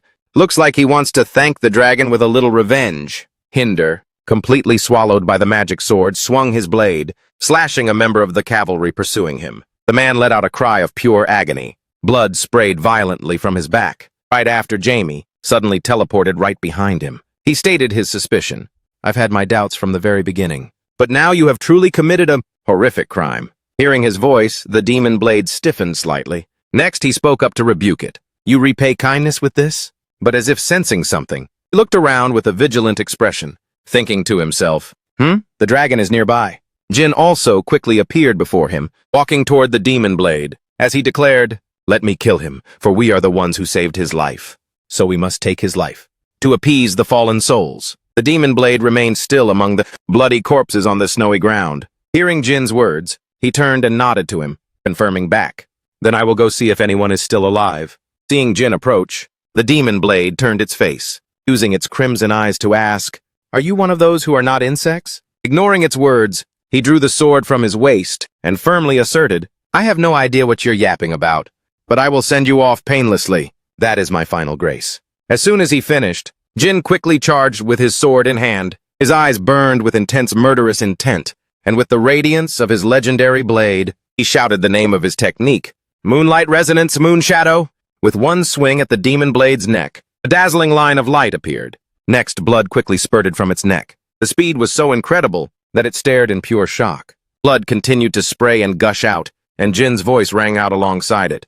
"My strike was precise, so you will not feel any pain." Suddenly, he froze. When he saw the blood droplets in the air gradually coalesce into beads and fly back toward the demon blade, Jin cried out in his mind, completely baffled by what he was seeing. In front of his eyes, blood from the slash instantly bonded and flowed back toward the head that had been severed by the magic sword. Jin realized in shock. It had reassembled while that magic sword stammered out, I will—" He cut him off. Then the neck fused back, mouth grinning and drooling like he was swallowing, his bloodshot eyes wide as he screamed, his own delusion, destroying this world toward Jeremy. He stood among the corpses, clutching his sword on high alert, then looked around and assessed the situation.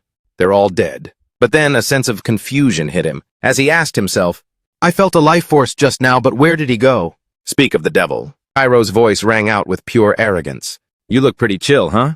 Jamie glanced back toward the source of the voice, with total vigilance. Amidst the snow, he shouted internally, "So he's around here somewhere." Meanwhile, Cairo hovered right above his head and remarked, "What an elegant little insect." Then Jamie spotted Cairo and questioned, "A red dragon?"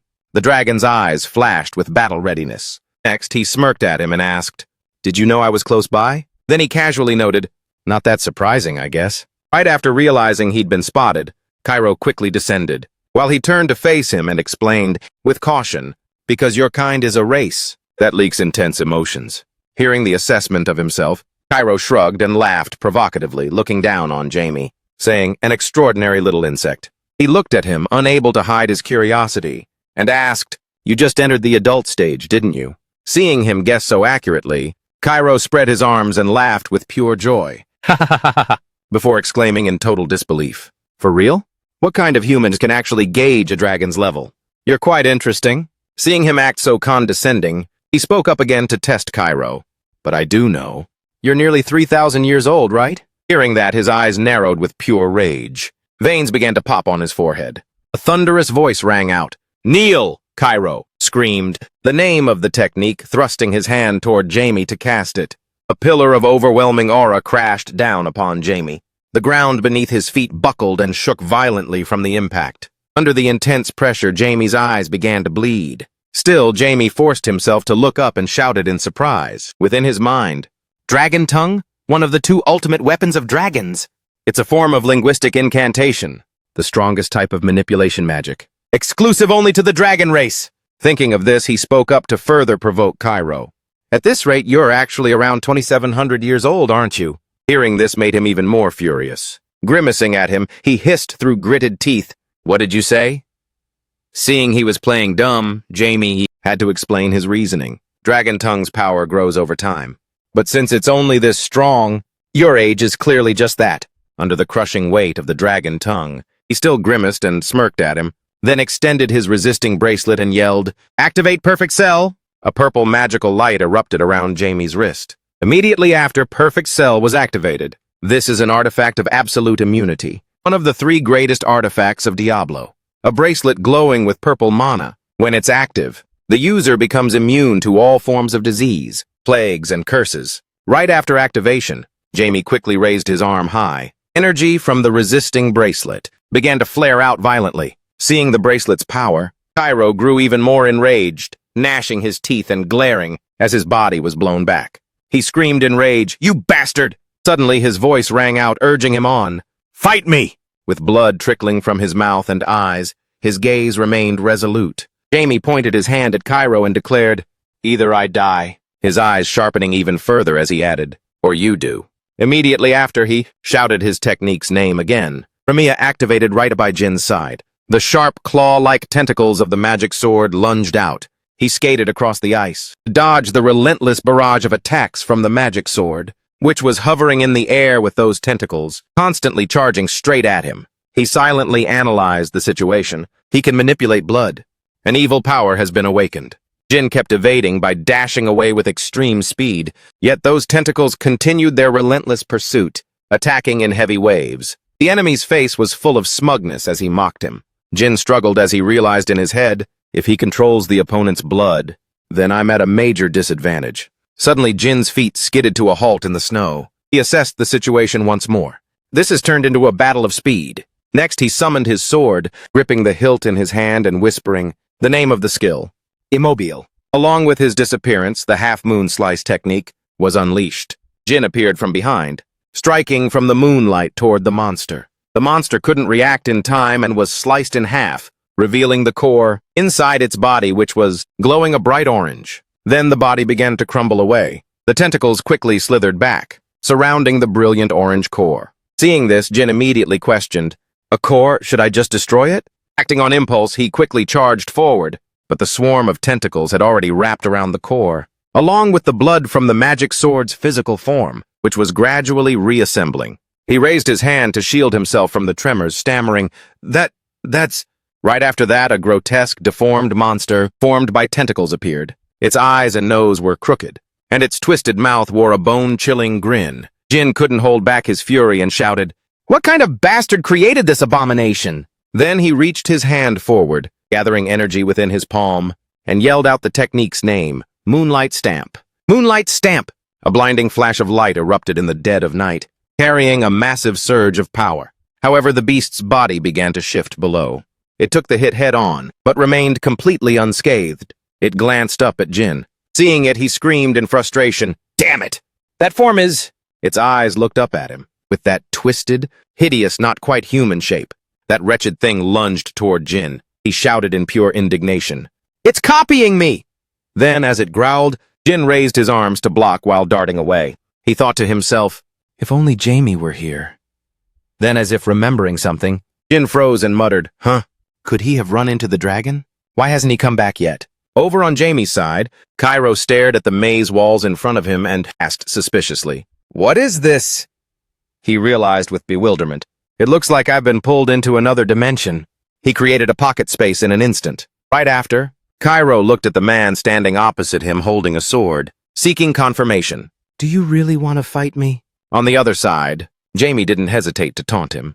What's the matter, you scared? They stood in a virtual space, surrounded by floating rocks and a mirrored maze. Enraged by the contempt in Jamie's voice, Cairo was triggered and seethed with anger, swinging his arm back to build momentum, teeth gnashing and eyes narrowing as he spat out curses. You arrogant human! As he spoke, flames erupted from his hands. Then, without hesitation, he lunged at Jamie with a strike. Meanwhile, Jamie remained calm, sword in hand, watching Cairo charge at him in a frenzy. Next, Jamie pressed his index and middle fingers together, holding them before his mouth as he muttered an incantation. Fire burst. Immediately after, the flames surrounding him quickly dissipated, and so did the fire on Cairo's body. Baffled by this, Cairo froze mid-air, completely paralyzed, and demanded an answer. What? What kind of trick is this? Seeing him so flustered, Jamie further clarified, it's nothing special. It's just that fire can't be used in this space. Ah, my bad, I totally forgot. Besides fire, you don't really have anything else to use, do you? Next, magic circles began to appear one after another, displaying stats triggered by the magical effects. Mana reduced, oxygen reduced, gravity reduced, pressure overloading. Jamie's voice rang out again, addressing him. I've prepared a little something for you. Trapped by the debuffing magic, Cairo trembled as he looked at Jamie and asked again, You human, what have you actually done? Jamie stood there watching the show, sword still in hand, smiling calmly as he explained to Cairo, if you're truly the world's greatest species, then fighting under a few disadvantages shouldn't be a problem, right? Hearing Jamie both flatter and roast him like that, Cairo gnashed his teeth in fury and screamed at him. Oh, are you perhaps afraid of losing to me? He said, trying to provoke him. Immediately after, Cairo raised his head with pride and rage, veins bulging all over his neck, as a brilliant flame erupted from his body, and he growled out every word. In the name of Brahman, king of the dragons, I will destroy you. Hearing those words, as if his plan had succeeded, Jamie smiled smugly and thought to himself, he's lost it, even bringing up the Dragon King and all that crap. Then he spoke out to confirm, once you've invoked the Dragon King's name only to be defeated, your soul will be beyond saving. Immediately after, Cairo lunged at him like a storm engulfed in blazing fire. His eyes were full of bloodlust, his teeth gnashing in pure rage. He screamed with absolute certainty, I'm going to kill you, without hesitation. That guy moved like a whirlwind, circling Jamie so fast that Jamie stayed alert but started losing his bearings. Suddenly, Cairo swung his claws from behind. Jamie sensed it and glanced over just in time. Instantly, he shouted the technique, Darkness! As the words left his lips, a black vortex appeared overhead. Jamie swallowed Cairo's attack whole. He ducked to evade, keeping his eyes locked on Cairo. Seeing this, Cairo landed and asked for confirmation. Black magic? It's a bit different from the black magic I know. Next, Cairo didn't hesitate to leap into the air and fly forward again. With a ferocious face, he screamed, I'll just use you as my lab rat then. Sharp claws lunged right at Jamie's face. He struggled to bring his sword up to defend himself. Thrust backward, Jamie gritted his teeth and glared back at him. Cairo's eyes were full of confidence. He squinted, smirked at Jamie, and said, with just this scrap of iron? Then he cut himself off. The power from his sharp fingertips, stabbing into Jamie's sword, surged with even more force. He shouted, You think you can stop me? A shattering sound echoed. Jamie's sword instantly smashed into pieces, leaving him wide-eyed and in total shock. His thoughts began to stammer. The sword father gave me. He remembered his father's words. Take this, Jamie. In the vision within the sword fragments, recalled holding his father's sword for the first time. Filled with surprise and deep respect, Jamie's father introduced it to him. This sword's name is Scott.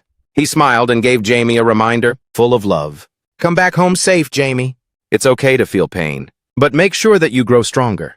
Jamie's eyes flashed with a surge of intense fury. He screamed as he ignited the light. Immediately, a beam of light erupted, so blinding that the raw energy radiating from it shattered the surrounding ground. Dust and smoke billowed everywhere in the aftermath. Cairo was also blown back, yelling, How dare you! Jamie approached calmly, his expression unreadable. The shards of his broken sword lay scattered across the earth. Then, fueled by an ultimate peak of rage, his body radiated a powerful magical aura. He growled every word. In the name of the Welton family, his eyes were tinted purple with wrath. As his magic overflowed, he reached his hand out toward Cairo. He spoke with chilling finality.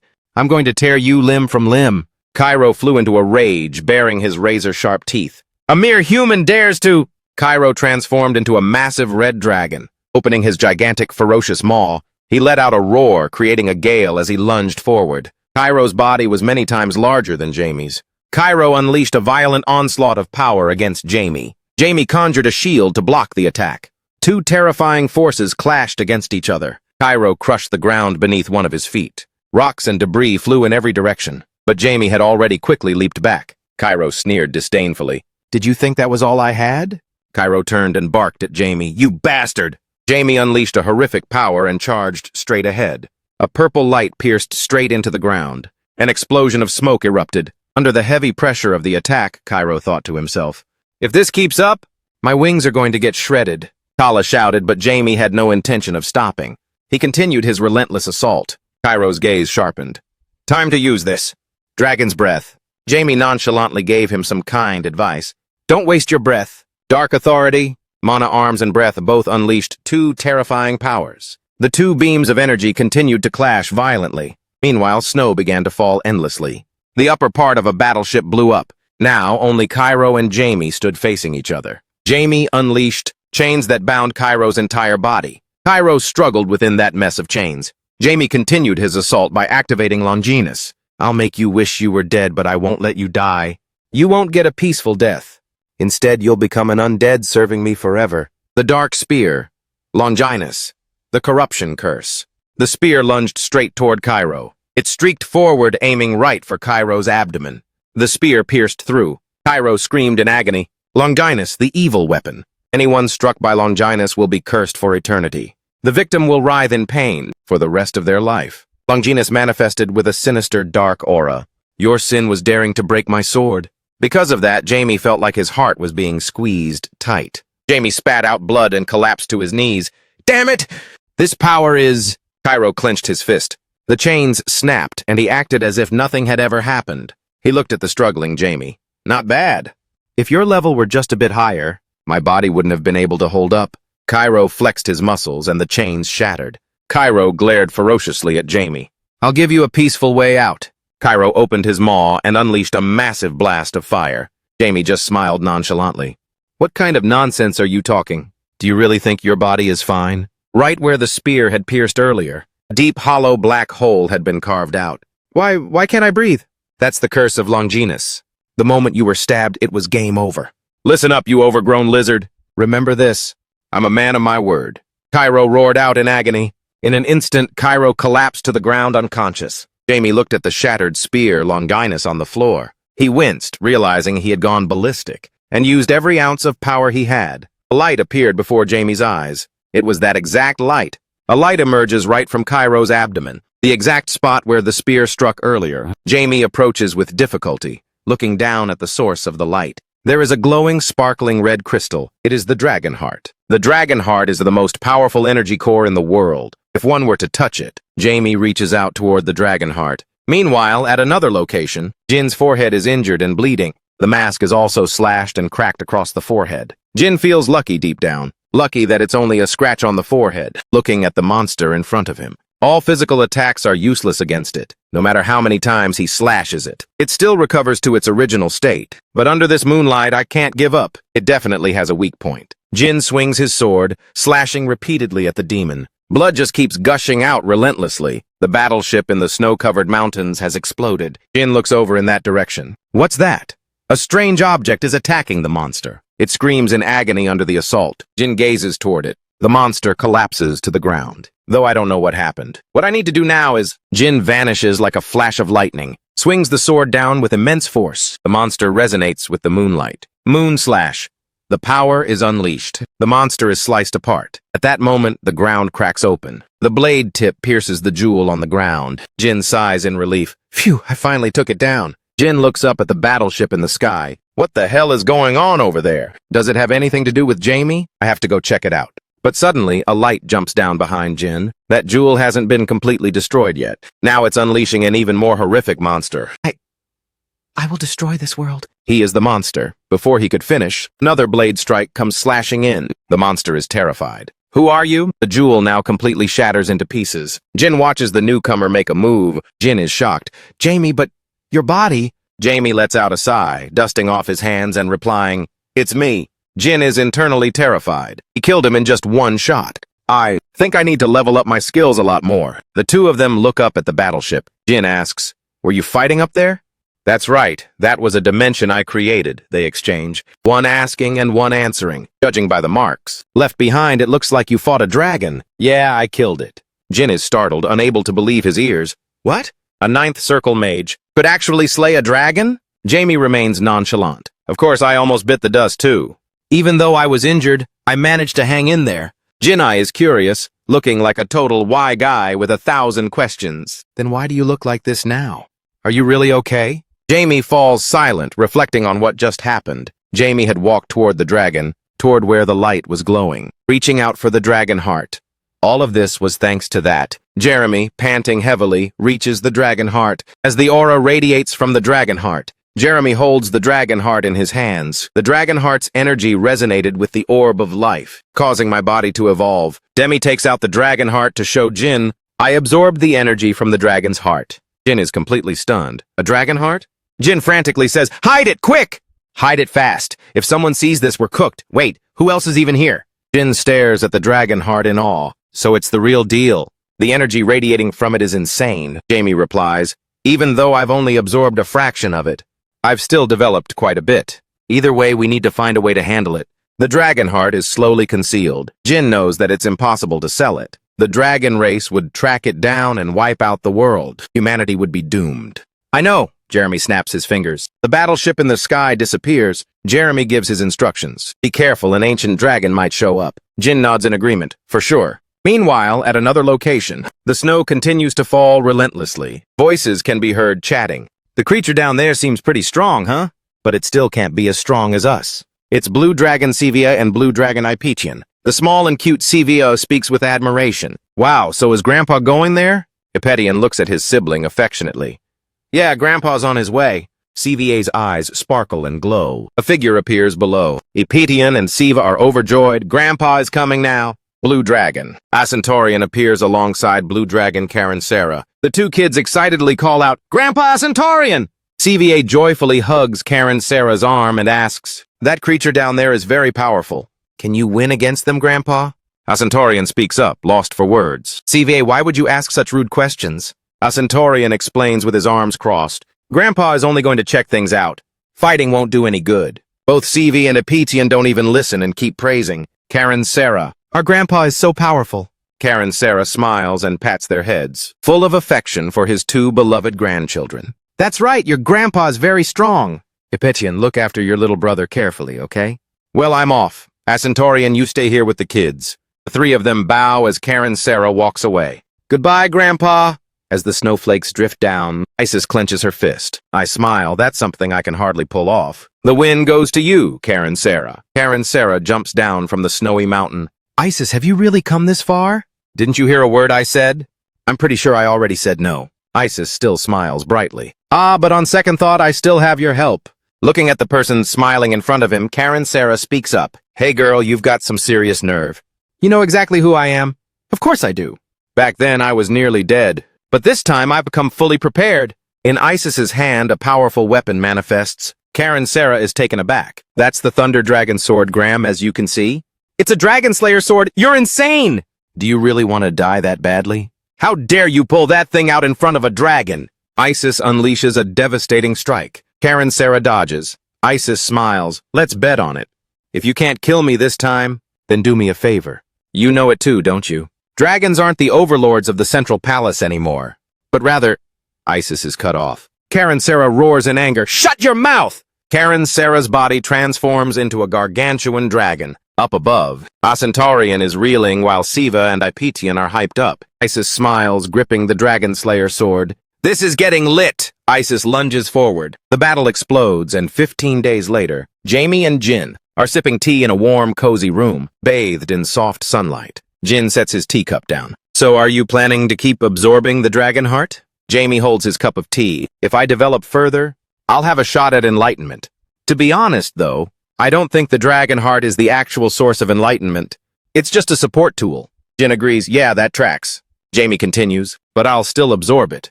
Because increasing my mana pool is a huge plus for me. Jamie calculates the possibilities. Maybe I should try crafting something from the dragon heart. That would be dope. Thinking back, I wonder where the Godslayer is right now. Even though I've been searching for it non-stop for 5 years, I still haven't heard any. News at all regarding the Godslayer? Jin stands up, then let's head out. By now, Isis should have reached Abraham and is heading for the Frontier HQ. The Abraham Forbidden Ground, one of the 6 great forbidden areas in northern Onbia, home to countless dangerous species of flora and fauna. Jamie stands up and begins to walk, wondering, Abraham is extremely dangerous, isn't it? Jin walks beside him and replies, for outsiders, definitely. It's a truly terrifying place, which is why it was chosen as the 6th Great Forbidden Zone. It's no surprise, really. Jamie recalls 5 years ago when he first arrived at Marky Bell's mansion, the Arizona Forest, one of the 6 Great Forbidden Zones. I was absolutely terrified back then, but now I'm confident enough to cross the Arizona Forest, and I must find Gammon soon. Ganon, the lover of Blue Dragon May, Che is a mage who discovered the truth of the world regarding the power of humanity. He was mentioned on a tombstone that Diablo, Volfi left behind before the final battle. He wrote in his diary that he had discovered a place named Gammon. To reach Gammon, one must find a way to avoid being hunted by the 12 gods. The 6 Great Forbidden Zones are perfect places to hide, so it's either the Arizona Forest or Abraham. Gammon is definitely in one of those 2 places. 2 weeks later, Jamie and Jin have fought through countless monsters, navigating treacherous terrain. After much struggle and hardship, we have finally reached the Temple of Abraham. The number of monsters here is insane. At the entrance of the Temple of Abraham, Jamie looks at the temple gates. However, once we get inside the temple, everything should be fine. It's hard for any monsters to survive in there, because the place is crawling with poisonous plants. The 2 step into the blinding white snow. They chat as they go. I can see the marks of time in this place. Frontier estimates this temple is over 2,000 years old. Jamie thinks 2,000 years, so it has survived at least 2 world reset cycles. Jin, walking ahead, speaks up. From now on, make sure you stick close to me. The 2 enter a lush, thriving forest, dense and green, unlike the whiteout of the snow outside. Jamie shields his eyes from the brilliant sunlight. All of them are here, the headquarters of Frontier Avalon. Massive stone fortresses stand right before their eyes, clustered closely together. Jamie is delighted. This energy surge, it looks like Isis has already arrived. The Lan tribe is known as one of the 3 great races, on par with dragons and high elves. The leader of Frontier tilts his head and asks Jamie, can you hear that? Jamie looks bewildered. Me, what? Jamie smiles. Of course. His feet tread upon the lush green grass. Jamie is surprised. Huh? Using ley lines to cast a restoration spell over the entire village? No way.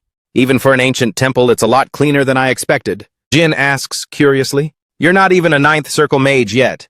How could you possibly know that? Jamie replies confidently. While it's true I haven't officially reached the 9th circle, I feel like I'm already at that level. It's definitely rare to find a mage. Who's capable of pulling off a restoration spell on this kind of scale for a whole village? Jamie recalls what Bailey once said at Frontier. There's a 9th circle mage who can teach you. Perhaps this magic was performed by the very 9th circle mage that Bailey mentioned 5 years ago. The 2 walk in. Jamie asks, so, who exactly cast that restoration spell? An elf wizard named Nellie. Jamie wonders, is that elf a high elf? Anyone hearing that would think so. But she's actually just a regular elf. A young elf who just turned 130. I see. The 2 have entered the village. The average lifespan of an elf is usually around 500 years. So at 130, she's basically just a teenager. Jamie rubs his chin thoughtfully. The fact that so many races live together here really blows my mind. Observing the diverse inhabitants living together in the village, Jin agrees. I was shook at first, too. There's no shortage of different races in Rio. It hit me like a ton of bricks. Jamie watches the people before him in awe. Usually, these races are pretty hostile toward humans.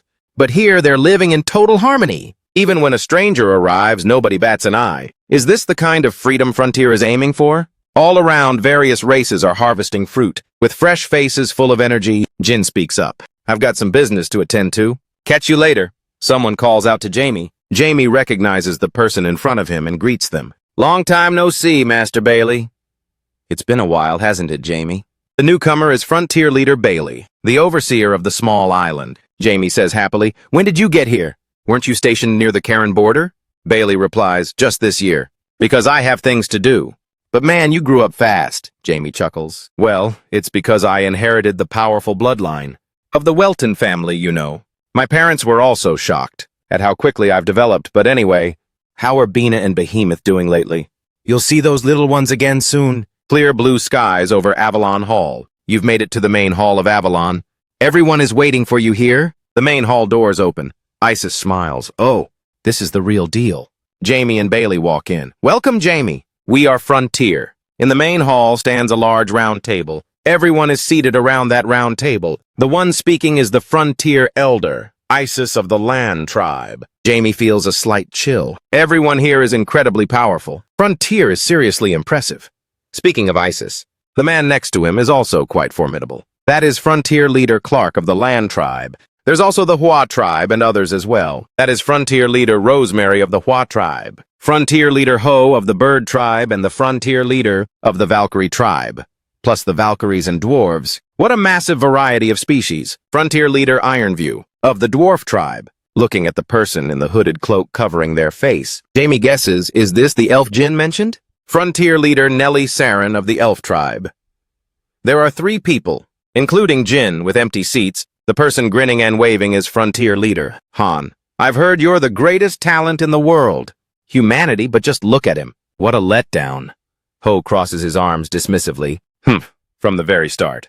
I never had high hopes for humans anyway. Han disagrees and warns him, hey Ho, can you give it a rest?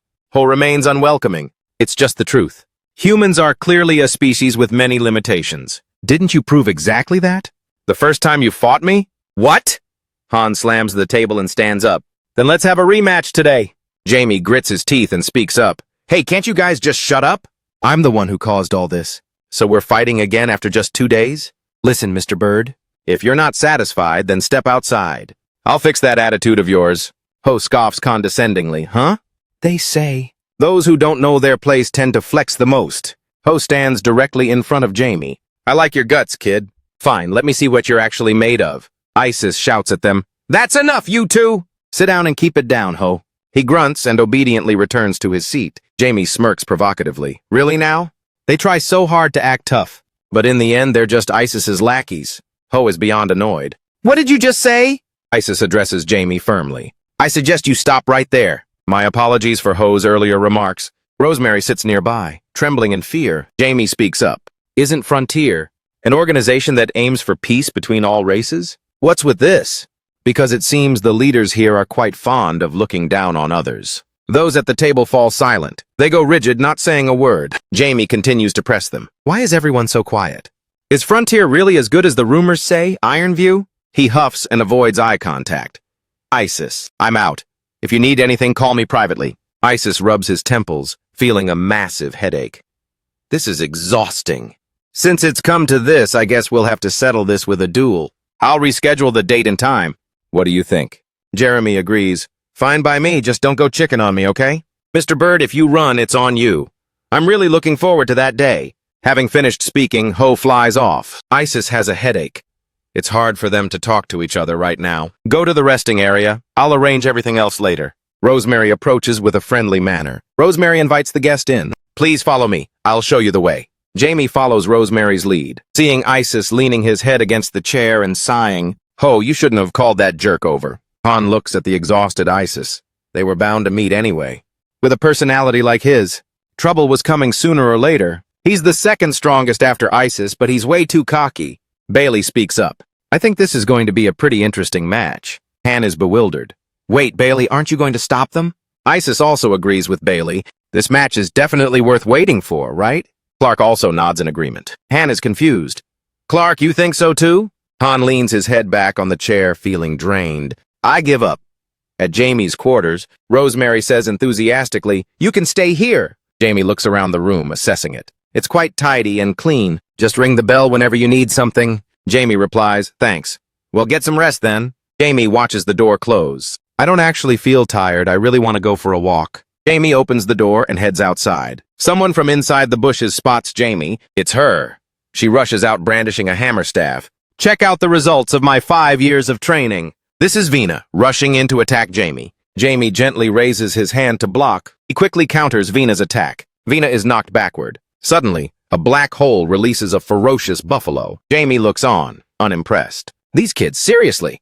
Vina cries out in frustration. You dared to attack me? Go, White Sea! Vina and the buffalo are caught in a blue whirlpool. Vina yells, even after 100 years, it's still too soon.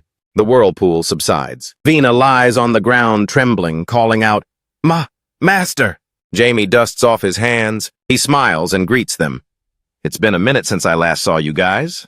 Seeing this, Vina sits up, nursing her swollen head. She speaks with a shaky, surprised voice. I can't believe it. After all this time, you still did your own subordinate dirty like this? She is feeling salty. She kneels on the ground, obediently expressing her admiration. Master, you're the GOAT!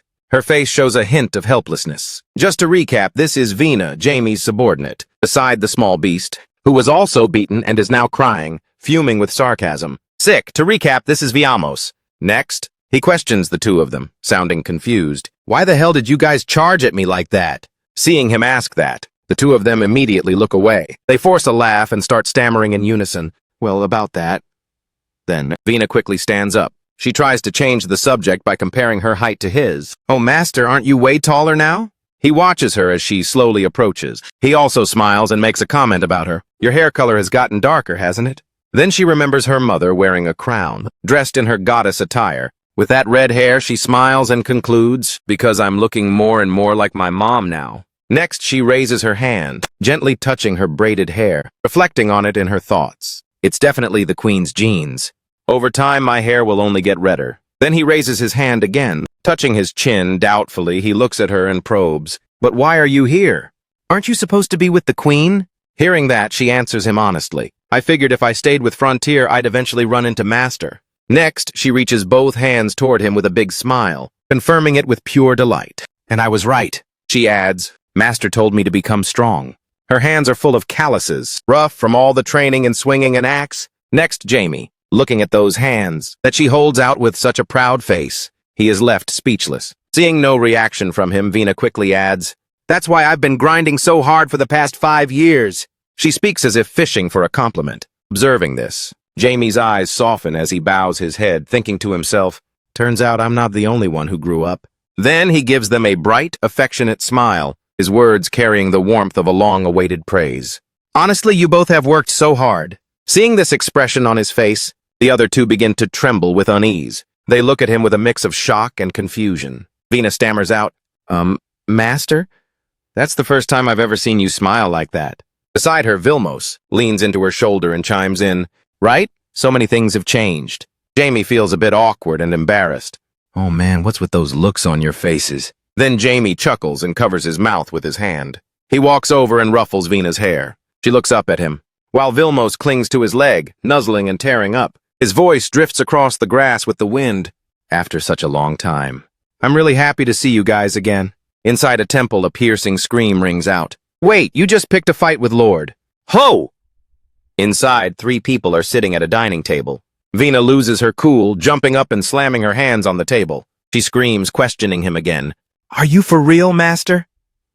Beside her, Vilmos also hops onto a chair, yelling in disbelief. Master, are you being serious right now? As for Jamie, he remains bewildered by their over-the-top reaction. Why are you guys so shook? He asks. You don't actually think I'm gonna lose to him, do you? At that, both of them fall dead silent and look away. They don't say a word, using their silence, pretty much agree with what Jamie just said. Seeing this makes him even more annoyed. He scowls at them and demands an answer. What's with the faces? Why are you guys looking at me like that? Seeing him so grumpy, Vilmos just stands on the table, totally clueless. Starting to explain, I don't know what Master's current level is, but he interrupts and speaks up. Right now, Lord? Ho is so strong that he's basically considered a legend. Hearing that, he couldn't help but reassess in his thoughts. Ho is clearly on track to becoming a grandmaster. The image of him arrogantly spreading those powerful wings. Now Jamie speaks up with further analysis. If given the chance, he will break through that thin boundary and reach the level of a grandmaster. Then he makes another comparison. People that powerful are extremely rare in the human world.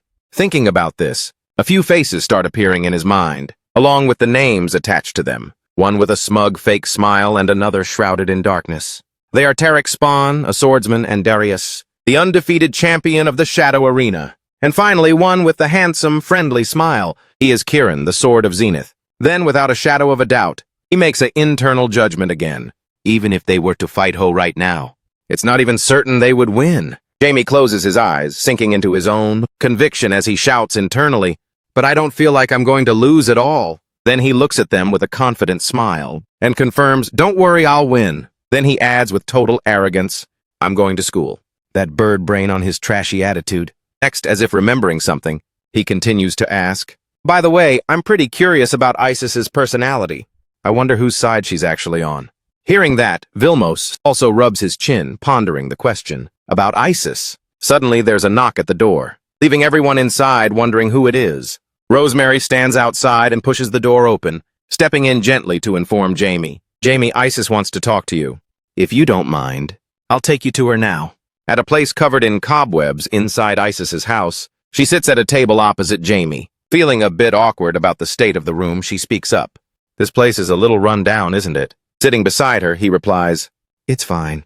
I'm really grateful you invited me over."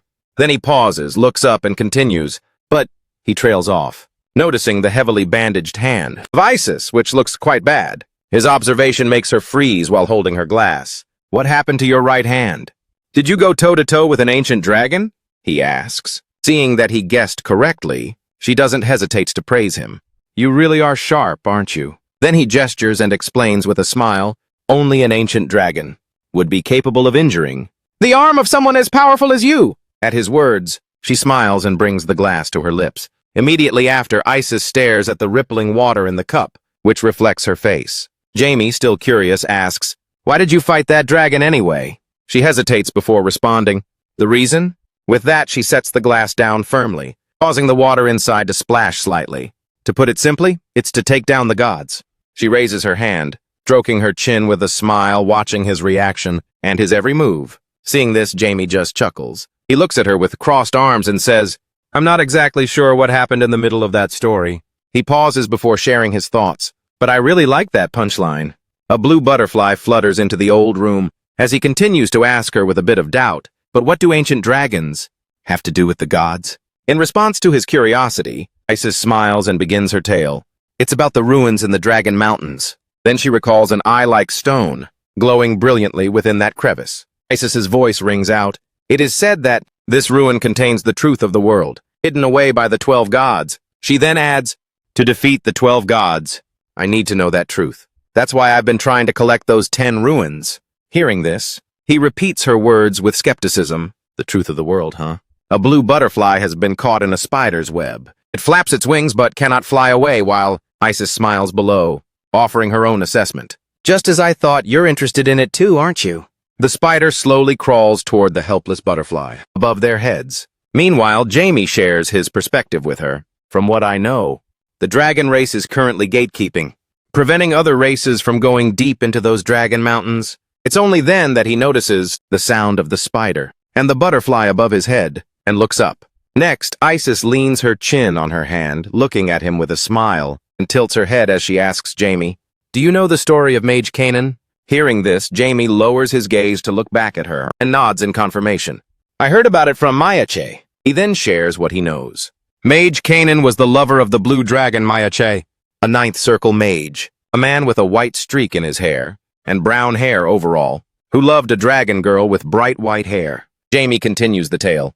"He was being hunted by a dragon." He pauses for a moment, then says, "and hid in the land of Gaiman." Back to the present. Jamie rubs his chin and bows his head, thinking it over.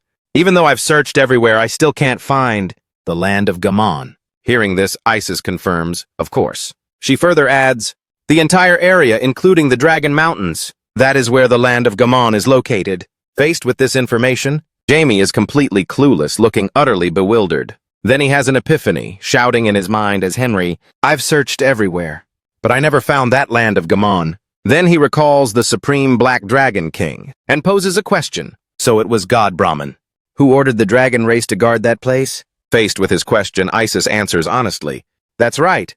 The reason I fought that ancient dragon was because I wanted to ask for its help.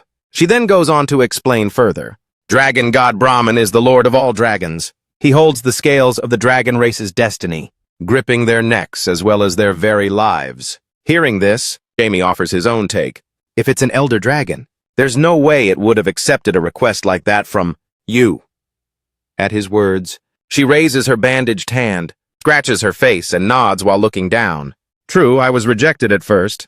Seeing that, Jamie narrows his eyes and repeats, rejected.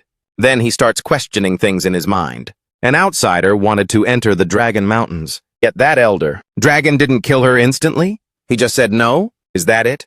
He is absolutely stunned by this information. Then, as if realizing something, he asks her, Isis, that ancient dragon you met, was it a blue dragon? Surprised by his guess, she looks up at Jamie in confusion and asks, how did you know? Seeing her shocked expression, he explains calmly, it's obvious if you analyze it a bit. The dragon god branded Canaan as an enemy of the dragon race. He pauses, picturing the image of the man along with the dragon labyrinth, then continues, Mayachai, a blue dragon who betrayed her kind to help Canaan. Clan. Blue dragons value family loyalty above all else, so there's no doubt that conflicts with other clans arose, simply because they wanted to help Mayachai. He pictures the hieroglyphic image of the dragon king threatening the blue dragons along with the other dragon clans, and further clarifies, no, to put it more accurately, the blue dragon clan is being cancelled by the others. Amy explains the reason, because the dragon god gave that order. Finally, he reaches a conclusion. So that's why you want to approach them, a dragon clan that's been cast out. Seeing this, Isis's face darkens as she understands it all. Jamie speaks up again, asking her to confirm his hunch. If that's the case, then you and the blue dragons can team up, right? Exactly, our goal, Isis says softly, drifting back into her memories. She speaks out. Frontier's mission is to take down the dragon god, Brahman, a dragon with a single horn and hair covering. Half his face looks down in rage. Down there, a battle between humans and flying blue dragons breaks out, or rather a negotiation. So we were hoping the blue dragons would accept our plea. In the past, Isis entered a cave alone. She confirms, I went to meet the elder of the blue dragon clan. A man met her in the dark cave to hear that request. Back to the present. Isis clutches her bandaged right wrist, looking at it sadly as she speaks. The result? Not only was I rejected, but I almost lost my life. Seeing her state, Jamie, sitting nearby, finds it strange and asks her, why don't you just give up? Isis's eyes go dark as she mutters about it. She trails off, sinking back into a flashback. An angry voice screams in her memory, why would you go that far? What makes it so impossible for you to let go? Because I want... She softly continues, our world... Isis cuts herself off, returning to reality. Her eyes are still full of resolve. She looks at him and speaks firmly. The words of the past. I want to reclaim our world. Hearing her reason, Jamie is stunned. Caught in total surprise, he stares at her, unable to utter a single word. Following that, his heart begins to race, as if he has discovered something profound. In his mind, he screams out in pure amazement. This feeling is... Jamie pauses for a brief moment. Right after he recalls his identity from his previous life, as well as those close to him constantly calling out his name. Brother Diablo! And there he stood, watching all of them enveloped in light. Snapping back to reality, Jamie smiles silently, as if understanding that her resolve mirrors his own exactly. Immediately after, his body releases a massive wave of powerful magic. The voice of his past self begins to resonate from his throat. Isis, you have carried out our will. Before this familiar magical power, she stares in shock at those with jaws dropped, those who thirst for freedom and defy the 12 gods. The power radiating around him makes Isis lose her cool, causing her to bolt upright. Stunned, she stammers as she asks Jamie, that power is... She reevaluates in her mind. Completely frantic. This isn't ordinary mana. This is the dark mana of the Godslayer. Right after, Jamie stands up, his body surging with energy, holding nothing back. His form returns to his past life with dark magic swirling around his body. With a deep, solemn gaze, he speaks in a dead serious manner, asserting to Isis, I am Diablo Volnir, the eternal nemesis of the 12 gods. I have traveled through time for 60,166 years to arrive on this earth. At this revelation and presence, Isis's entire body trembles, unable to process it. She screams in her heart, full of doubt as she reevaluates the situation. Those 66 years, that was the year of revelation. The year the Savior was born. Soon after, the dark magic gradually dissipated. His body was no longer shrouded in his former appearance, returning to being Jamie once again. Meanwhile, Isis stood opposite him. She still couldn't calm down, screaming in her heart once more. Diablo Volnir, is he the savior I've been searching for all this time? Are you really that last sentinel? Seeing her confusion, Jamie smiles and confirms it. You could say that. Faced with information that was both massive and hitting her all at once, Isis clutches her head, bowing down as she trembles and stammers. When I saw that dark mana, I understood everything, but I just couldn't wrap my head around it. Next, he reaches out and touches the center of her forehead, making Isis freeze and stare at him in shock. A purple light flashes where they touch. Immediately after, a dark magic circle is created at that very point of contact, leaving Isis in total awe. Then as long as you believe in me, that's enough. A streak of purple energy transmits to Isis's mind, and she repeats after him, Diablo Volnir, you're right. He simply smiles, using both his current and past lives to remind her in her head, this is a secret between just the two of us, okay? Then he turns to leave. Suddenly, Isis calls out to Jamie again and asks him, Can you come with me? Jamie raises his hand, not answering her for a moment. A small bit of magic forms in the palm of his hand. Next, the spider web flashes with light. The butterfly he saved, now inside a sphere, breaks free from the web and moves toward him. In the silent room, Isis quietly watches Jamie, while he looks at the blue butterfly, slowly flying his way. Then, Isis speaks up. There's someone I want to introduce to you. Somewhere else, a man with white hair and a white beard laughs with pure satisfaction. Ha ha ha ha! Amidst the vast galaxy before his eyes, he remarks, so many souls have been reborn over the past 100 years. His eyes sparkle with the glimmer of hope. Then he asks with great anticipation, so when will it be his turn to reincarnate? He and the girl stand out on the grass, together in front of a gate. Leading to a mysterious place, he speaks up to confirm. This place is... He pauses for a moment, then continues. Gammon? Isis stands beside Jamie, smiling as she speaks. She confirms that an ancient god resides here. She gazes deep inside. Standing next to her, he looks at her, confused, and double-checks. What, you mean Abraxas Gammon? Internally, he tries to recall the name in his head. If it really is Gammon. He thinks back to Gammon in the past, and adds to his assessment. Then this is the place the mage Gammon wrote about in his diary. Reflecting on the past, Gammon had discovered the name Gammon, and he said he would place his final hope there. A man stands before a stone tablet, his facial expression unclear. Next, Jamie snaps out of his thoughts and shares his conclusion with Isis. I never would have guessed that an ancient god was in Gammon. Standing beside him, she turns to look at him and explains seriously, he's old, but he doesn't have a name. She adds, according to him, both his name and his memories have been stolen. Right after that, she puts her hand to her chin, looking deeply pensive. Bowing her head and narrowing her eyes, she notes, but why is it that even though you've reincarnated and can predict everything? She asks him with curiosity, you didn't know he existed? Before she can react, Jamie quickly steps through the gate in front of them, telling her confidently, we'll find out as soon as we get there. She watches as he disappears into the gate. Startled, Isis shouts as she rushes after him. Jamie, follow me! I'll show you the way. Somewhere else, the eyes of a man covered in hair, weathered by time, narrow as he peers out. He thinks to himself, this energy, he is suspended from a stone pillar. All around him are jagged, rugged rocks. His arms and legs are no longer whole.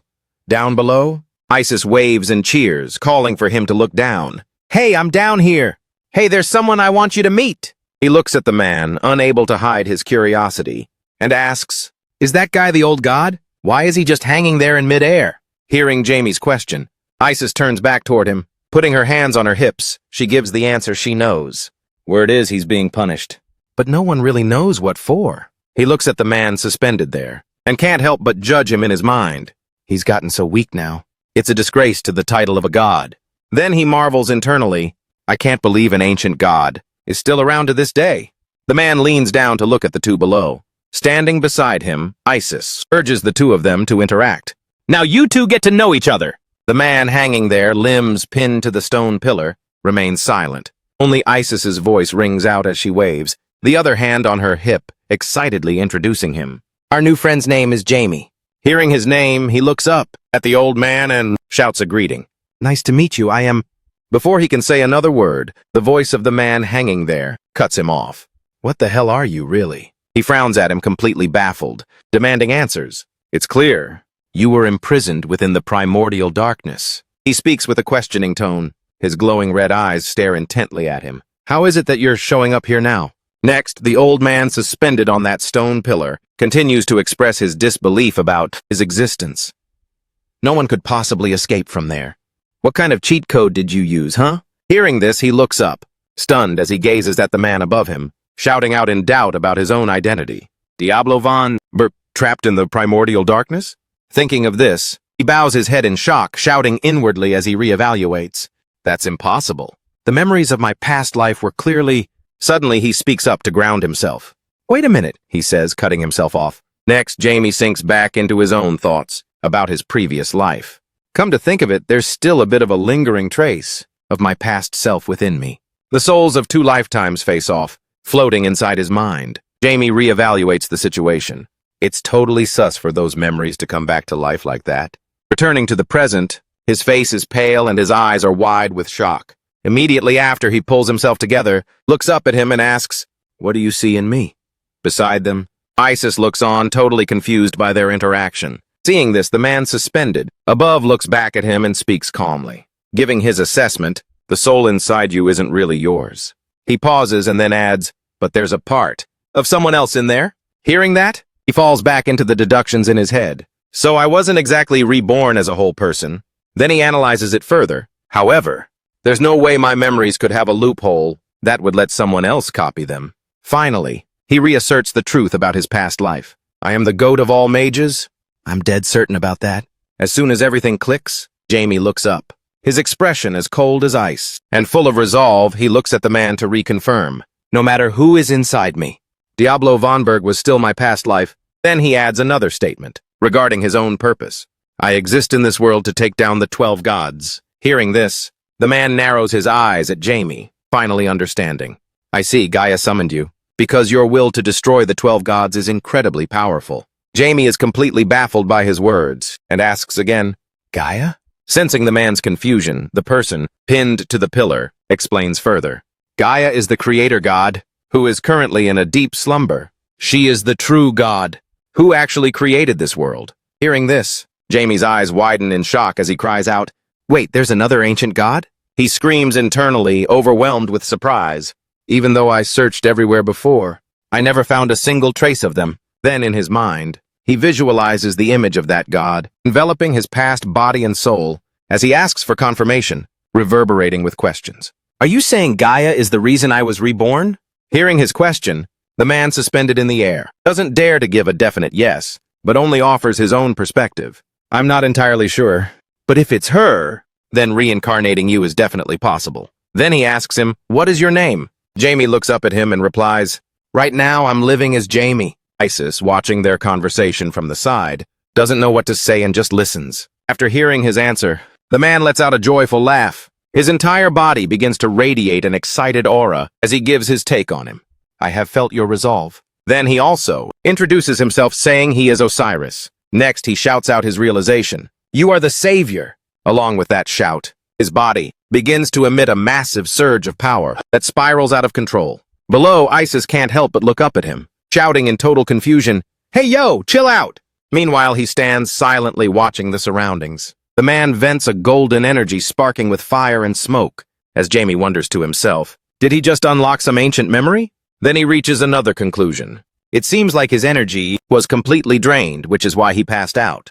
But he'll wake up in a bit. Jamie remains lost in thought. He folds his arms happily, smiling, as he reviews everything he learned today. Osiris, an ancient god, and Gaia the creator. Then Jamie can't help but exclaim, coming here was definitely a major win. He continues to think happily to himself, I've uncovered another secret about my own existence. The two of them leave that dimension, exiting through the same gate they entered. Once outside, Isis rubs her head and complains to him. I have no clue what you and that guy were even talking about. Then she tells him, My bad, I've got a bit of a headache. Let's talk about this later, okay? Jamie, walking beside her, looks her way and agrees. Sure. She begins to teleport away, giving him a forced smile as she says, Thanks for understanding. In an instant, she vanishes. Left alone in the forest, Jamie turns his head and closes his eyes, reflecting. I need to head back and process everything. Suddenly, a voice from outside interrupts Jamie's thoughts. I've been waiting for you. Ho is caressing the bow in his hand. He closes his eyes and speaks softly toward him. Then he opens his eyes, raises his crossbow and declares, I've changed my mind. There's no need to wait any longer. He stands facing Jamie, asking a suspicious question. You aren't planning to be a pussy and hide from me, are you? Seeing this, Jamie spreads his arms, shrugs, and laughs. Yo, bird brain! You're actually quite the comedian. Hearing that, Ho narrows his eyes maliciously and remarks, I admit you're stronger than other mortals, but a human is still just a human. Upon hearing those words, Jamie narrows his eyes and scowls calmly, smiling as he asks back, Do you believe the human standing before you once almost wiped out the 12 gods? At those words, Ho remains restless. He reaches back to grab the spear on his back, pulls it out forcefully, and asserts, Unless I see it with my own eyes, I won't believe it. Immediately after, Ho hurls the spear infused with his power, straight at Jamie and shouts, So prove it to me. As the spear flies toward him, Jamie stands still, watching it. Next, he pivots and dashes forward, dodging the spear and letting it slam into the ground, creating a massive burning crater. Seeing Jamie dodge the strike, Ho charges ahead. He aims his crossbow at Jamie, who is moving like a blur, and asks again, Hiding? Suddenly, before he can react, Jamie appears right in front of him using Blink, smirking triumphantly. He asks Ho back, Is that so? Right after that, he extends his hand, aiming a massive blast of power at Ho, and announces, I'll show you right now. Facing this attack, he has no time to react. He just glances back at him. Then Jamie quickly shouts the name of the skill, Holy Light! A surge of power erupts, lighting up the entire sky, followed immediately by a massive explosion. He shouts to Ho, confirming his strength. This is the power of the One, who stood against the gods. Amidst the flames, Ho remains unscathed, charging forward while shouting back at him. Not bad, but he cuts himself off, then arrogantly fires feathers in all directions, dissipating Jamie's power. Spreading his arms and legs, and unfurling his wings, he shouts with contempt, You think this is enough to beat me? The feathers pierce the ground, triggering a dense barrage of small explosions. His foot lightly taps his heel against a rock crevice. Jamie stands on the cliffside, summoning Outlier Avalon into his hand, looking down. Smoke still hisses from the craters beneath the cliff, as he thinks to himself, Glad I dodged that. Then, he realizes the worst-case scenario if he were hit. If those hardened feathers had landed, I would have been toast instantly. Suddenly, Ho lunges, aiming his crossbow at him and shouting, Dodging won't save you, he declares, then quickly fires a shot at him, blowing the rock Jamie was standing on into a million pieces. Smoke and fire fly everywhere along with the debris. From within the fire, he shouts the skill name Outlier Avalon, Rebellion, and immediately bursts out of the explosion. Ho is still spreading his wings, watching him. Right after, Jamie emerges from another dimension. He steps out holding Outlier Avalon. Seeing him, Ho shouts, I bet. That move was your best shot, wasn't it? He mocks Jamie while holding the spear in his other hand. He keeps his eyes on him. Jamie, not to be outdone, calmly replies, Not even close. Next, Ho looks at him with a smirk, narrowing his eyes mockingly as he exclaims, Good grief. If that's your limit, then you'll never be able to defeat me. Hearing him say that, Jamie couldn't help but marvel to himself. Who would have thought that after I used Holy Light, he'd managed to counterattack like that? He's way tougher than I expected. After reaching that conclusion, Outlier Avalon gradually fades away. Jamie's gaze turns dead serious as he shouts a realization in his mind. It's been a minute since I've had the chance to flex my true skills. Next, he spreads his arms in midair and below. A massive magic circle appears as he urges Ho, Keep your eyes peeled and watch this. He cuts his words short and then declares, I'll show you that the limits of humanity are boundless. Immediately, magic circles of all sizes continuously take form. This is the magical authority of Diablo Volmer. He then further explains, It's the very power that earned him the title of the greatest battle mage of all time. Behind him, a colossal magic circle is constructed with Jamie acting as the central control for the array. He shouts the skill name, Combine 3D Magic Circle. Seeing the terrifying power before him, Ho can't help but panic. His eyes widen as he shouts, stammering, Well, what on earth is this? As blood seeps from his eyes, he keeps a smile on his face, reevaluating his own condition. In his thoughts, maybe it's because I haven't fully mastered this type of magic in this lifetime yet, so I'm feeling pretty stressed. Then Jamie softly declares, I'm going to crush that arrogance of yours. Right after that, he doesn't hesitate to shout the name of the spell. Infinite Ultimate Magic. The magic circles blast a beam of destructive power straight at Ho. While he shouts the move's name once more, checkmate! He sees the technique approaching too fast. Ho's eyes widen, unable to react in time. He stammers, I am, then sinks back into the past. He recalls his own title, the Undefeated Hawk. He remembers the corpses of his kin and the conviction he held in the past. I will prove it by standing my ground. With determination, he shouts, I'll show you I'm no weakling! Acting on his resolve, Ho stands firm to take the dragon's hit. He screams internally about the humiliation of that day. I'll definitely pay that dragon back! The dragon seizes him. Ha looks at him and declares mockingly, Hey, you're just a bird. The dragon asserts, Nothing but a lifelong slave to us, dragons. Back in reality, Ho still chooses the same path. Spear in hand, he doesn't run. He soars up to meet it with a roar. I am a warrior of the Hawk tribe, braver than any other kind. Next, he loads the spear into the crossbow on his arm and screams the name of the skill, Hunter's Lethal Strike. Activate! Ho's eyes burn with fierce resolve. He aims the crossbow powerfully at Jamie's attack. Immediately, with all his will, he lets fly, firing the spear bolt while shouting with determination, I'll never be beaten by a human. Their two attacks clash violently. Vina, holding Minnie Vilmos, stands by the window. Her eyes go wide as she exclaims, Yo, what was that noise? Beneath her, Vilmos is also shocked. With his jaw dropped, he remarks, That roar was way too loud! The explosion before them creates a massive tremor. Light engulfs everything. The two stand in stunned silence. She stammers, realizing it's coming from below. Isis and Jin look up, completely dazed. He cries out, Oh no! She scowls and grumbles at what's happening. Hawks, that absolute thug!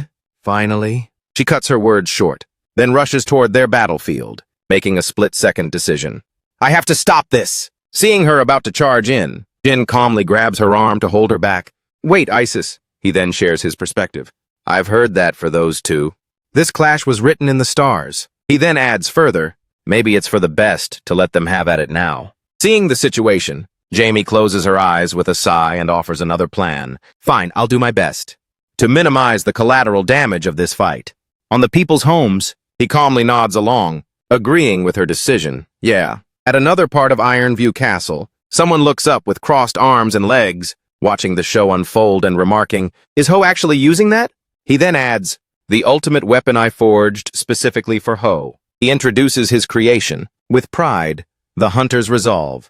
It's a masterpiece created by combining a crossbow and a spear. Even a total scrub could level a hill while wielding this. A crossbow using a spear as an arrow, currently mounted on Ho's arm, he watches their battle from afar and observes, That magic, it looks unique. Before him is the magical explosion from Jamie's spell meeting Ho's bolt. Shortly after, Iron Reel re-evaluates that Birdman.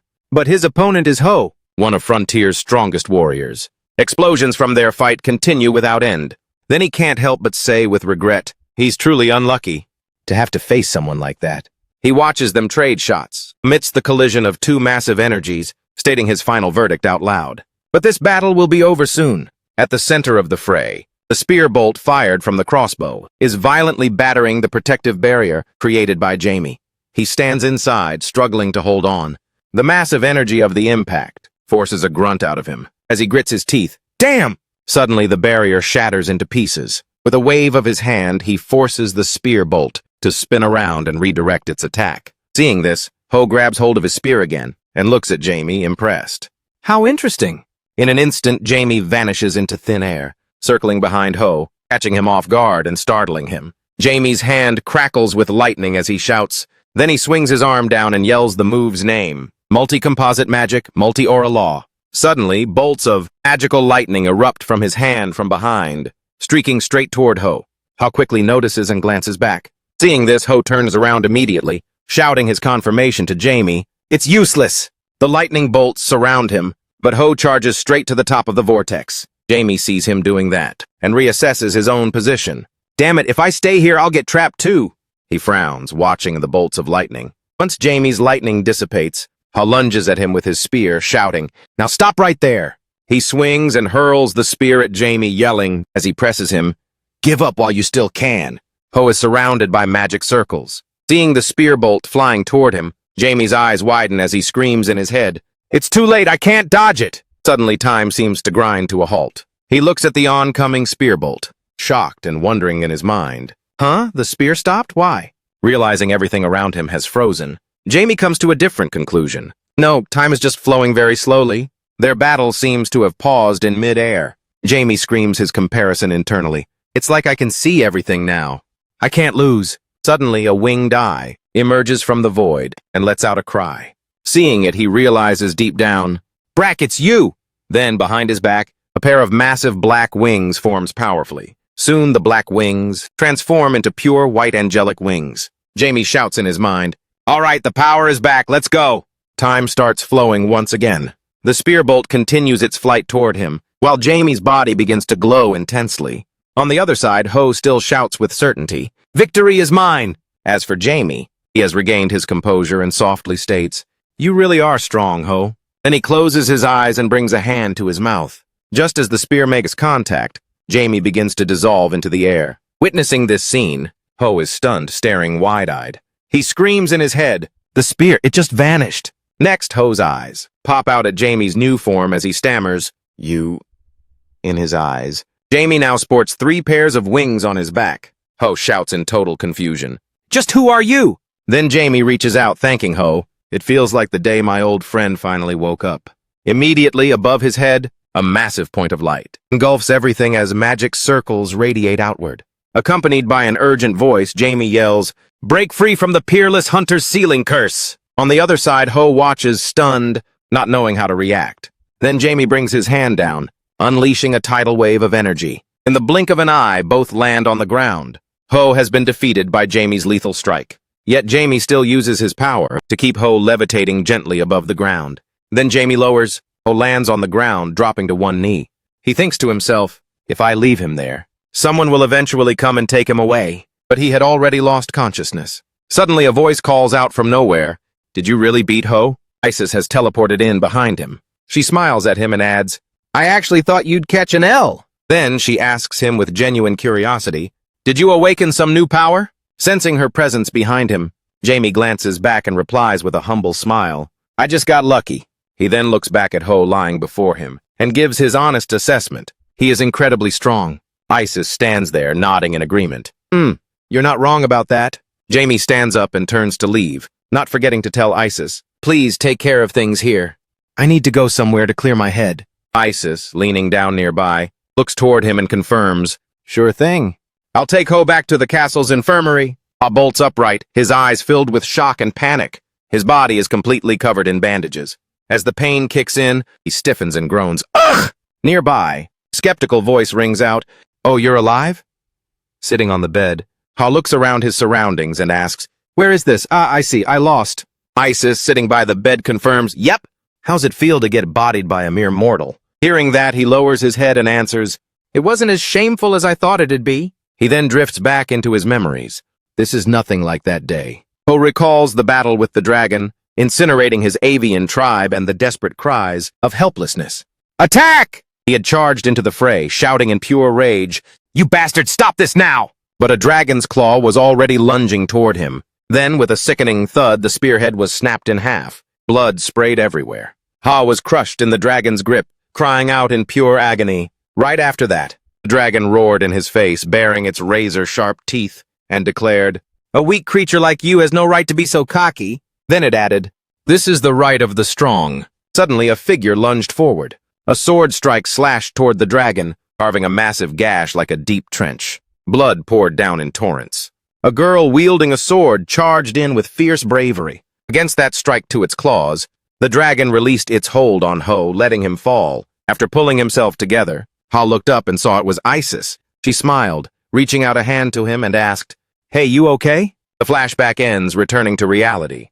He realized, Since that day I've always followed Isis's guidance. Then he added, Even though I have already reached the peak of my power. Ha then snapped out of his thoughts, sighing in disappointment at himself. In the end, I was still bodied by a mortal. Beside him, Isis sat on the bed, legs crossed, and gave a serious assessment. What you said about humans being a weak race, I wasn't wrong. Then she offered her own take, giving her personal insight. But among them, there are those who possess power as monstrous as any beast. She continued with her assessment. You've been under a curse this whole time up until today. Hearing this, Ho's eyes widened as he stared at her in shock. She kept talking on and on, urging him forward. Now! You must free yourself from the curse. The control placed upon you by the Haishui. Meanwhile, in another room, knock sounded at the door. It was Vina, panicking and yelling to Jamie. Master, we were worried sick about you. Even. Vilmos was jumping around in a panic, shouting at him. Master, are you okay? Seeing them like that, Jamie gritted his teeth and grimaced in total annoyance. But he couldn't bring himself to be mean, so he just shouted his thoughts about their loud racket. Man, I feel even more cooked now than after the battle. Then he recalled those winged eyes that appeared during his fight, and asked in confusion, Breck, you were supposed to awaken way sooner, weren't you? He continued to analyze the situation. After guiding him to the divine light, it just vanished again. Jeremy stared at his hand, noticing the new seal of power, and remarked, At first glance, this power seems similar to the 14 spells created by Jormungand, right? But shortly after, Jeremy clenched his fist and closed his eyes, concluding, No, it's different. It's not like the 13 spells. This kind of power doesn't need faith to exist. Then he questioned himself doubtfully. Could this be the holy force that Jormungand was searching for? Next, he recalled his prime image from the past, and noted further, Breck was born in the Shadow World, under the domain of the Dark Spirit King. And I'm sure that the Shadow World is a place separate from the primordial darkness. Right after that, in Jamie's mind, the image of Breck evolving into white wings surfaced, leading him to think, when the divine energy born there reaches its peak, it turns into light. He then added, and now it has become a type of magic power. That's almost identical to holy force. Jamie looked up and theorized, primordial darkness is the source of Breck's power. He wondered to himself, could it be the very thing that counters the power of the 12 gods? He recalled the struggles of his past life, lying defeated on the ground, completely broken, bloodied and filled with doubt, questioning everything from the start. Why did they imprison me in the primordial darkness? Then he speculated that from their perspective it probably made sense. Jamie cut off his own train of thought. Next, he walked slowly toward the window, musing to himself, primordial darkness is the most dangerous place, but it's also where everything began. He then muttered about the outcome of his previous life. After all, I already took an L in my past life. Immediately after, Jamie raised his head with pride, looking outside, and declared, This time I'm going to smoke all of you. That night at the Bryan prison in the southern continent, the most secure jail of all, a standalone tower 10 stories high, sitting in isolation. The iron bars of a cell had been smashed through. The exterior barricade and the door were heavily damaged, covered in blood and eerie laughter. Corpses and blood were scattered everywhere across the floor. A foot bound in iron chains stepped forward with the rhythmic clinking sound. A man's voice echoed amidst the pile of corpses, lying in a mangled mess of blood and flesh on the ground. I've waited a long time for this day. A white-haired man laughed manically, licking his lips before dashing away. He muttered under his breath, Just you wait, Jamie. In a luxurious location, someone was relaxing, sunbathing on a lounge chair by the pool. Nothing interesting is happening at all. The god of war and peace, Zenith, looked bored as he chewed on a piece of straw, remarking, The world has been repeating itself for 10,000 years now. Everything has become so dull. Then Zenith asked, Hey, how's the Piso church doing? Hearing his question, the spirit quickly replied, The saintess of the church appeared a year ago. Zenith continued, And what is my Korean sword up to? She calmly answered, He just left the desert in the southern continent. Upon hearing this, Zenith stretched his shoulders, looking completely drained, and said, How pathetic. Then he raised a hand to shield himself from the sunlight beaming directly into his eyes, and spoke with a hint of excitement in his tone. Should we spark a war? Why not? One needs to fire up the morale of the followers. Hearing this, the spirit quickly replied, The believers will repay you with even stronger faith. Lord Zenith. A few rays of sunlight filtered through his fingers. He continued, Exactly. If we do that, the sun god will get a bit triggered too. When we finally face off, wouldn't that be much more of a thrill? At that moment, a piece on the chessboard suddenly fell over with a thud. The voice continued to echo. First, let's crush the goddess Piso. Before that, the holy war. Let the thunder of the holy war strike down. Everyone held sharp weapons in their hands. Green, holding his sword, wore a sly smirk. His hands were currently bound by handcuffs. He let out a dry, forced chuckle. Ha! Soldiers had already surrounded him. The leader of the soldiers spoke up. You're not escaping this time. Korean, even though you've weakened, you still managed to make it quite a long way. As he spoke, Korean suddenly burst into laughter. His face was filled with pure arrogance. Then Korean laughed out loud. The muscles in his arms began to ripple and bulge. The chains binding him snapped apart. Laughing loudly, he spoke with a tone of pure amusement. "Whoops, I'm surrounded!" As expected of the knights from the Sun Cathedral, known as the strongest among the 12 gods. The moment Kian finished speaking, the leader of those knights shouted, "The opponent before you is Zenith's sword! The knights of the catacombs have already fallen by his hand, so do not be reckless." As soon as he finished his sentence, the knights aggressively raised their swords and roared, "Understood." Suddenly, a clear and gentle voice rang out. "But my dear friends, where on earth are you looking?" The moment he finished speaking, Green swung his sword, slicing through the necks of the knights standing right there. Before they could even process what was happening, he had already taken them out. Inverse causality. A delicate, clean cut opened the throat of every single person. Their heads instantly hit the floor. The scene was absolutely horrific. Blood sprayed everywhere like a violent fountain, as Kian stood amidst the severed heads, posing with total freedom. Kian stretched his body for a moment and said in a refreshed tone, "Ah, that feels so warm and comfy. Thanks to you guys, I'm finally warming up." Then he suddenly stopped. His gaze shifted slightly to the side, as memories of the past flooded back. 5 years ago, if only. Jamie was suspended in the air with a necklace around his neck. Korean recalled those miserable days. "If only I hadn't been exiled to the southern continent." Back then, Korean was thrown into a wasteland, without a single soul he knew by his side. At that time, Korean was locked in a dungeon, handcuffed like a common criminal. Then I would have started the holy war as father commanded. And now, Korean stood among the bodies he just slaughtered, shouting toward the depths of the forest, "Jamie! I will kill you and rip you to shreds!" Meanwhile, in another location, one that looked incredibly solemn, a voice spoke up. So he managed to escape. This was the internal library of the Church of the Sun God. Just then, a bald man entered and said, "Yes, other than the knights' bodies, there are no other traces." The moment he finished his report, Blazer let out a long sigh and said, "I see, you may leave." Sitting in his chair, Blazer took a drag of his cigarette and thought, he actually defeated the church's knights. The Sun God. You've leveled up.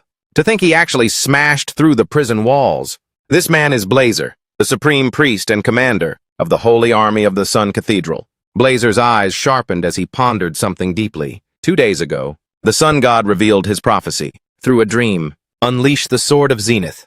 Crushing his cigarette into the ashtray, Blazer thought to himself, I followed the prophecy without a second thought. There must be a solid reason for God to give such an order. As Blazer sat there lost in thought, once Kryn reaches the Zenith headquarters, we will launch a war against the northern continent, the one we abandoned 5 years ago. Beside Blazer was Diablovofia, the deicidal blade. One of the 3 sacred relics belonged to Diablovofia. Glancing at the divine weapon, Blazer remarked, if we're going to reset the world, then this start is pretty fire. The next day, a sound echoed. Huh? What's this?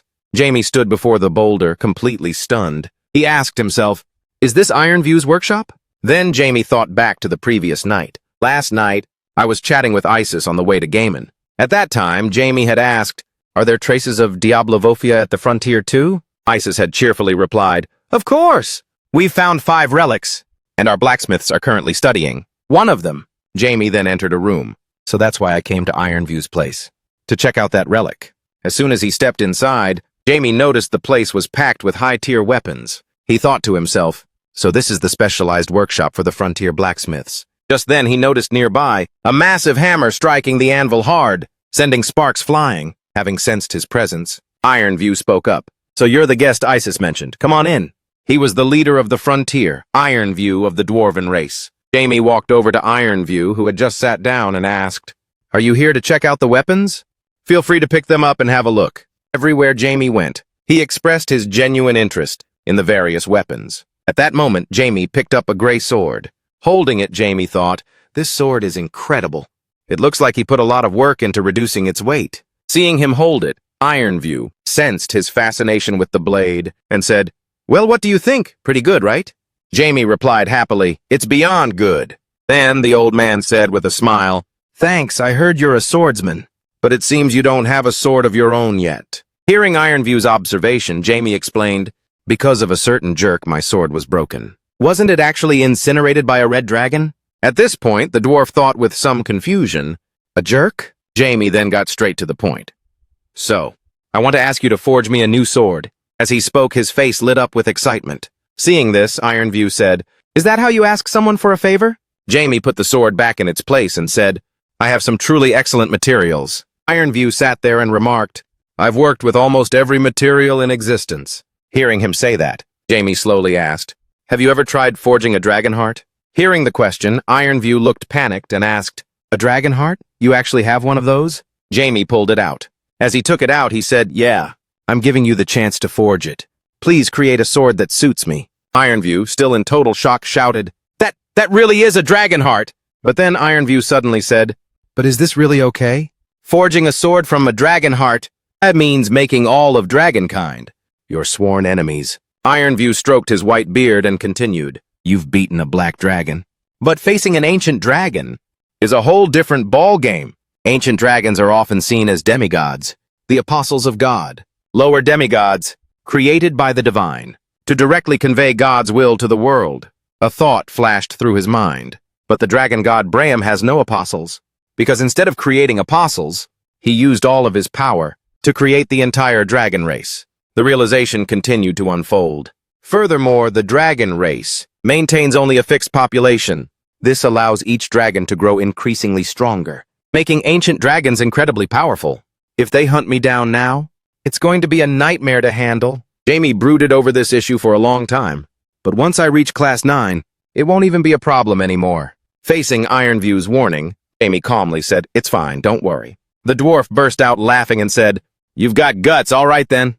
As long as I get to forge a dragon heart, nothing else matters. Ironview then agreed to forge the sword for him. He added one more question. So what kind of sword do you want? I can craft almost anything. So just tell me what's on your mind. Jamie slowly described his ideal blade. Jamie thought back to Scott, the precious sword he inherited from his father. But it was too thick to execute certain sword techniques. His thoughts continued. The legacy left by his father, extreme/creation. Jamie said firmly. A sword strong enough to slash through space. Ironview was stunned. Slash through space? You mean a sword that can hold a massive amount of mana? Jamie nodded with satisfaction. Exactly. Only then will the sword not break. Hearing Jamie's concern, Ironview said, Don't you worry about that.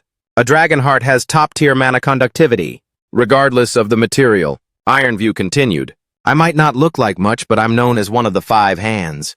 The 5 hands is the title for the greatest blacksmiths that only 5 dwarves can ever hold at once.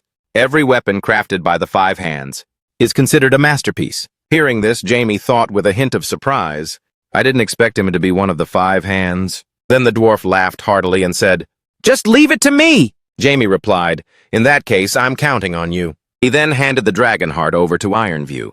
He continued, I'll make sure you get a truly incredible sword. A sound echoed. A series of thoughts raced through his mind. I can feel my own power. Is this the trace of Diablo? Volberg that Isis mentioned? Suddenly a voice spoke up. What exactly is this thing? Our leader gave it to me to study. But even with my skills, I haven't been able to find anything. Jamie said, I want to take a look at it. And Ironview replied, If you can figure out what it is, I'd be extremely grateful. Jamie then reached out his hand to feel it. Is it this sensation? He was slightly taken aback when suddenly, a surge of black aura rushed toward Jamie. The sight caught him completely off guard, leaving him no time to react. Every detail of the scene became crystal clear, right down to the shock visible in Jamie's eyes. A moment later, Jamie's entire body was encased in a suit of solid armor. Jamie noted with interest, It's full-body armor. Seeing this, Ironview said excitedly, Incredible, it's reinforced armor. He circled around, observing it closely. Jamie added with a smile, It feels like countless tiny threads are connecting to my muscles, bones, blood vessels, aura, and mana. The flow of mana. Jamie then looked down. Looking at his armored hand, he thought to himself, Moreover, it feels like my entire body's strength has been cranked up. Ironview stood in front of Jamie and remarked, Its purity is actually quite high. It runs on dark mana. Are you some kind of mage? To that question, Jamie quickly replied, I'm no ordinary mage, you know. With a slight glint in his eyes, the dwarf said, I see. As soon as he spoke, Ironview quickly began pondering something. He didn't seem to have any prejudice against mages. Perhaps it's because dwarves and mages rarely cross paths. With a faint blush on his cheeks, Ironview said, By the way, can you take that off? I want to get a closer look. Jamie scratched his head, feeling a bit awkward, and said, It would be great if you could check it out. With that, the armor slowly began to detach from his body. The pieces on his arms moved downward as well. Gradually, it all vanished from Jamie's exterior. However, it didn't exactly come off. Instead, it seemed to have been absorbed right into Jamie's body, Jamie said with surprise. Wait a sec, it just got absorbed. Seeing this strange phenomenon, Ironview approached him as if he'd found a rare artifact. He started feeling all over Jamie's body, saying, "It's merged with your body. Is this some kind of parasite?" Jamie felt a bit shy. He scratched his head and said, "I don't really know myself." Since Ironview couldn't examine it thoroughly, the black armor remained a mystery. "What a shame we can't take it off to see. Shall we just call it black armor?" Hearing that, Jamie quickly responded, "Black armor. I'll make sure to use it well." Suddenly, someone chimed in. "Use what well?" Both of them turned around to see who it was. Jamie said with a look of surprise, She cheerfully introduced herself. "I'm Nelson. Jamie, I've got something to show you." Later, at another location, machines were meticulously repairing a pink teddy bear. Inside Nelson's lab, Jamie stood behind her, thinking to himself, "I've been standing here for an hour already. Did she forget I'm even here?" Someone walked in from the door and said, "Hello, Jamie." As soon as the words were out, Jamie turned and said, "It's been 5 years, hasn't it?" Upon hearing Jamie's words, Braha smiled cheerfully, recalling past memories, and said, "Ever since that secret auction in Sanderma." Jamie replied with a nonchalant expression, Right, setting aside the fact that they stole the items." Braha looked over at Nen, who was working hard, and said, "Nen has been mentioning your name since yesterday, and now she's even brought you to her lab. It seems your fight against the bird people really left a good impression on her." Braha continued, "Actually, Nen has savant syndrome." Nen had just finished her repairs, and joyfully held the teddy bear up high. She continued, "Despite her struggles with social interaction, she's incredibly gifted in magic." Hearing Braha's words, Jamie rested his hand on his chin, deep in thought. Magic. This talent, combined with her creative obsession, has brought her to the high level she's at today. Braha was slightly surprised by his insight and replied, "Exactly. Nen started learning magic and researching everything because of that obsession." While Braha was talking, Jamie was preoccupied with his own thoughts. Savant syndrome, huh? For some reason, it reminds me of that person. At that moment, an image flashed before him. Diablo, a monster with a massive body. Back then, a man was saying excitedly, "This is the golem I created. My old colleague." Mayman was a man with autism. At that time, knowledge about mental health was still very limited, so Mayman had to live with social prejudice since he was a child. His only comfort was the golems he built.